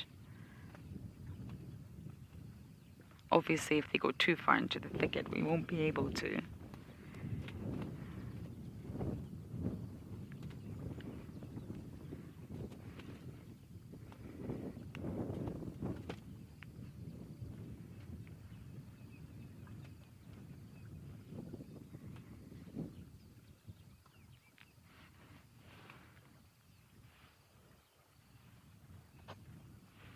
That was so wonderful. Oh, Darby, look who's arrived. A loner. I'm going to get some mail. Obviously coming down for a drink.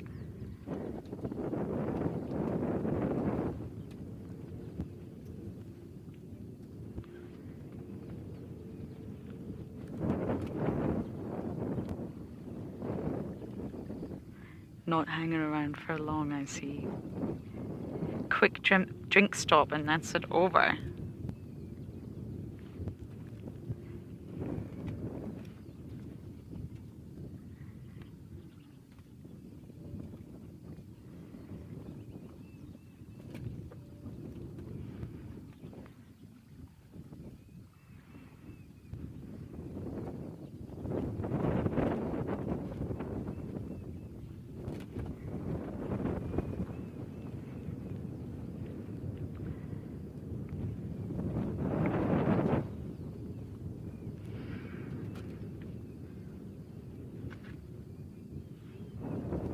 Okay, we're going to try and keep up with these Ellies if we can. What a wonderful sighting. But for now, we're going to send you back over to Djuma.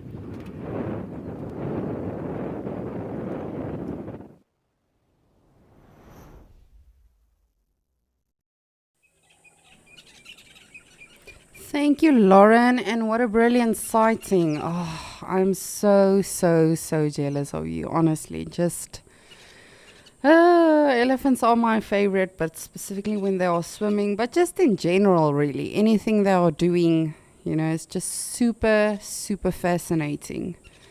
But I'm very happy you guys got to enjoy that. Always lovely seeing them, and you can actually see it's picking up a little bit now, the wind, the clouds, everything here in Djuma. So I'm just taking a look-see around to see what is happening here.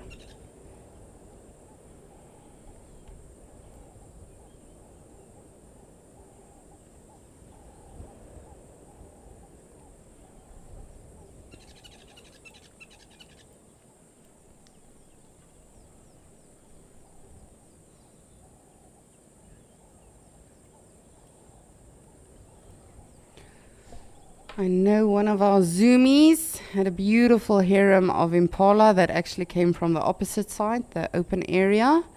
So it was not the impalas that we had been watching with a heavily pregnant female.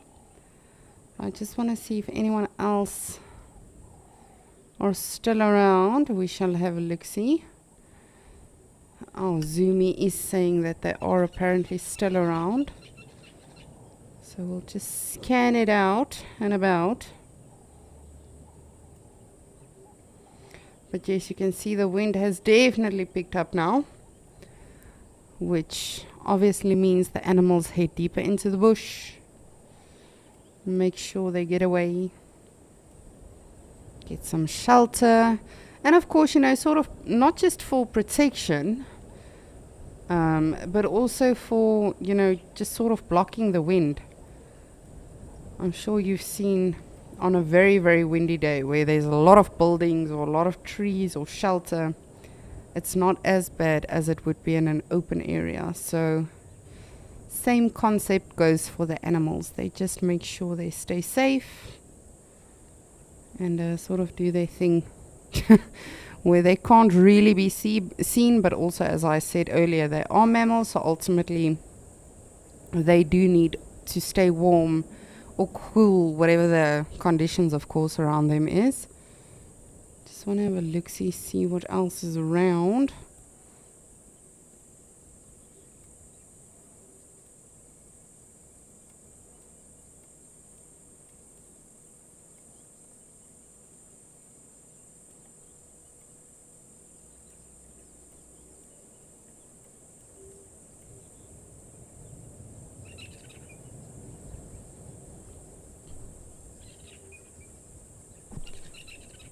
I suspect that's her, but I can't be too sure. It is a little bit difficult. Obviously, she was way closer earlier on when she was closer to the actual water hole, and we could see her nicely, specifically her profile and everything. It might be her, it might not be her, but this impala also seems fairly big, so might potentially be her.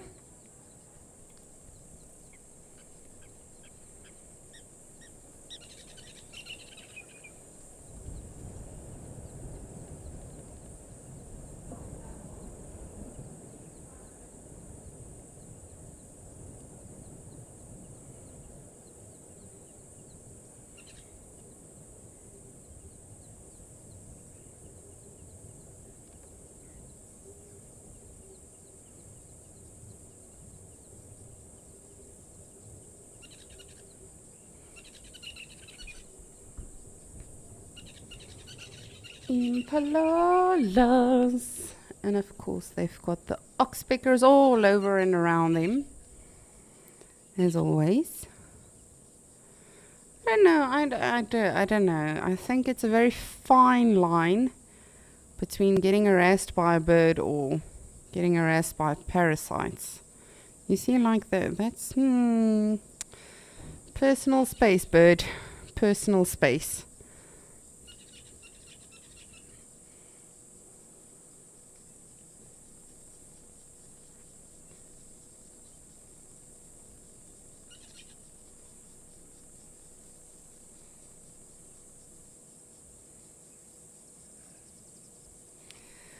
And it sounds like we finally have a correct answer to our previous swear word that we asked.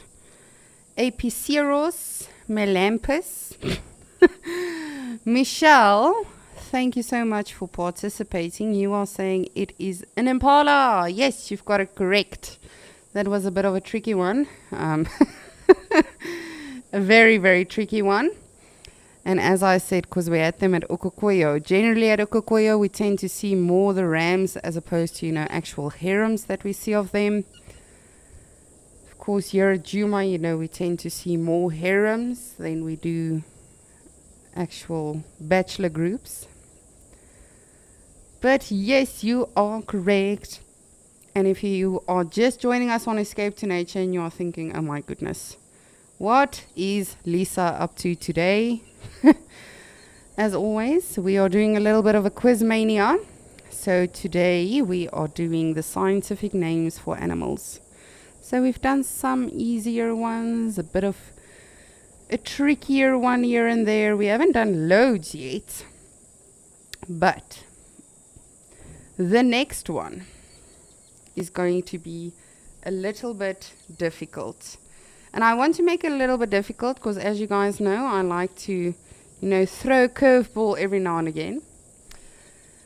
So this animal, I don't even know how to phrase this question. The next animal is an endangered animal. The scientific name consists of also, of course, two parts. The first part starts with an M, like menace. And then the second one starts with a T, like tango. And yes, that's the only clue. Oh, another clue I could potentially get. Yes, let's make this super interesting. Another clue I can potentially give you. To date, I have had 20 sightings of this specific animal. So what animal is that? I'm not going to give you the full scientific name. I do, as you all know, I like to keep us all on our toes. And as I said, please feel free to also keep me on my toes. You know, this is not just to test your knowledge. I myself am challenging myself to see how much I can remember.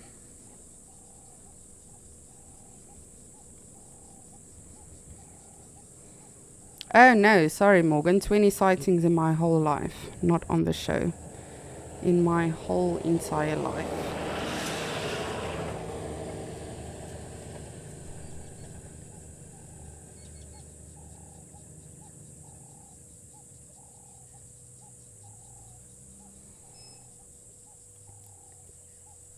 Just want to have a look-see around.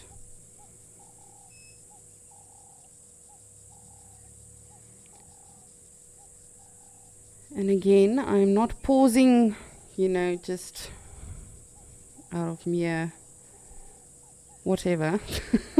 Just scanning everything.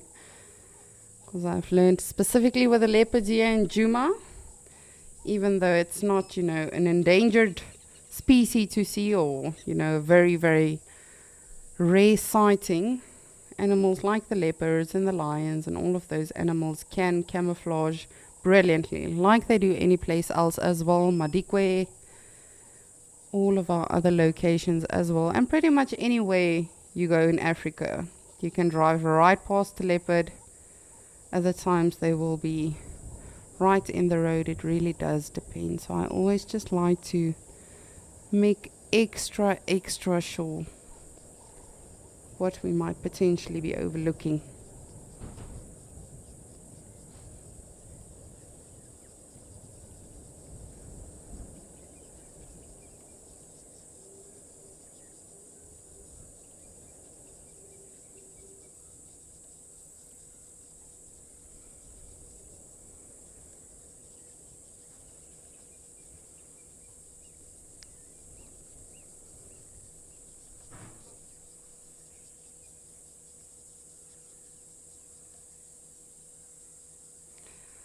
Well, I'm going to continue scanning around.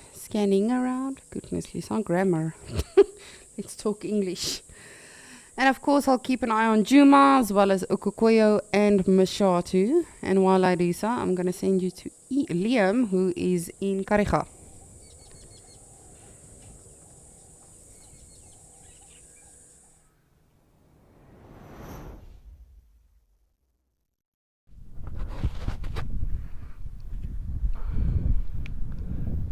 A very good midday to all, and welcome here to Scotia Waterhole, where we've got a couple of ostriches who've come down for a little bit of a drink of water.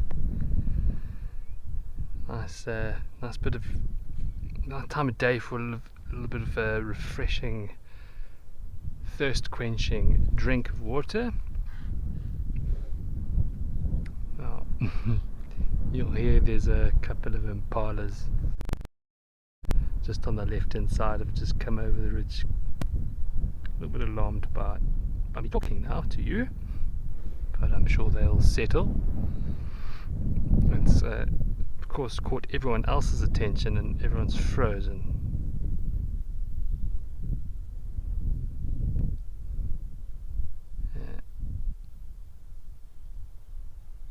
Everyone's frozen, and now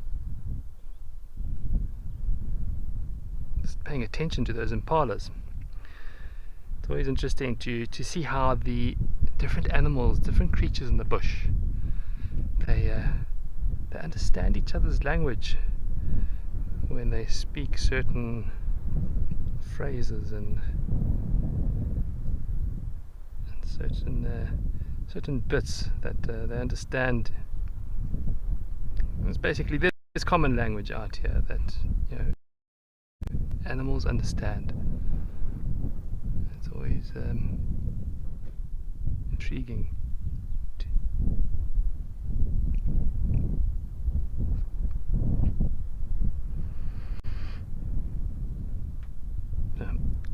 As these ostriches enjoy their little bit of midday drink, let's go and see what's happening in Mashatu with Lisa.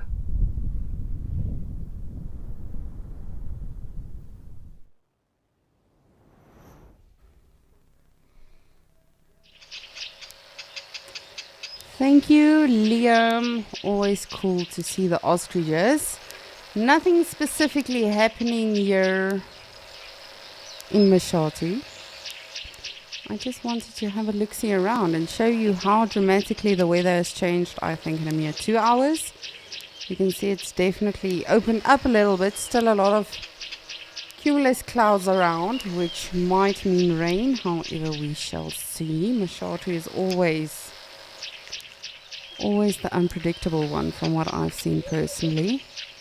And it's been fairly quiet, I have to say. Of course, I'm keeping an eye on all of our water holes, and Mashatu has literally had no visitors so far, apart from the Egyptian geese, the spur-winged goose, the lapwings, and the terrapins. But other than that, no big animals, even impala or anything like that, have come to visit yet.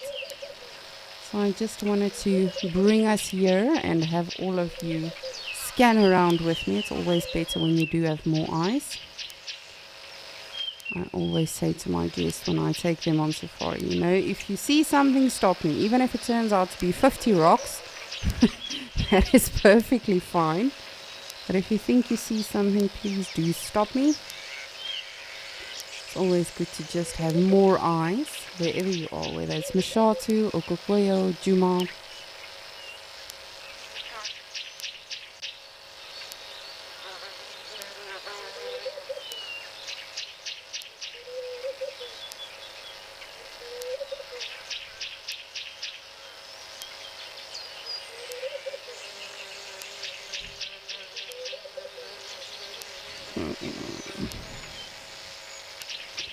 Come on, animals.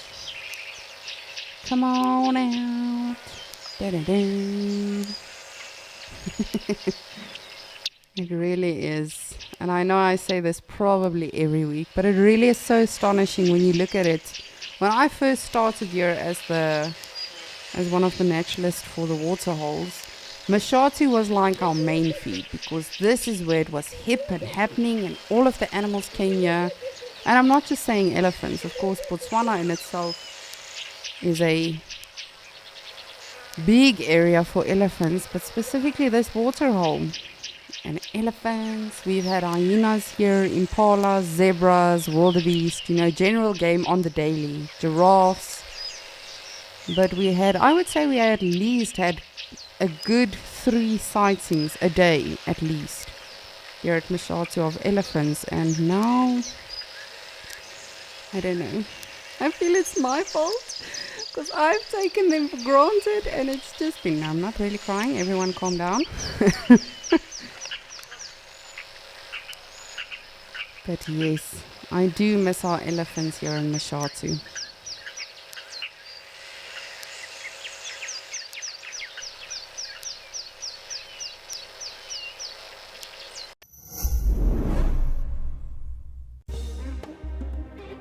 To sit down around a fire in conversation is a practice as old as mankind.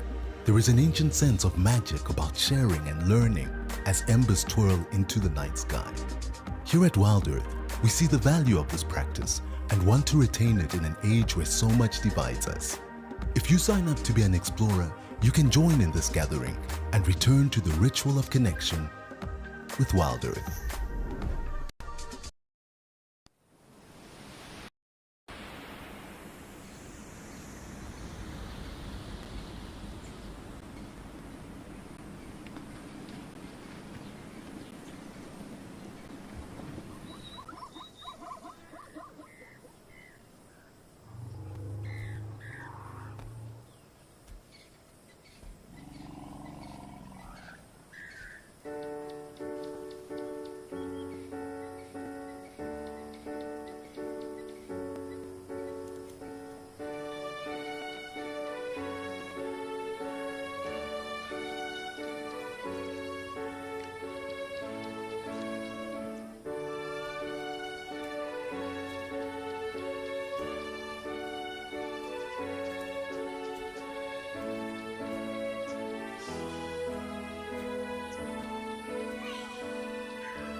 And there is both our spur-winged goose. Goodness, why do I keep wanting to go to plural? Because we generally see more than one here. So the black big bird in front in the water, that is the spur-winged goose. And then the one just at the back of it on the actual bank, that is the Egyptian goose.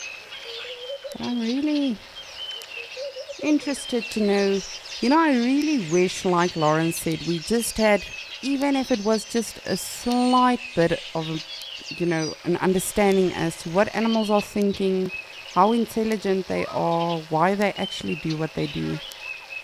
Just to ask this bird, what are you doing? Where are your friends? What's happening?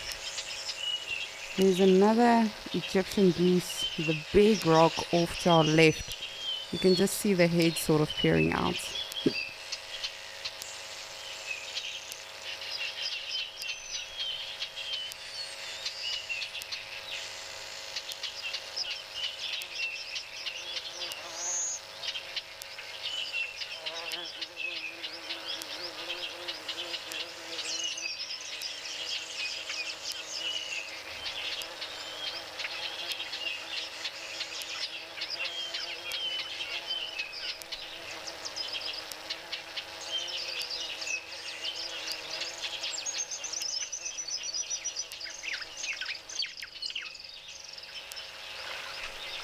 You can see just looking for some insects, things that it could potentially be eating. Ooh, hello Quillias. I have not seen you guys in quite some time.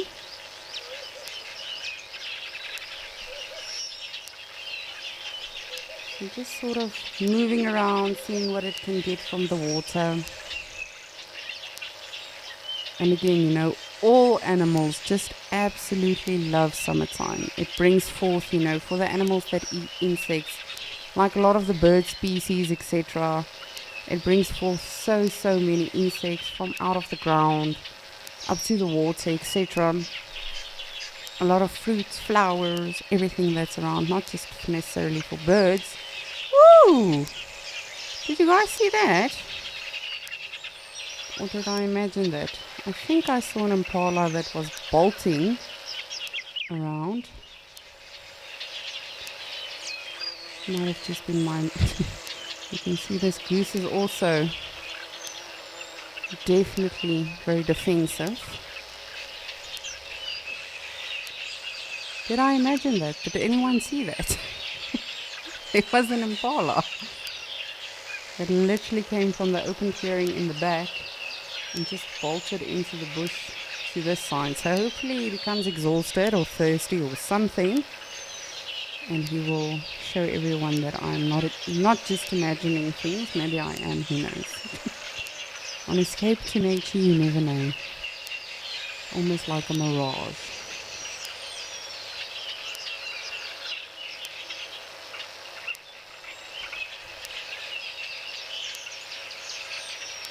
Yeah, man, there really was an impala. I'm doubting myself.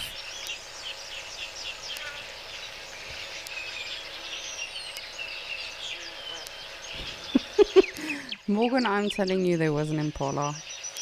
Morgan is saying now, no, it's just very green right now, and there was an impala, I'm sure of it. It's fine, we'll go back on the footage and I can show everyone. But maybe it was just an imaginary impala. Nonetheless, that's alright.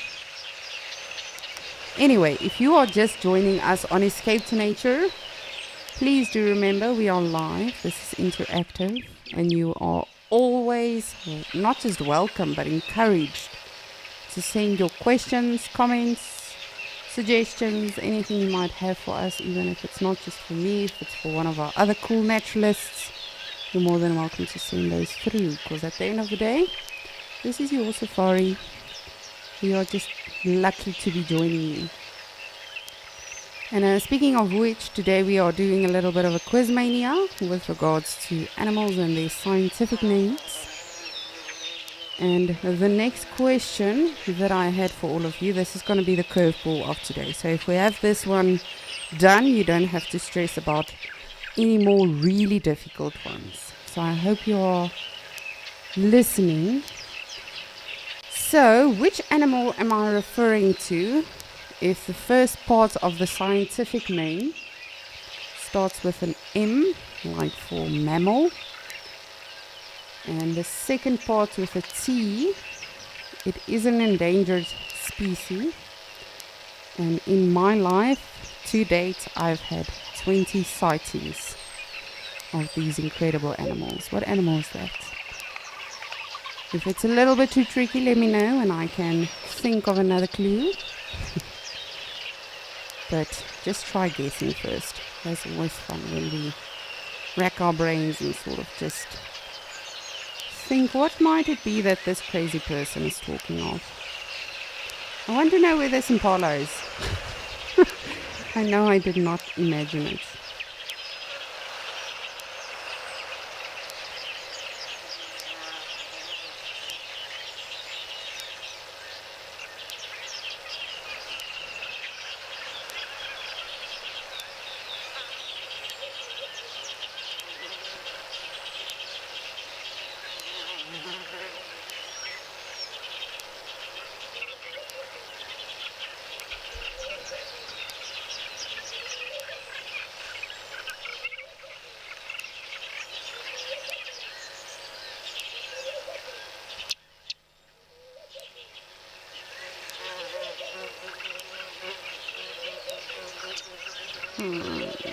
Just want to have a look. I think I see something here in the grass, in the water, but it could again, just be my imagination or wishful thinking.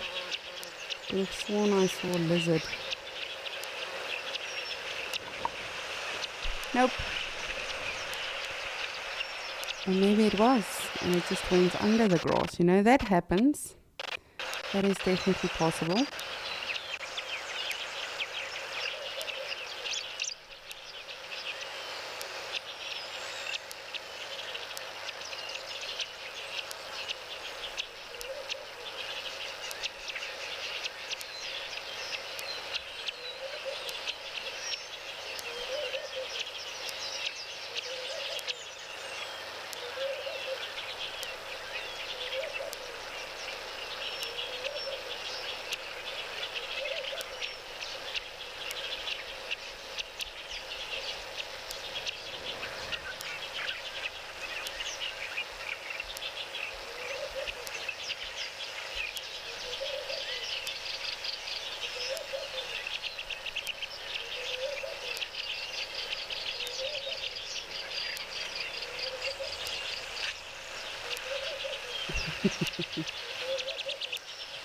Seems fairly quiet apart from our Egyptian goose and our spur-winged goose. I will find that impala and I will show everyone there was an impala. But anyway, let's head over to Ukukoyo and see what's happening at that beautiful waterhole. The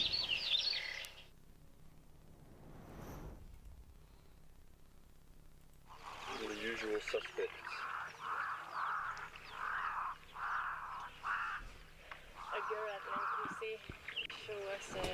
And we've got a lot of antelope, and I am hoping and praying to our Hephalam spirits that we are just going to get one massive herd of elephants.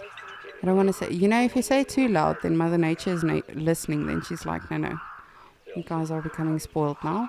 But I am very jealous of Lauren's sighting, so I would feel a little better if we too saw some. Oh, and I did not even tell you yet. I saw, I'm not sure if it's the same baby oryx that we saw the other day, but I did see a baby oryx. I think we were live with Miss Lauren and her beautiful elephants. But it was very brief. Mommy came, she took off again.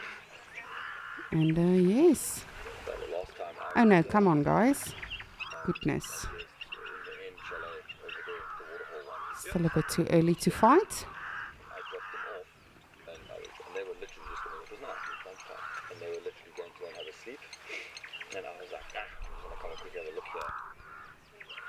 And I do apologize if you hear some chatter in the background.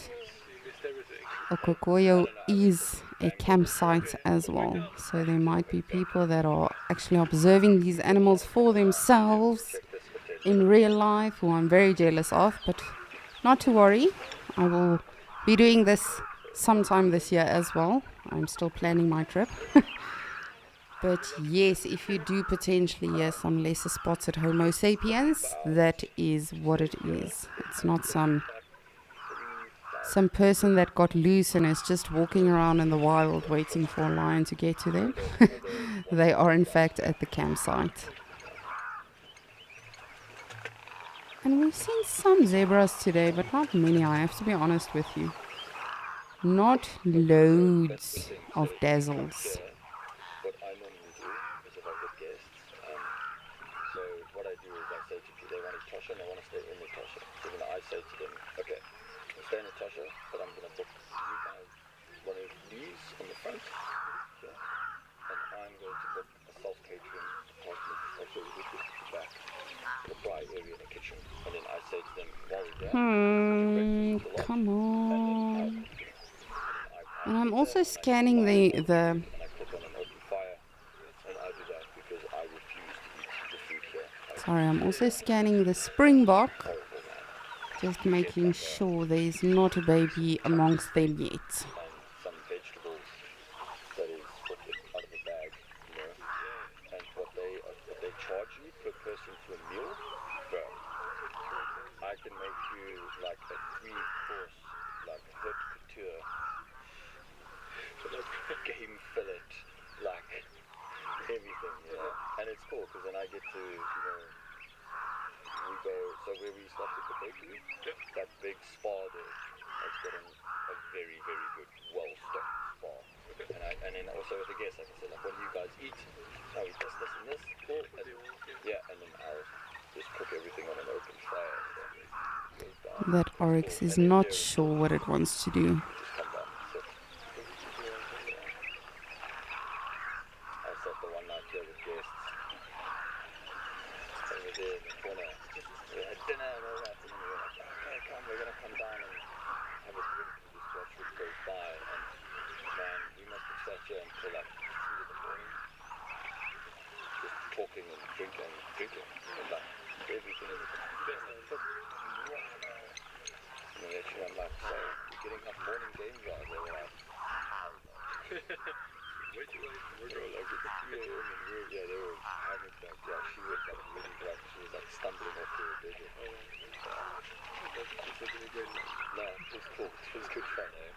I mean, look, I always watch how much I drink to guests. But I mean, they were I don't know who of you joined us this morning on Sunrise Safari, but Tristan made a very interesting comment. If you hear us giggling as naturalists, you know, there's always someone whispering in our voice. And this morning it was Nadine and Morgan that was whispering in the naturalist ear. And right now I've got Morgan in my ear. But she's quite a funny one. If you ever have the privilege or the chance of meeting Morgan, please do yourself a favor. She's rather entertaining.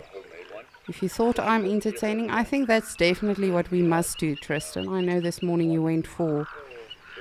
We must find out what the MC's hidden talents are. rum. Yeah, no, it was, and she was, Karina was filling them, so I'd give her my coffee. But I think I second that. Off the top, right? So like, you know, a lot of rum. A lot of rum, man. So funny. But no, I mean, I've been sitting here, and the elephants have been eating that tree. The one where those people are sitting under, standing there and eating. So the trunk is there.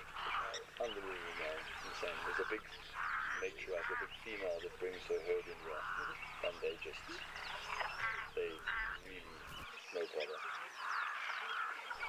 And that tree is probably one of the most photographed trees in Namibia because the sun sets over. Just bear with me. I just want to see something in the background. If it does pixelate a little bit, I apologize. I think it's a jackal. Yes, we've got a jackal. A jakalassie. And again, you know, now it seems like I am imagining things. It's I get asked that all the time. To be honest, He's gonna come out now. gives me an answer. But everything has its pros and cons. I mean, this is world class. But then, you know, if we were going to go on a lunch now, yes, you probably that's the only great thing here. Correct. Yeah, exactly. The pools are mediocre. Like that pool, like the show, is awesome. Yeah, that's going to be spend a couple hours there and swim and chill. And you know, the pool here is pretty average. To be honest with you, oof, sorry, it's This is really cool. not the best view. You can cater I don't think this jackal is in great form. 3 days in Alfeta. I have a car. It's when I zoomed in on it a little bit now, it seemed fairly skinny, and the tail was also, I want to say, very rugged, almost without hair. I'm just trying to. Okay, I lost a jackal now. If anyone sees it, please tell me. But of course, that's what they do. They move, stop, smell, listen, check the vicinity, because they are predominantly scavengers. And you know, a lot of people believe, oh, when you see them during the day, you have to shoot them. They've got rabies. Whoa, not at all the case. They are active both during the day and night. Of course, you know, it does make it easier at nighttime, because then they can also be hunting if they need to. If they can't scavenge, you know, and find a predator that's actually got food, they can hunt hares and smaller animals.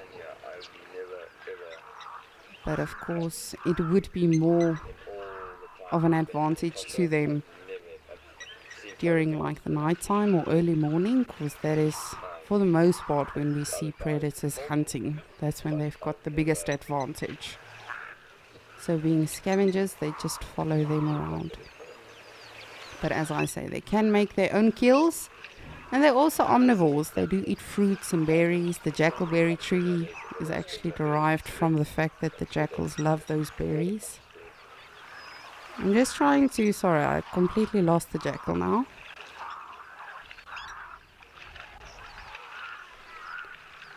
Kiwi! And Trishala actually still, I mean, the other day when she was on Amakala, Trishala on Amakala, she did find the jackal pups, and you know, the adults were also around, and they vocalized and everything. But Trishala, if you are listening, you still owe me a jackal call. Not from the actual jackals or on an app or something. I would love to hear your jackal call.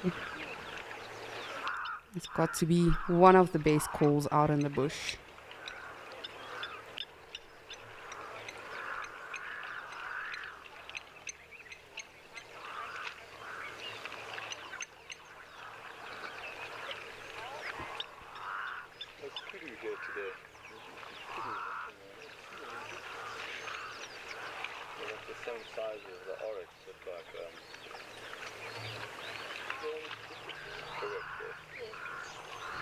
There's something going on in the background. It seems like wildebeest.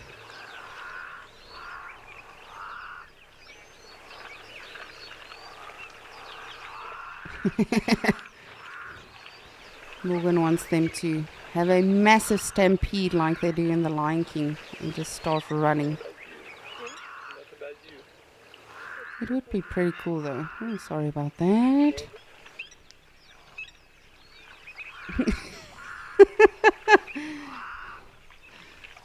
It's zebras, Morgan, not elephants. But I do get where you're coming from, because black and white does make grey.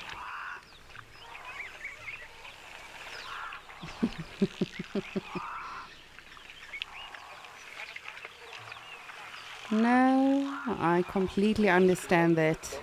It's especially here in Okukoya, I feel like it's always a mirage. Specifically on that line or that tree line, you know, the animals I think are much closer than we realize. So you tend to think, because the other tree lines are very far away, you tend to think this one is also super far away, and then the animals are actually much closer.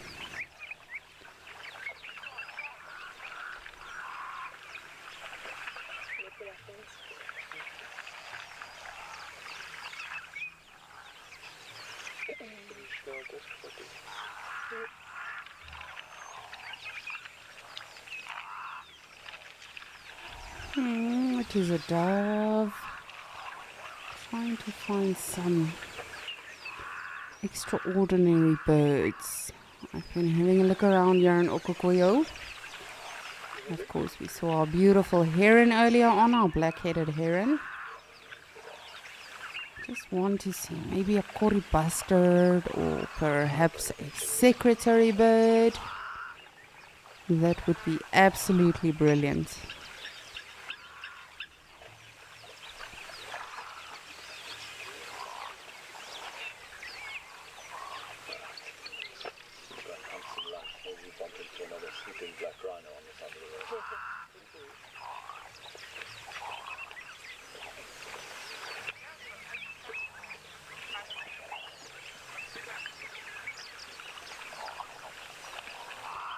Let's see what's happening with this one oryx, because it's just been standing still for quite some time now and I'm not sure why.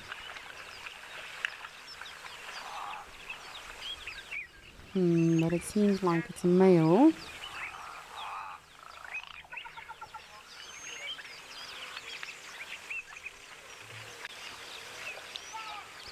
Indeed, just a male oryx busy regurgitating, getting as much nutrients as possible. I truly do wish I could do that. Not necessarily just for the nutrients, but I would save so much time, so much money.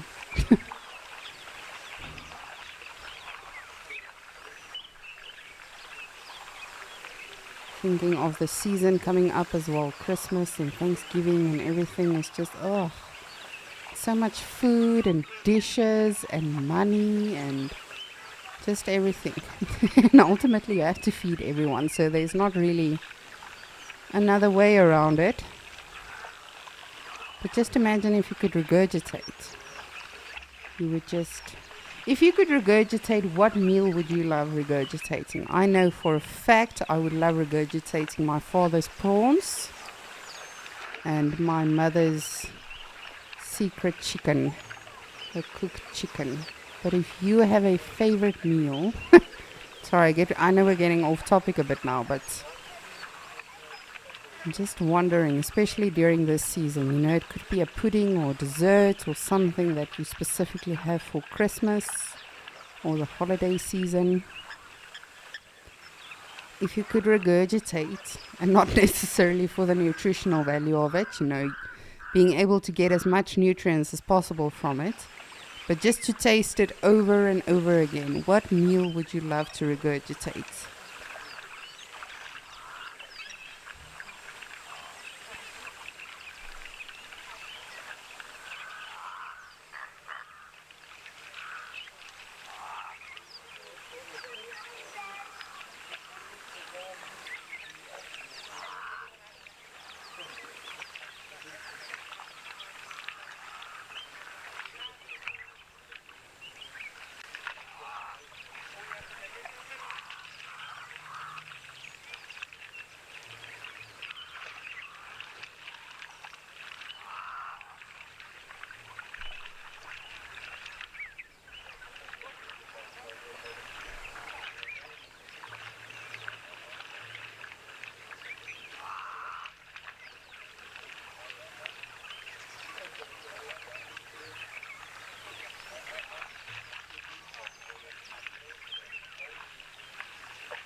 But I will continue wondering what it is that I would like to regurgitate if I had the ability. And of course, continue looking for animals, because that is what we are here for. But in the meantime, let me send you back to Lauren, who's found something for us.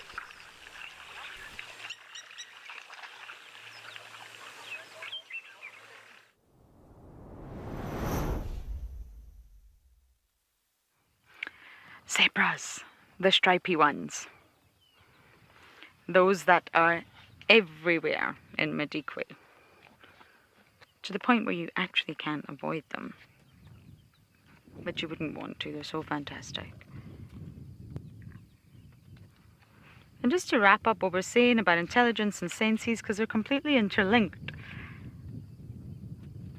Humans, again, just looked at zebras and thought, ah, they're stripy. Okay. We're going to give them the awful collective noun of dazzle, because they're dazzling. And when they dazzle away with the black and white stripes, they confuse predators because they confuse us. And that was such an error in judgment, because we are not the predator. So yes, they may, of course, dazzle us when the black and white stripes merge into one and it just creates this wonderful effect. But the predators, mainly lions, don't see like we do. Not even a little bit. They hunt at night also.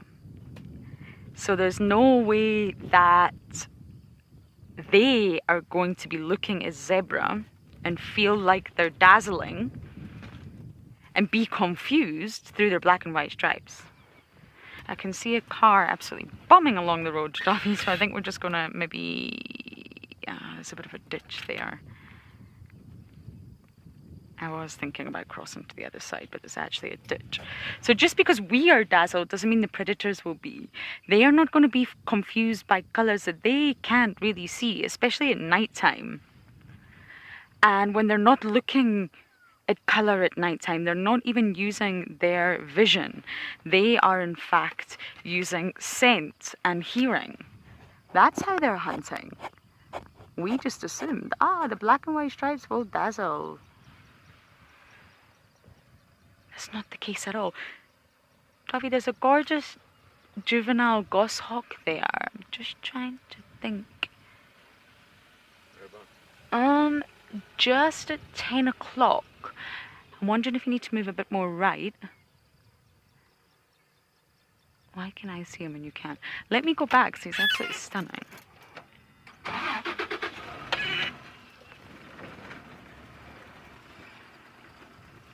feel like you possibly should have him now. Do you see the goshawk perched up there? Yes, there you go. If you look closely, it's a juvenile.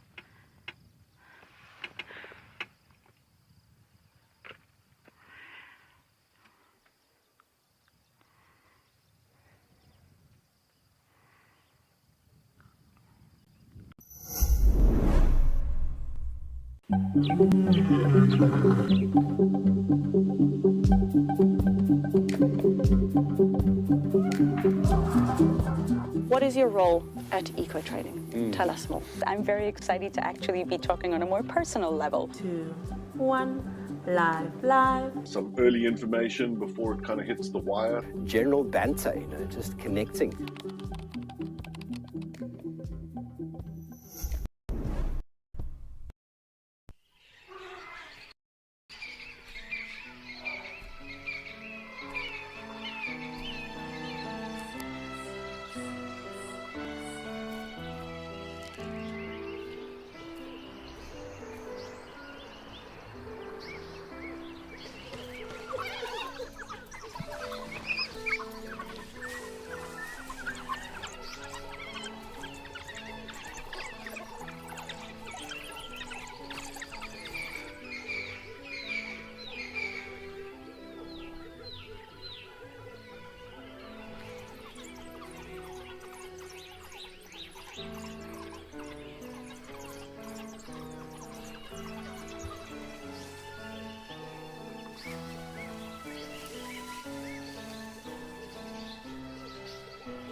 Okay, back to the zebras now that the vehicle's gone.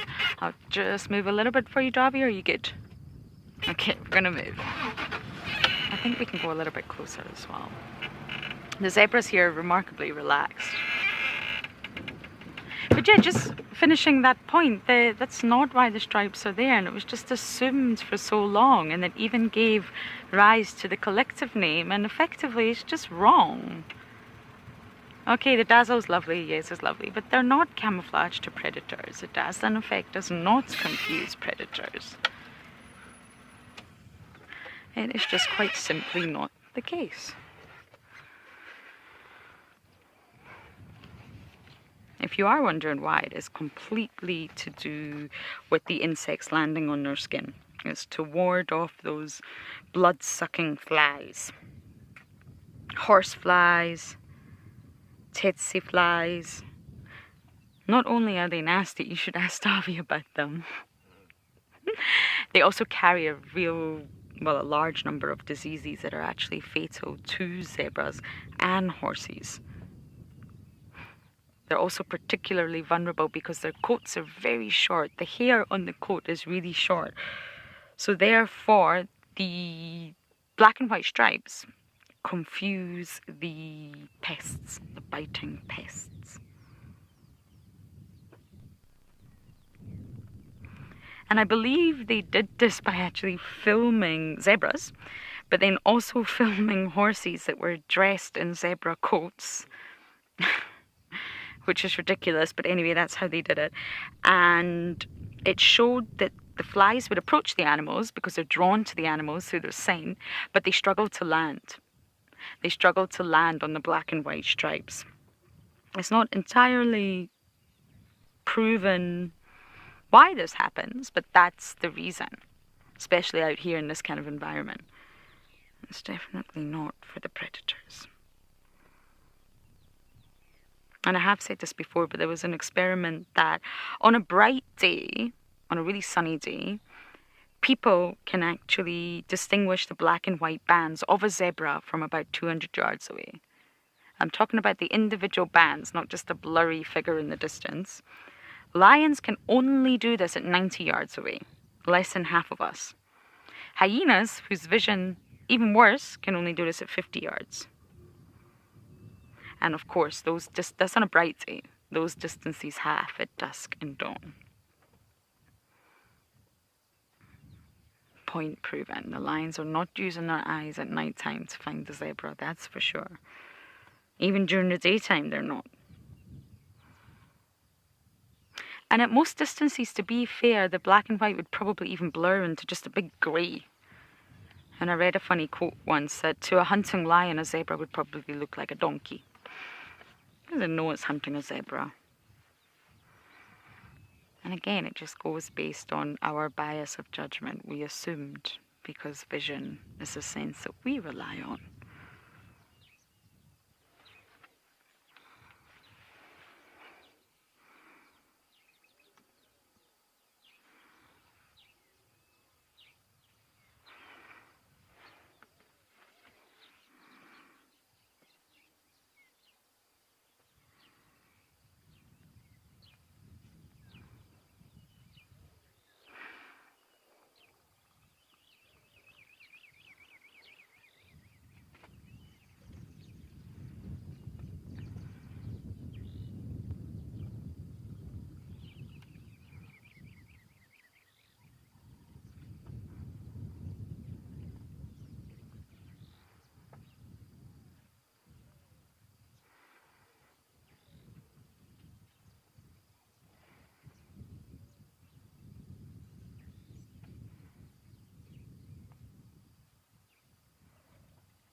She's lined up literally perfect with the antenna.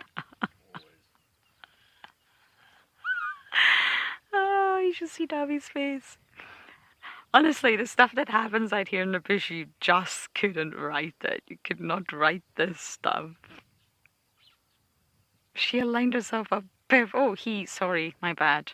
He aligned himself up perfectly with the antenna there. Thanks, boy.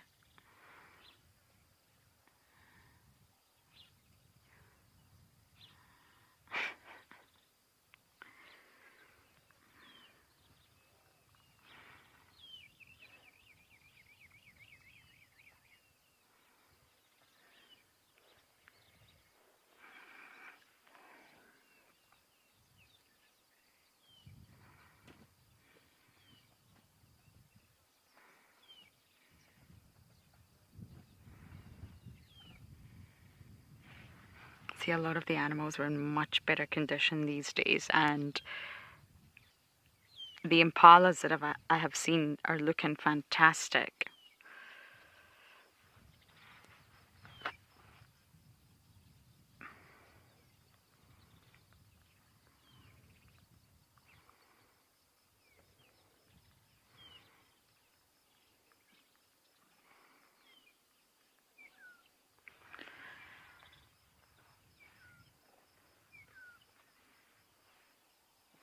Yes, sorry about that. The impalas are also looking great. Flush out the mange, the reins, get rid of all sorts of irritations on the skin. A lot of animals are looking really healthy right now. The reins have delivered. Yes, Bianca, it's a sign of illness, maybe not malnutrition per se, but when the mane collapses, it means that that animal is not well. It's a physical sign that the zebra is not in good health, but it isn't necessarily down to malnutrition.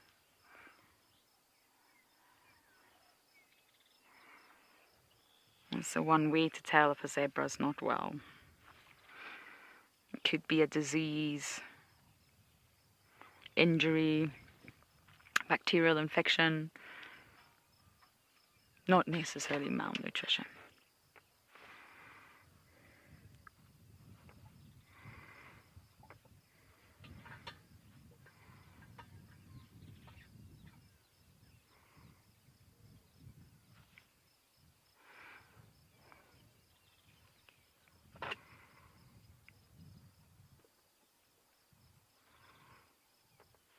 I don't think I've ever spent this much time with zebra before. And that is because, I mean, in Djuma, I used to get this small herd. I used to love to spend time on Cheetah Cutline, especially after the fires, after they burned all the fire breaks, because they love new shoots of grass. That's zebra's speciality. And there was maybe about 5 of them, and they were very skittish. But here they're everywhere and they're extremely relaxed. Zebra on each side. I think this is a good looking pair. How's that, Darby? Is that trusty old antenna in the way?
What a lovely afternoon it's turned out to be.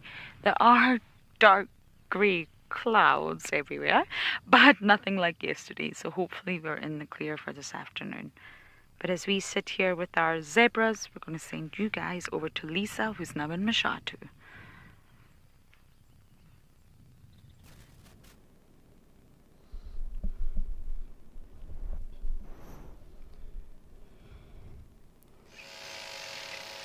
Thank you, Lauren.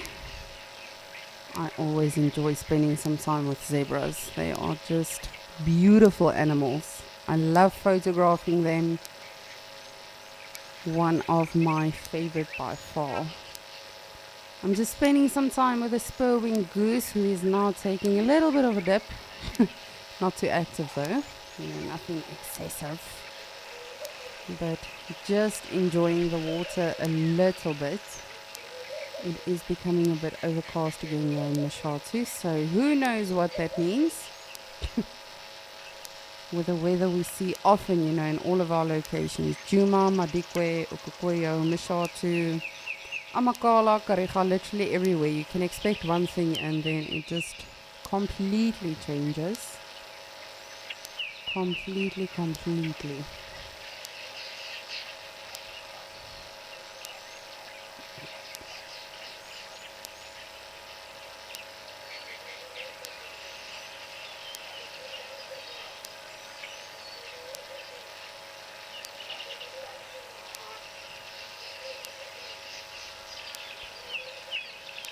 Just want to take another look around. See if anything else is happening around our beautiful waterhole.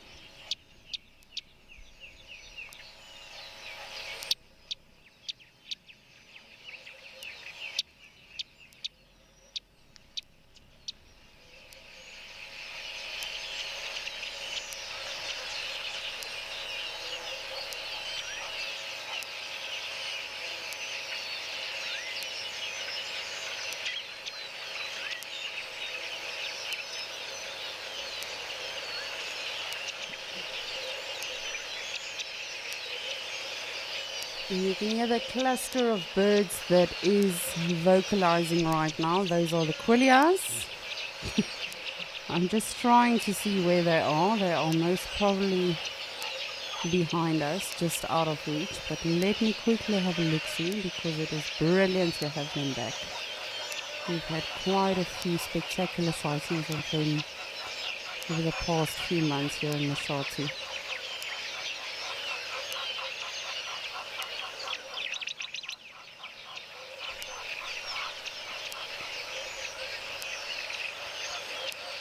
Generally, they love to cluster over here, but it does not seem like they are on this tree. I think they might just, as I say, be at the back of us, just out of reach for us. But that is alright. Always nice just to sometimes just sit and listen, even if you don't always see something specifically. Like Lauren said, you know, as humans we tend to want to be visually stimulated as well as audibly. But we want to see, we don't always just want to smell and taste and listen, we just want to see something. But sometimes it's good just to sit back and just to listen.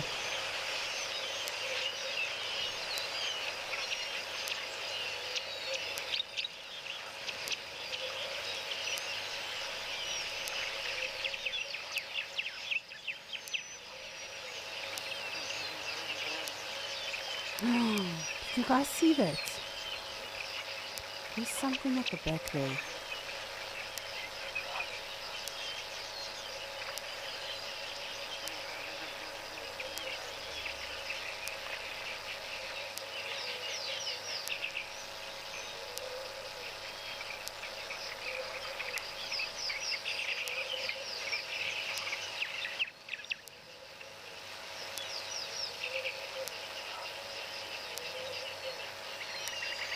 Please tell me someone saw that.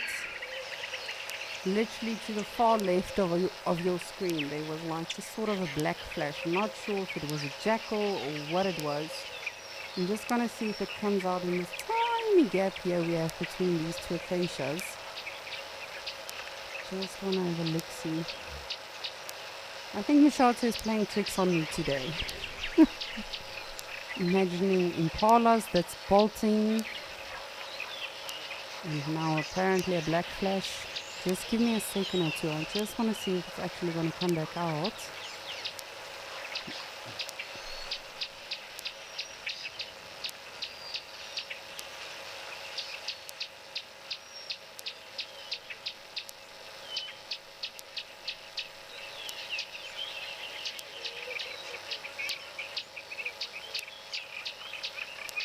Might even have been a warthog, but it had a very stealthy movement about it. I'm going to try something, but I doubt it will work. Let us see if I take a closer look. Come on. Technology, work with us.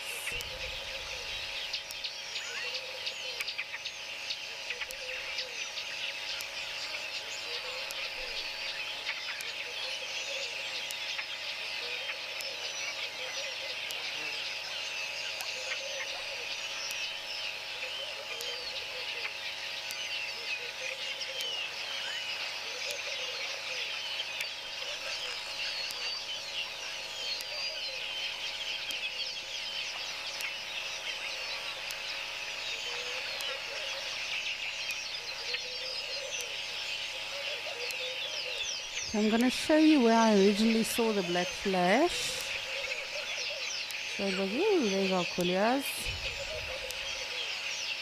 It was literally over here, center screen. Something black just ran across the screen. Now, it might have just been black due to, the angle we were at. I think it may have just been a jackal. But as I said, it was very, very fast. These animals. Alright, let's take one last look around at Nashatu, and then we'll see what's happening at our other water holes.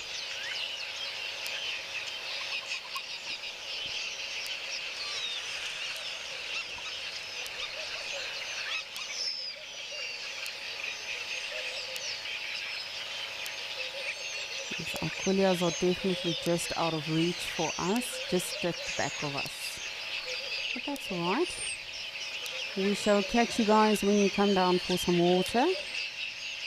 And of course it's lovely listening to them.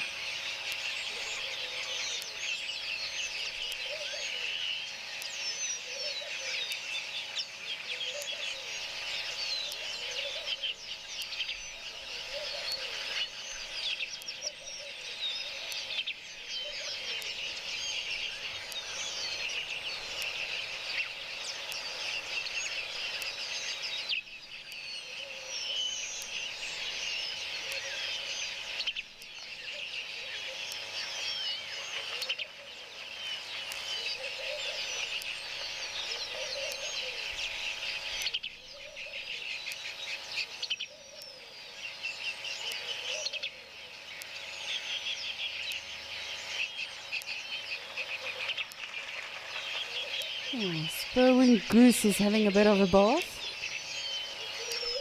Of course, this is one of many ways that birds actually clean and preen themselves, is by literally bathing in the water. Oh, that's nice.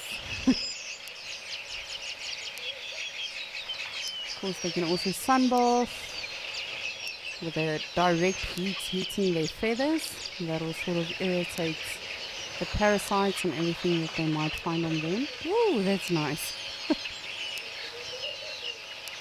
And dust bath, same effect as the water. And then they can also go through what we call anting, where they let the ants clean them.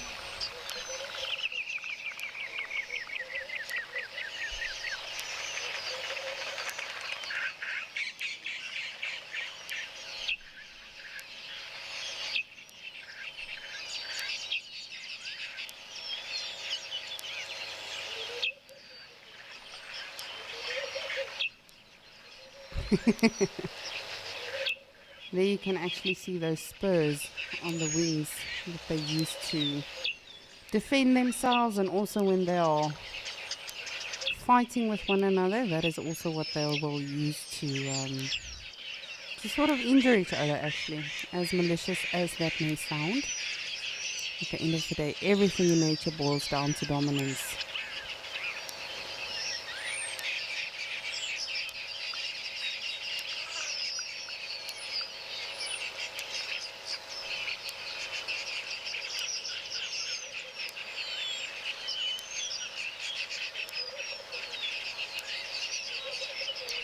But how beautiful is this scene with the clouds and everything reflecting on the water. Just absolutely wonderful.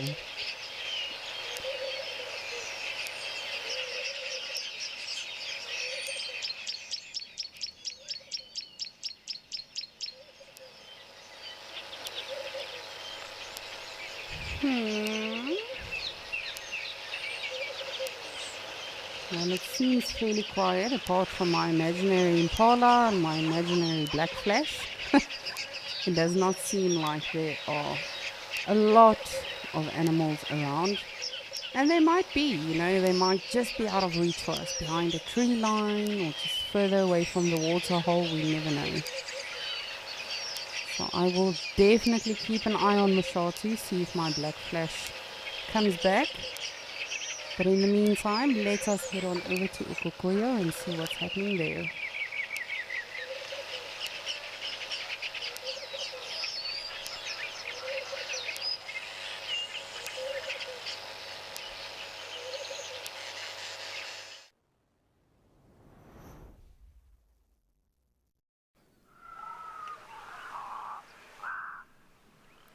We've got some giraffes.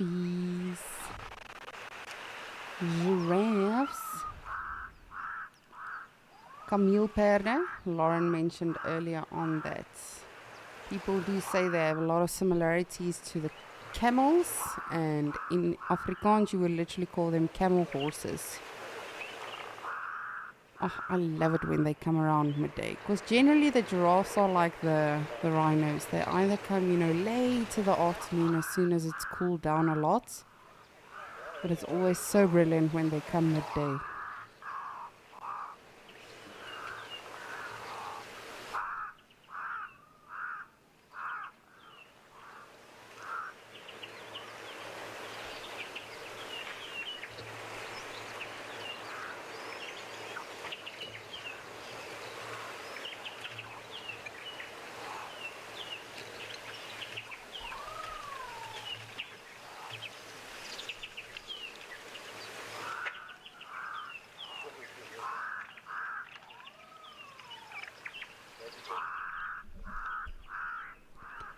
And the thing that I truly love about giraffes is you never know how you're going to see them. Sometimes you see 30 giraffes together. Sometimes you see them all alone. Other times you might see them in small groups like this. They really are the hippies of the bush. They don't have a set social structure. They literally make and lose friends every single day. But it seems like, I'm not too sure on the one at the back, but these three in front are definitely females. Definitely. But what an odd animal. If I could create animals, that is definitely not something I would think of. That and an ostrich.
Come on down, giraffes.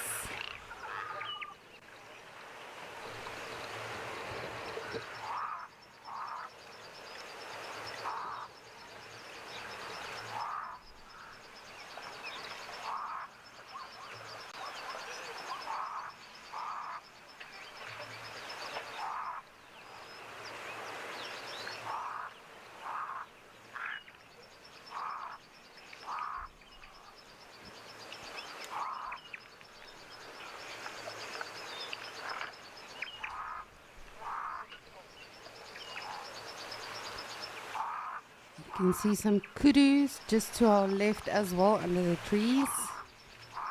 Very, very easily recognizable with their Mickey Mouse ears.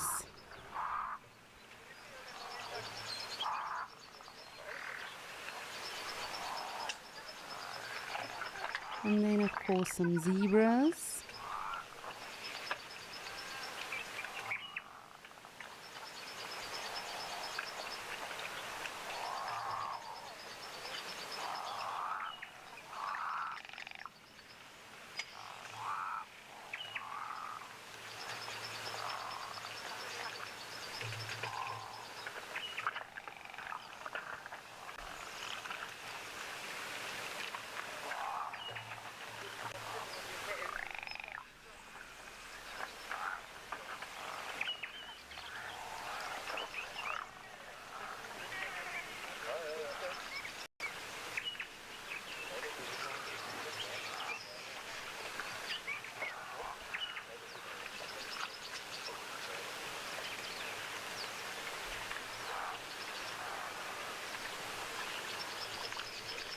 And if you're only joining us today, for those of you that know me, I love quizzes and testing our knowledge. And when I say this, you know, it's not all about testing all of you.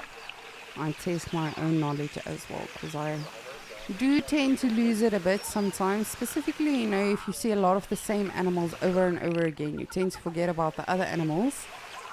So today we are doing the scientific names of some animals. Of course, you know, we can't cover all of them. That would be brilliant. But I think we will keep each other busy for a good 12 hours straight at least. But today we are chatting a little bit about the scientific names of the animals.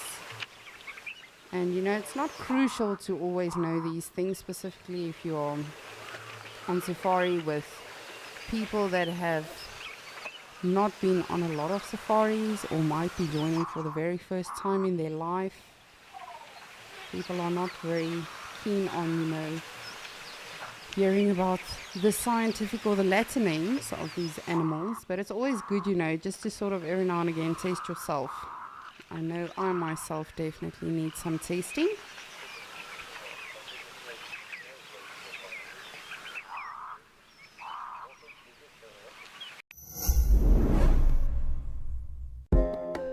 Here at Wild Earth, we know it's not always possible to watch your favorite show live. If catching up on safaris is critical to you, then download the Wild Earth app and watch the catch-ups here first. Catch-ups are available on our app before YouTube, and in addition, there are cut-downs of each show for those who only have time to watch the best bits. That was incredibly cute. Download the brand new Wild Earth app today and don't miss out.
How beautiful is this? Such a typical or iconic African scene.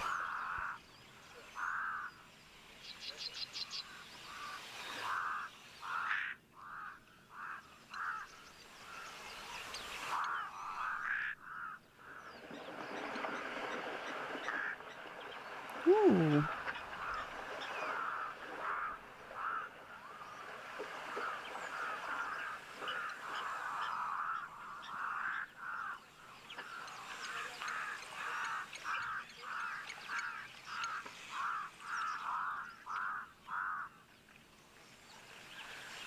And if you see a baby, please do let me know.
Mark, thank you so much for joining us on Escape to Nature. It really is wonderful always hearing from all of you. You are saying so many animals and in one frame. Yes, that is what I love. Well, about all of our locations, I have to say. But definitely about Ukokoyo, you know, it's got such a wide variety of animals just in one frame that you can get. Of course, our other water holes as well, but specifically here at Ukokoyo, this is a very big water source for a lot of animals for quite a few kilometers, so they tend to come here.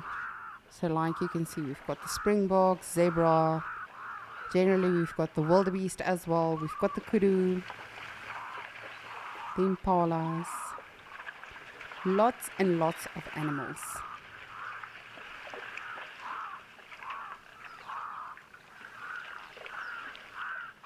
Just bear with me, I just quickly want to have a look at what these giraffes, what sort of direction they are looking at, but it seems like they are looking directly at the camp, so I don't think I'm too worried about it. In fact, if it was something potentially threatening, you know, a lion or something like that, these other animals would not just be chilling out, so I think it might just be the people at camp that they might be hearing.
I'm just going to make double sure.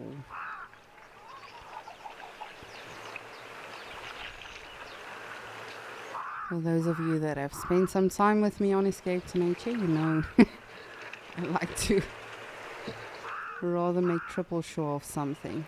Because you never know when there's a lion or something that might be lurking around. As I say, it's most probably just the people that they are hearing, specifically considering this time of day. But that being said, we've been surprised before by the animals, so there really is no rule book.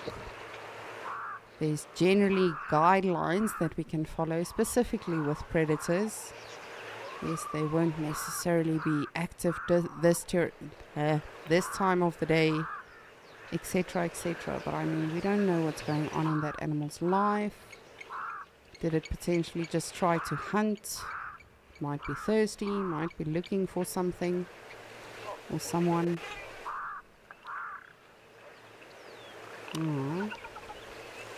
I thought it is a bird of prey, but it's not.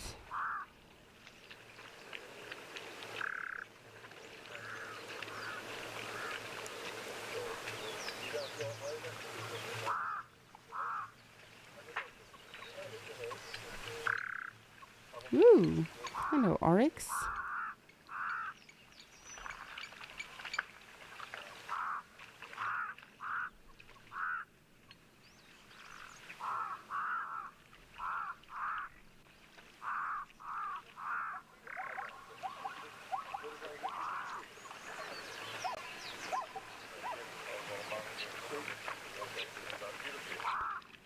And that's also probably one of the best sounds in Africa.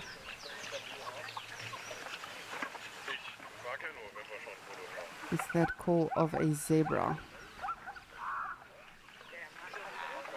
And whoop, whoop, whoop, whoop, whoop, whoop. And that is the call of a zebra.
The animals are definitely reacting to something today.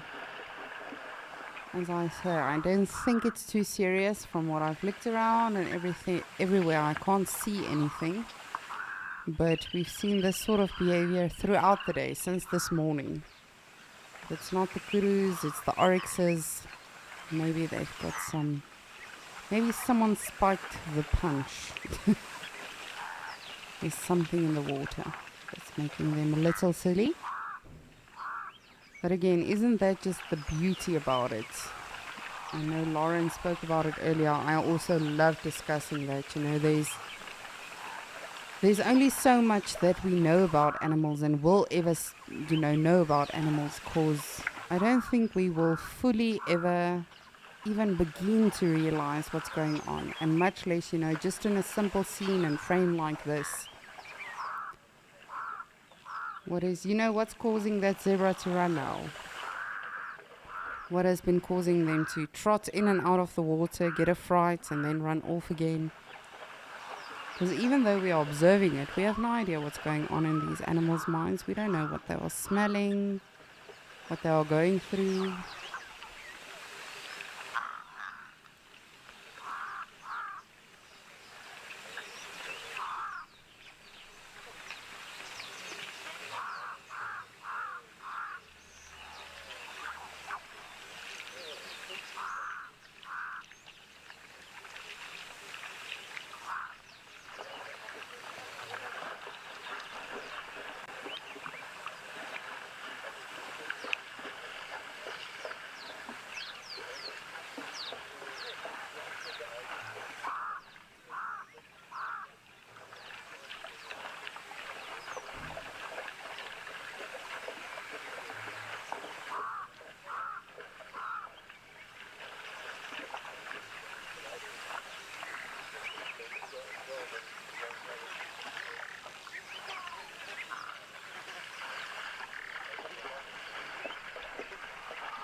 Mike, good afternoon. You would like to know if there are any plants that are dangerous for antelopes to feed on.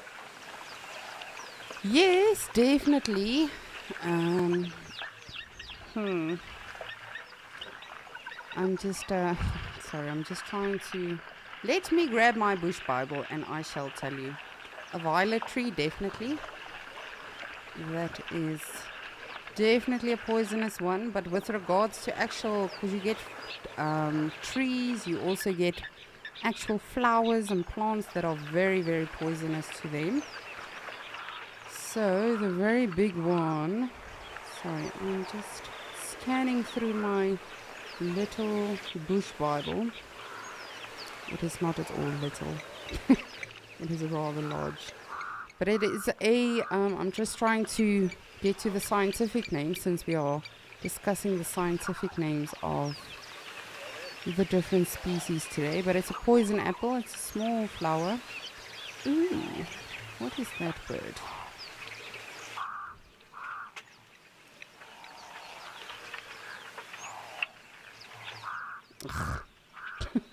It is just a crow. And no, I'm not dismissing crows. We love them. They are very important. But specifically here in Ukukuyo, a fairly common species that we see. But yes, definitely, sorry Mike, got a bit sidetracked there. Definitely plants that are poisonous to animals, and believe it or not, they smell that, they know. For instance, these baboons, the Khachma baboon is very, they're very gross animals for me personally. But they are actually able to digest poisonous plants. You get what we call a Bushman's bulb.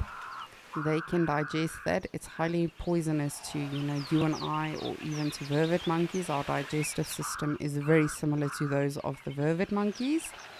But the Khachma baboons, the darker ones, the bigger ones, they are able to digest a lot of poisonous plants. But animals like your antelopes, your elephants, they will know what is poisonous to them. So there's definitely a smell of something that they pick up on, and they'll know that is a no-no.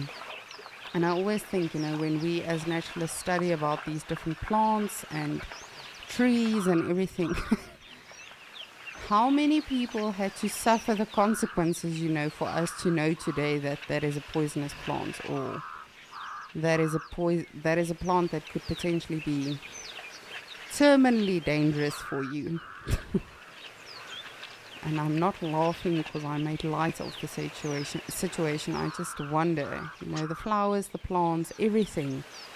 How many people actually had to suffer the consequences for us to get to a point today where we are so well informed to know that is a no-go. You should not be doing that. And generally, for the most part, with plants, if it's got like a milky latex, generally that is a no-go. But of course, you don't see elephants breaking a leaf and seeing, is there latex in this? Or they just know. Animals are brilliant. They know. And I can't tell you if it's a specific smell in all poisonous plants that tell them this is very dangerous. Does each plant have a specific smell? Again, we'll never understand. And even, I think personally, even with all the technology in the world, we will never ever truly still fathom what is going on out here. Which, for me, truly is the beauty about it. But yes, for us generally, you would look at the presence of latex, that milky latex that you can get in some plants. Other times, for us as naturalists, we are taught to test if a plant is poisonous, because a lot of plants can also look similar. So to taste, you would sort of rub it on your inner forearm, I don't know how you call it, just below your palm basically. And you wait a good 30 minutes or so, and if you get a reaction to it, then that's definitely a no-go. But again, that can be different with everyone, because some people get a reaction to literally anything just because they have sensitive skin. But I'm guessing, poisonous plant would definitely have the same reaction on all of us. But if you are not sure, do not touch it, do not taste it. I remember when we were studying, or when we were actually, mentored, not we, me. When I was mentored, my mentor told me, you are not allowed to feed a guest something, even if you know for a fact that is not poisonous. You have to ask them first, and it has to be sort of, voluntary thing. And even then, it's such, especially in the world we live in today, you could easily get into trouble for something very, very small that is not even such a dangerous situation. But if you potentially put someone in a dangerous situation, then it can definitely have some consequences. So always be careful. But with regards to Mike, with regards to the animals, they just know. And how do they know? I don't know how they know. You don't know how they know. I don't think we're ever going to know how they really know.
I'm just gonna take a scan around further back and see what else we can see.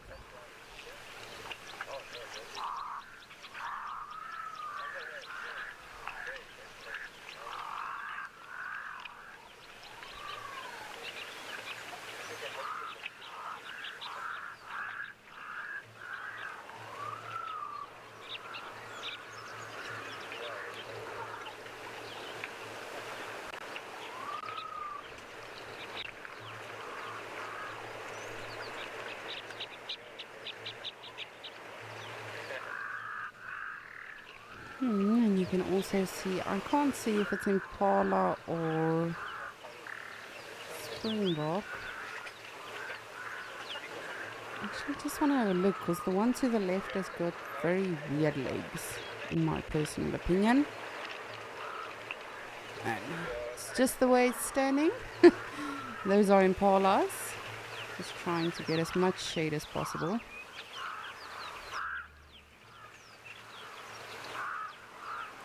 Ooh, Darcy Miller, you have asked a very interesting question.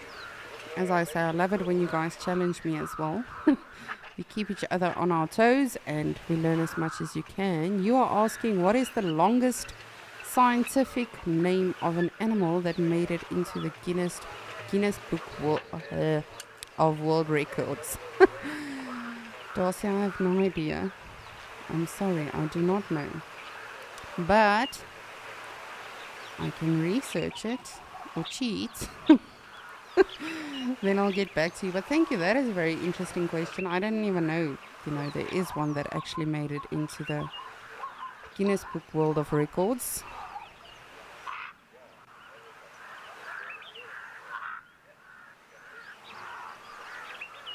Oh my goodness, Darcy. Are you trying to kill me? Alright, so... The longest scientific, animal name, or name that has been given to an animal that actually made it into the Guinness Book World of Records, is a Parastratiophysiomya space Stratiophysiomya. I have no idea how to say that. I don't even know if we have that much space on the screen. We can definitely put it up, but it literally contains 42 letters. But we shall try. Thank you for that, Darcy. That is very interesting. And apparently it's also known as a soldier fly. That is very interesting. Thank you, Darcy. You see, this is what I love about all of you. You love to participate. And you love to also challenge me. Thank you. I just learned something. A new swear word. Yes, D is saying that is not going to fit. But it's literally 42 letters long. The longest scientific name for an animal. And then I'm still awaiting our curveball one for the day. I'm not sure. Not sure if we have an answer yet. But the animal that I'm referring to, and this is the only curveball for the day. The rest were fairly easy and straightforward. But the animal that I'm referring to is an endangered animal.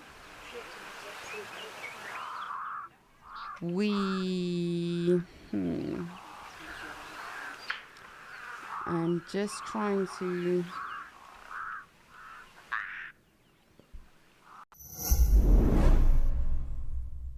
At Wild Earth, we believe that people will see animal rights as worthy by recognizing that they have emotions like us.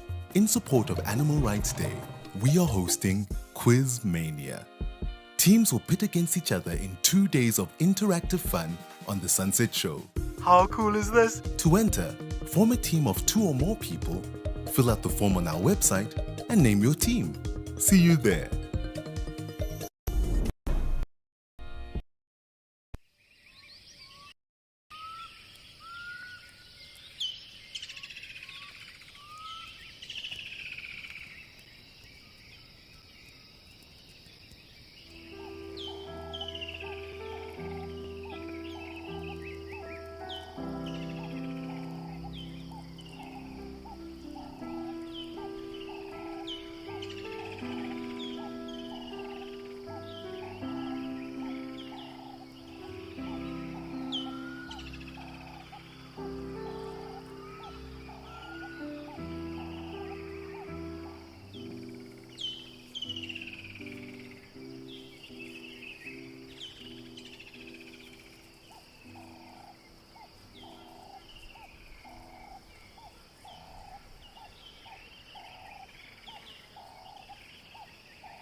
It is a lonely wildebeest.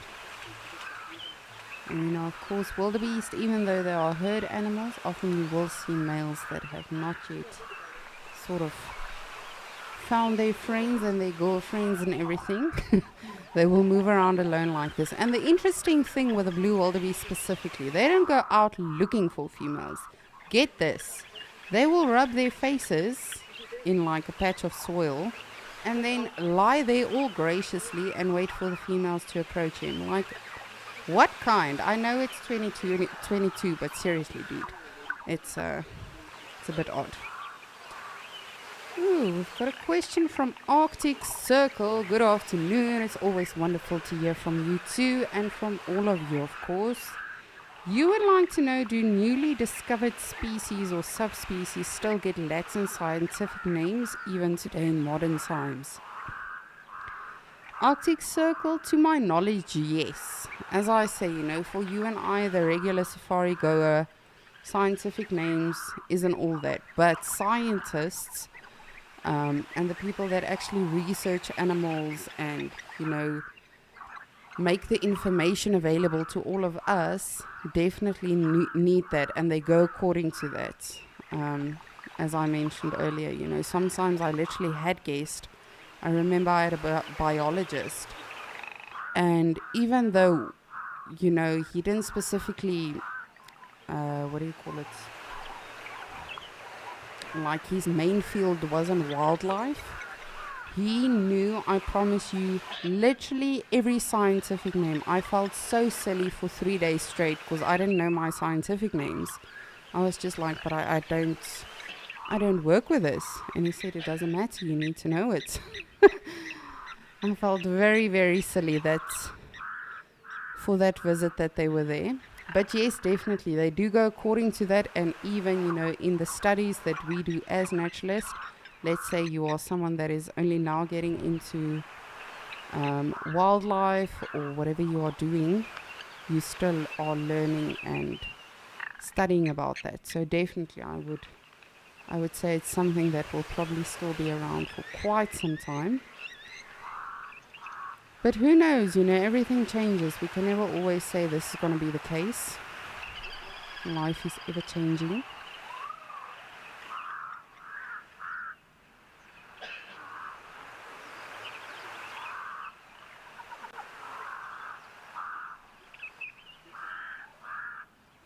I'm just trying to see what are these birds that just came in for landing.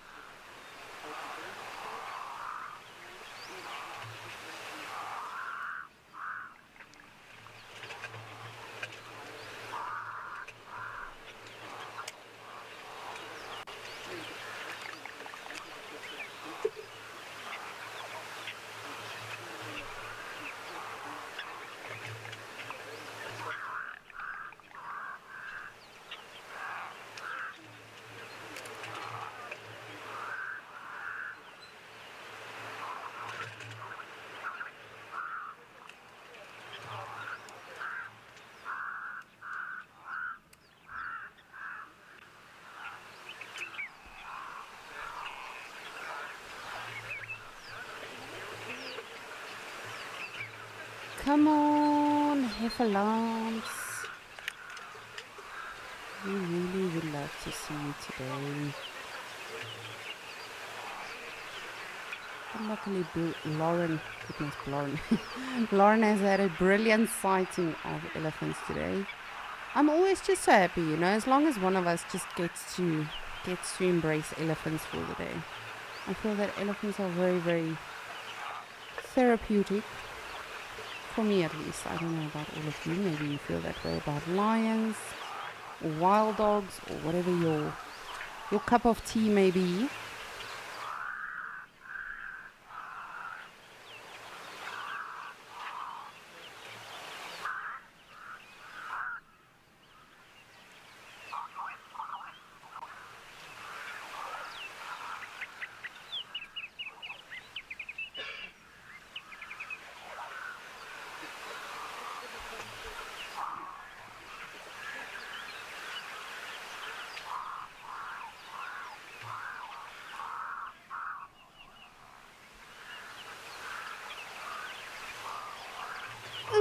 got an answer, because it seems maybe it's just the way I phrased the question. So my next one with regards to the scientific names, because today after all we are discussing some scientific names with the animals. And my next one was I have to say it was a bit of a tricky one.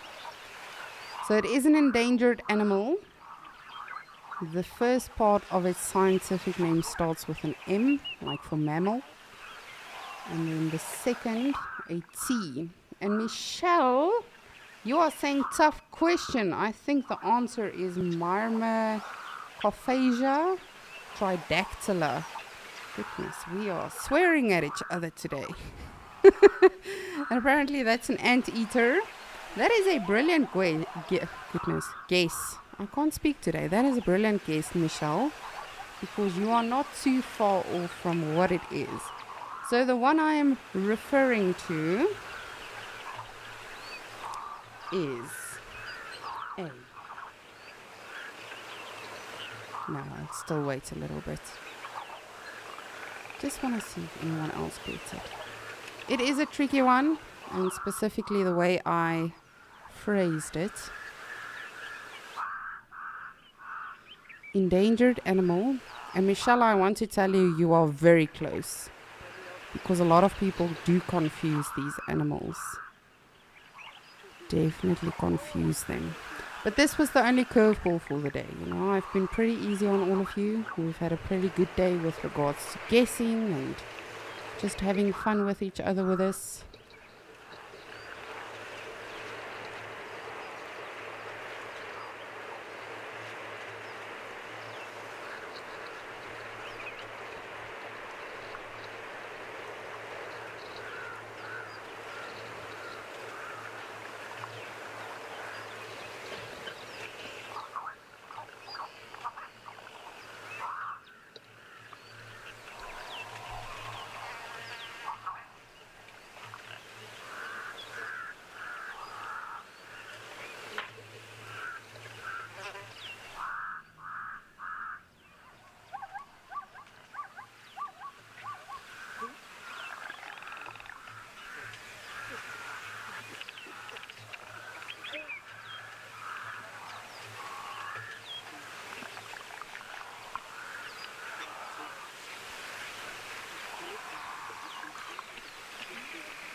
Zebras, where are your babies?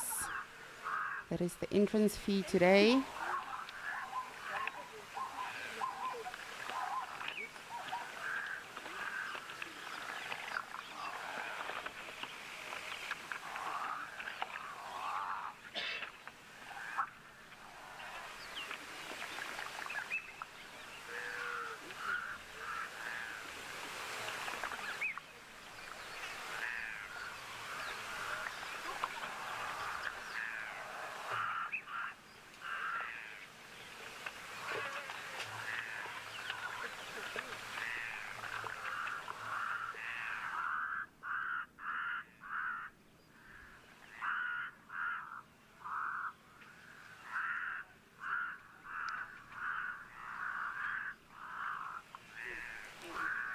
Alrighty, so Michelle, your answer was very close. As I said, you said it's a Myrmecophagia, Cophagia. I never know how to say these things. I apologize. Tridactyla, which is an anteater. The one I was referring to that is endangered, also starts with an M and a T, is a Manus temnicki. And that, my dear friends, is a pangolin. So very close to anteater, as I said. You know, they do feed off termites. A lot of people do tend to confuse them. And yes, I've actually been super privileged in my life to have had 20 sightings of them. I know people that have not yet had any sightings of them, but unfortunately highly endangered animal. But that was the only curveball for the day. I did know it was a very tricky one, and I apologize if I phrased it very oddly as well. But we shall see what our last one will be. I do not want to make it too difficult on all of you. But that being said, I also do not want to make it too easy. So what shall we do?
We've got a lot of zebras coming.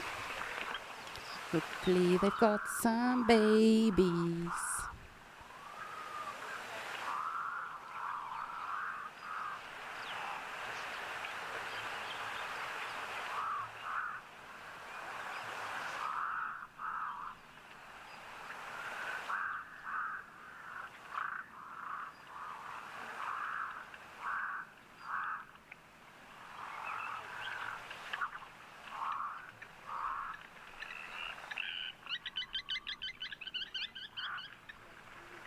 Yes, yes, calm down, lapwings. We know you are here.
I just feel in my bones that my baby black zebra is going to be amongst them, my little fluffy.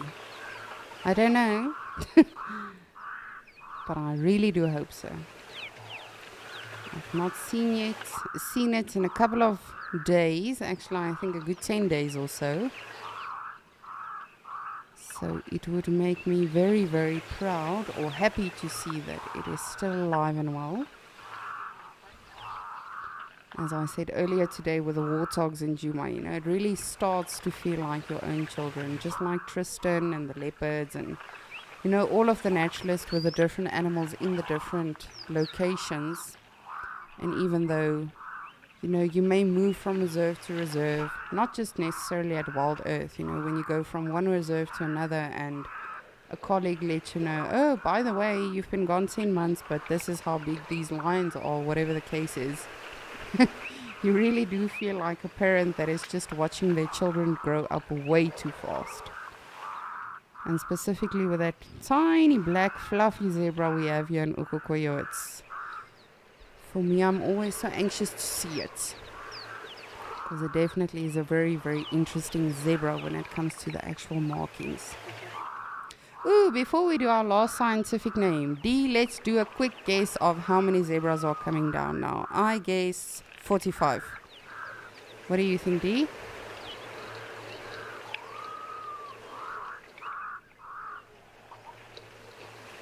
$60, okay, gee. 60? How many? 15. 16, okay. 24.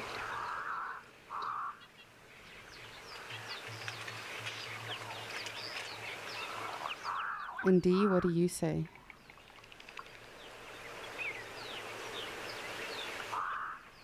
20, 24, alrighty. So we are waiting. It's not the zebras that are walking away now. Those do not count. We are waiting the ones that are coming to the waterhole. So we've got quite a vast variety of guesses. I said 45. I think we've got a 60, 20, 24, 16. So we shall see how many zebras are coming down to the waterhole. And then after that, we will do the last scientific name for the day.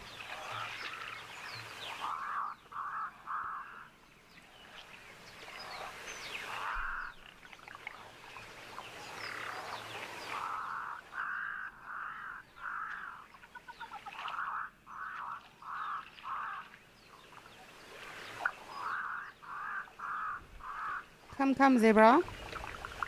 I've got a bet to win. No, I'm kidding. I think it's going to be more than 45. However, I don't know. Specifically with zebras, you know, it can be very deceiving. They don't look like many, and then as soon as they all arrive and you start counting them, it gets a little bit tricky.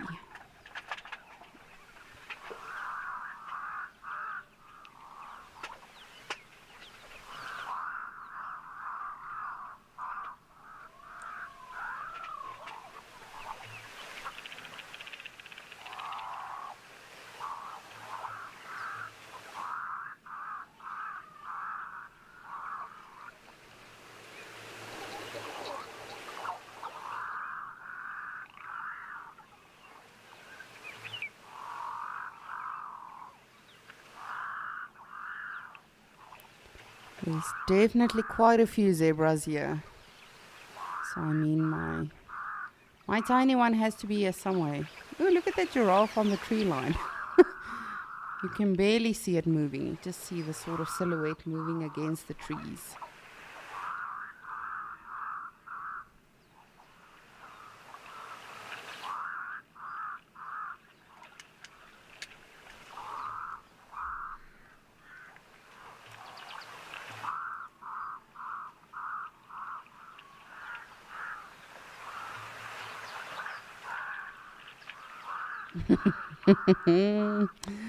Tadiwa and MC is asking now to change her answer. Yes, you may.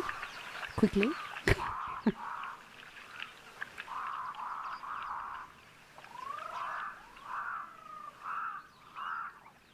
But you're not allowed to count them. You have to just guess. I haven't even counted them. Don't cheat now.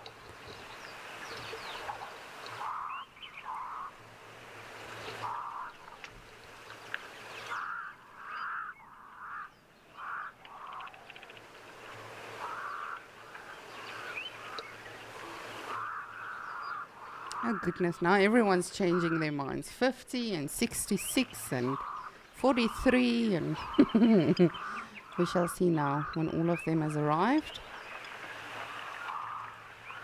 We shall have a look-see. But also, if you are watching, take a quick guess and then you can count with us and see how many zebras there are currently at this beautiful waterhole.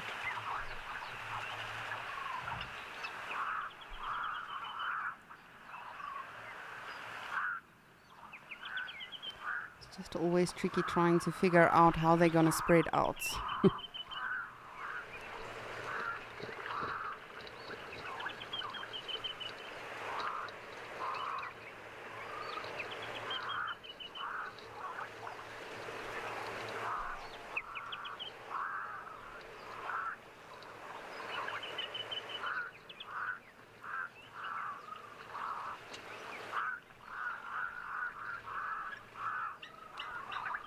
Gonna wait for everyone to park themselves and then I will count them. It makes it a little bit tricky when the ones in front are easy to count, but the ones at the back that are moving, and you know, this again is the astonishing thing. We can see in perfect color and detail Not as well as the dragonfly that Lauren had earlier, but animals just seeing shapes and sizes and shades, and yet they know exactly who's their mom. A baby that knows exactly which one is his mommy just by looking at a stripe pattern. They can exactly tell each other apart in a harem like this. It truly is absolutely amazing. This might make it a little bit trickier now even. But we shall try.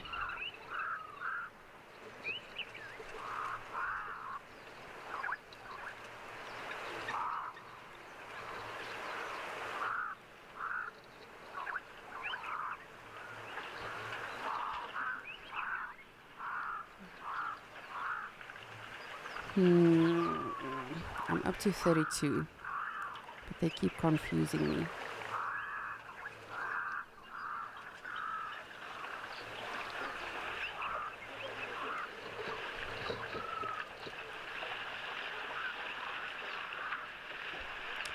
David, hello, and thank you for joining us on Escape to Nature. You are saying there are 30 zebras. It's a good guess. But so far I'm up to 32 and I haven't even counted the busy ones at the back. But it's a good guess. Thank you for playing, you know. That just shows us how deceiving animals can be. Something like buffaloes as well. Sometimes you're like, oh, there was about 60. Then your colleagues are like, there is at least like 300, but all right. We tend to underestimate them, specifically when they are in a big group. But that is what it's all about, safety in numbers. I'm just going to wait for everyone to arrive. Hopefully that happens in this year before Christmas.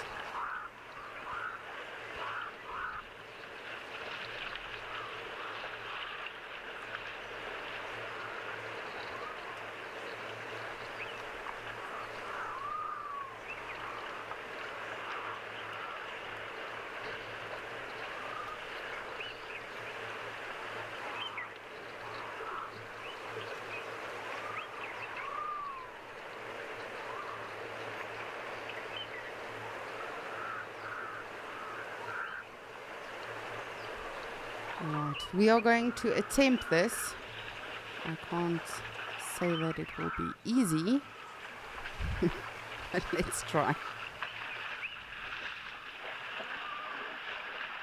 No. You have to stand still for this to work. Zebras, 10 seconds, that's all I need. Maybe more, but just freeze. 1, 2, 3, 4, 5, 6, 15, 16, 17, 18, stand still there. Goodness. Okay, I'm going to try again. And remember, we are not counting the ones in the back because they left the water hole. They were not a part of this group. Okay, I'm going to try again. And I'm going to do it quickly. 1, 2, 3, 4, 5, 6, 7, 8, 9, 10, 11, 12, 13, 14, 15, 16, 17, 18, 19, 20, 33,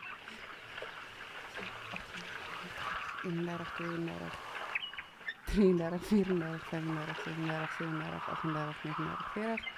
1, 2, 3, 4, 5, 6, 7, 8, 9, 50. 1, 2, 3, 4, 5, 6. Alright, now from what I could count and from what I could tell, you know, in that short space of time that they stood still for a little bit, I counted 56. I can't remember the guesses anymore, so...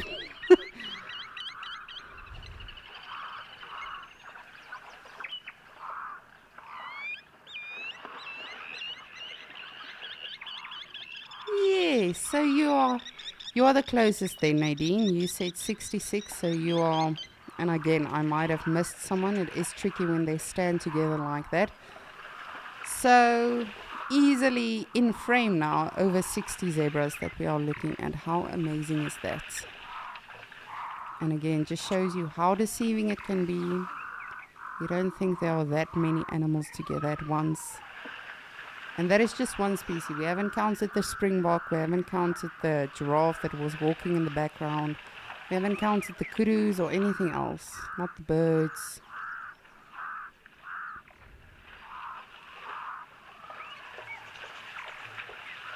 And that is also what's so spectacular about something like a game count, for instance. A lot of reserves, parks have game counts just to sort of more or less get an idea of how many animals are on the reserve. But even when you do those, whether it's by vehicles, whether it's by drones, whether it's by airplanes or helicopters, that will never be a precise number of animals that you have on your reserve. Because you might have counted a zebra twice, or you might have counted 2 leopards less than there actually are, because they might have been under a rock or under a tree, or whatever the case is. That just really goes to show how amazing it is.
Well, our next and last animal for the day, when it comes to the scientific names and technically the curse words of these animals,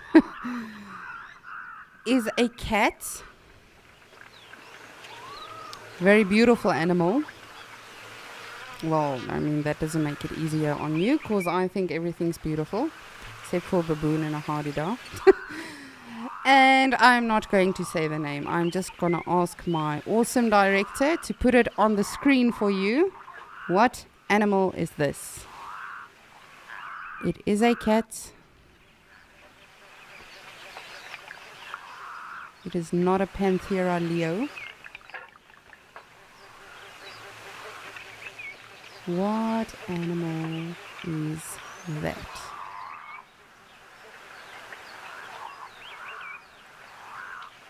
Some people confuse this animal with another animal on safari, specifically if you are coming on safari for the first time.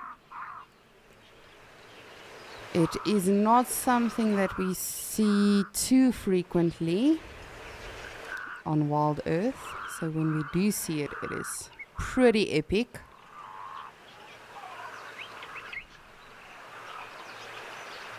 It is not an animal I personally have been able to put on camera for all of you. That no. I had to think for a moment. I was like, we've seen them on Escape to Nature, but I wasn't the naturalist that showed you.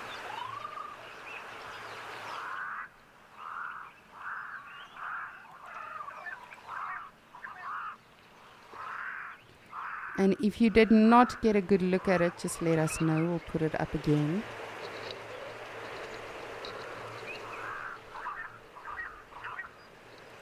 And you will see that we often, when I say we, I mean me, I often tend to, use animals that we don't see all that often. Because as I always say, out of sight, out of mind.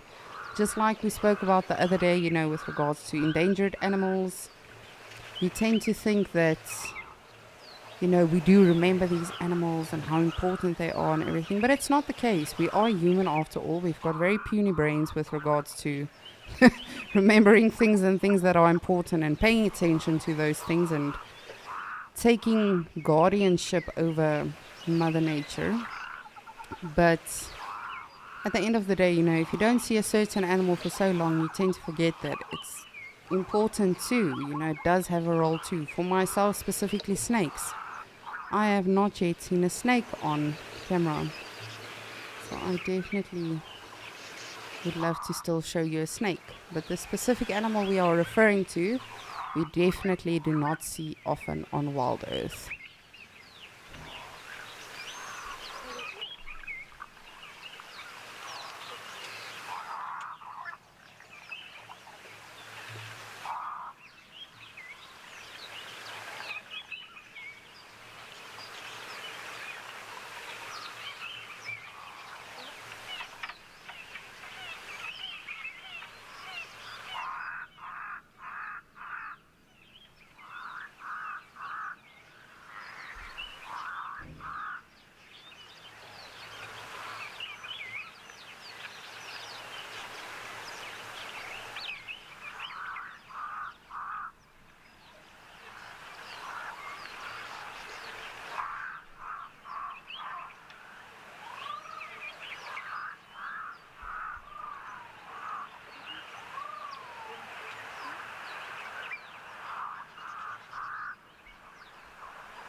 Oh man, I just want some last minute elephants. They can, even if they come running towards the water like they know they are late, that's perfectly fine. I'm okay with that. But even if we don't see them on Escape to Nature today, that is fine. We've had an absolutely brilliant day. We've seen our baby warthogs, impalas, zebras.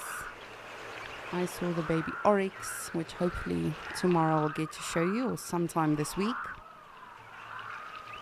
The springboks, the giraffes, a little bit of the ostriches, and of course Lauren and her beautiful dragonfly, as well as the elephants and the zebras. And there is never a day, and I've always said this, but specifically, with Escape to Nature, there's never a day we will say, thank you everyone, thank you for joining us on Escape to Nature. We saw nothing, see you tomorrow. No, that is never the case. And I've always said this on actual safari as well. You know, there's no such thing as we saw nothing or we heard nothing or we experienced nothing. There's always something.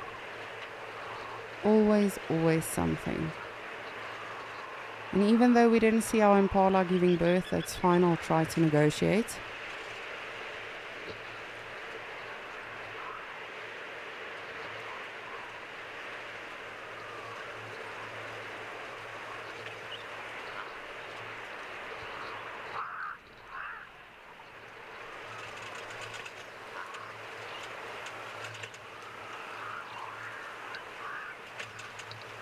Tomorrow is another day, and of course the day after that, and the day after that. And every day is different, you know, I'm not just referring to Escape to Nature. It goes for Sunset Safari, Sunrise Safari, Penguin Beach, literally everything we do here at Wild Earth. There's no such thing as, well, we've had a drive exactly like that, where we saw this and then we saw that. It's always different. And that is what I absolutely love and adore about this job is, and I can't really even call it a job, but but at the end of the day, you know, we are so lucky to be experiencing all of this, to listen to all of this, to be observing all of this. And the best part about it, specifically with us on the water holes, the animals have no idea we are here. We are not interfering with their behaviors or changing or altering anything about their circumstances. It's just absolutely natural. Just like it is in Kariga, Madikwe. You know, it's very important to always bear in mind the space that animals need and all of that. And I have to say, I really have so much respect for my fellow naturalists for always doing that. Just giving the animals their space and reading their behaviors and their circumstances, etc., etc.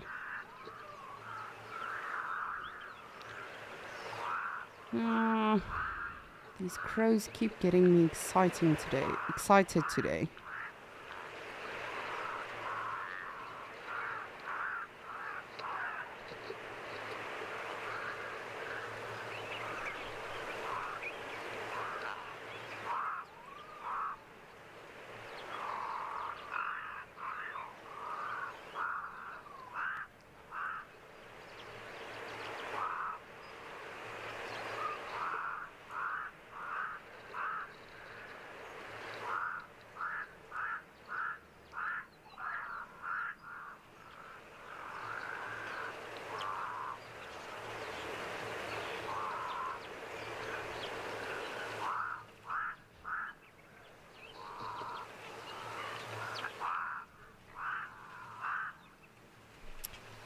Oh, and it sounds like all of you are utterly clever when it comes to the curse words or the Latin name or scientific names for the animals. So, Picasso, Michelle, Daniela, and I believe David, you all said the cat is cheetah. And very well done. As I said, I'm not even going to try and pronounce that one. I've cursed quite a few times today. And again, you know, this is not an animal we see often on Wild Earth. We have seen it before. We have seen it before on Escape to Nature. But again, you know, it's an endangered animal. We don't see them often. I've never personally put one on one of the damn cameras. So thank you all so much for playing along. Literally to all of you. Michelle, Daniela, David, Picasso, Darcy Miller. Literally everyone who has played along today. I really appreciate it. And as you know, I really do enjoy it so much when all of us participate. But now I would like to challenge all of you, if that is alright, for last time today on Escape to Nature. Please give it a think about on what we can chat about tomorrow on Escape to Nature. Then tomorrow morning, as soon as we start, you know, send me your suggestions and we can definitely work around that. Because as we always say as naturalists, you know, the interaction between a naturalist and their guest or their viewer or their community member is so crucial. Because I might be repeating 1,000 things that all of you know by now. You've heard it on our other safaris. And there might be things that you know that I have no clue about. Like Darcy Miller that asked today, what is the longest scientific name? I would never have thought of that. I mean, even though it's in the spectrum that you are discussing, I would never have thought, what is the longest name that you know? Da-da-da-da-da. So please, tomorrow when you join us on Escape to Nature, let us know what you would like to discuss tomorrow. And it really can be anything.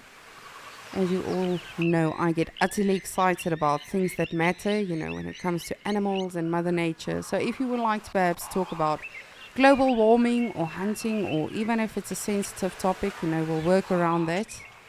Because I do believe sometimes, you know, we tend to move away from sensitive topics because we don't want to offend someone. But at the end of the day, we don't care enough if we are offending the animals indirectly. But that being said, anything, whatever you would like to discuss tomorrow, shoot me a suggestion tomorrow morning when we start, and then we'll chat about that. Because I don't always, you know, just want to demand what I want to talk about or quiz what I want to chat about. At the end of the day, as we always say, this is your safari. You are meant to be enjoying this too, and we are also meant to be learning from all of you. It is not just naturalists that, you know a lot about wildlife. There might be something that you've experienced previously, or something that you know about the animals, or whatever the case is. I'm literally open to anything tomorrow. With the animals, of course. If you want to chat about us as naturalists, you are more than welcome to do that as well. Any questions or comments or anything is always welcome. But of course, ultimately it is all about the animals and their environments that they find themselves in. But give it a think about tonight. And then tomorrow morning when you are fresh and you are ready for Escape to Nature, then you can let me know. I'm looking forward.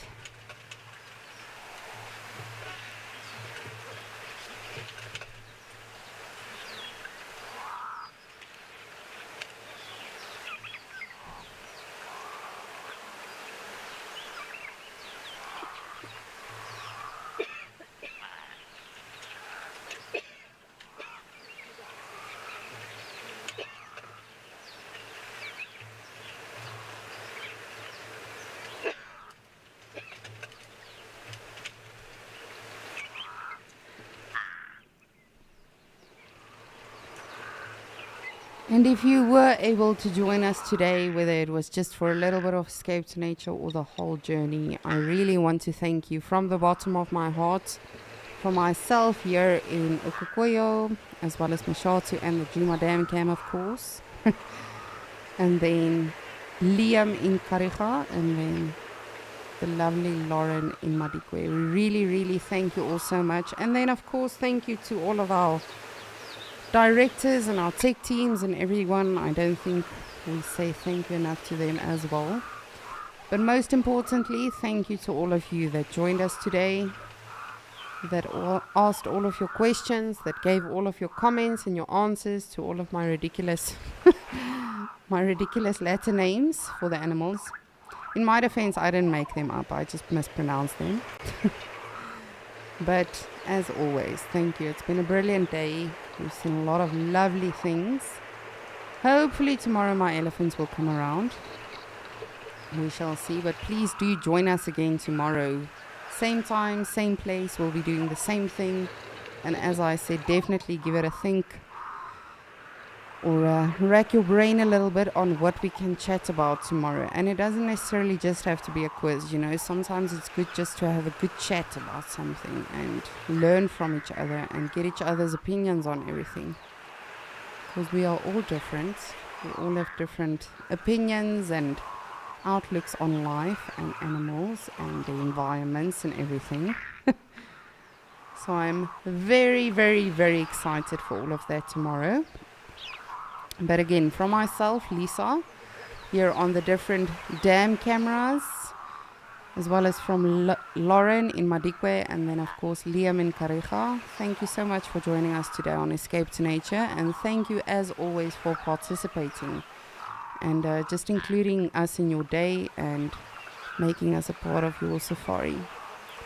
But I really do hope everyone has a brilliant day or rest of the day. And please stay tuned for Penguin Beach to watch the beautiful birdies. And then, of course, after that, the awesome sunset safari. Thank you so much, everyone. I'll see you tomorrow.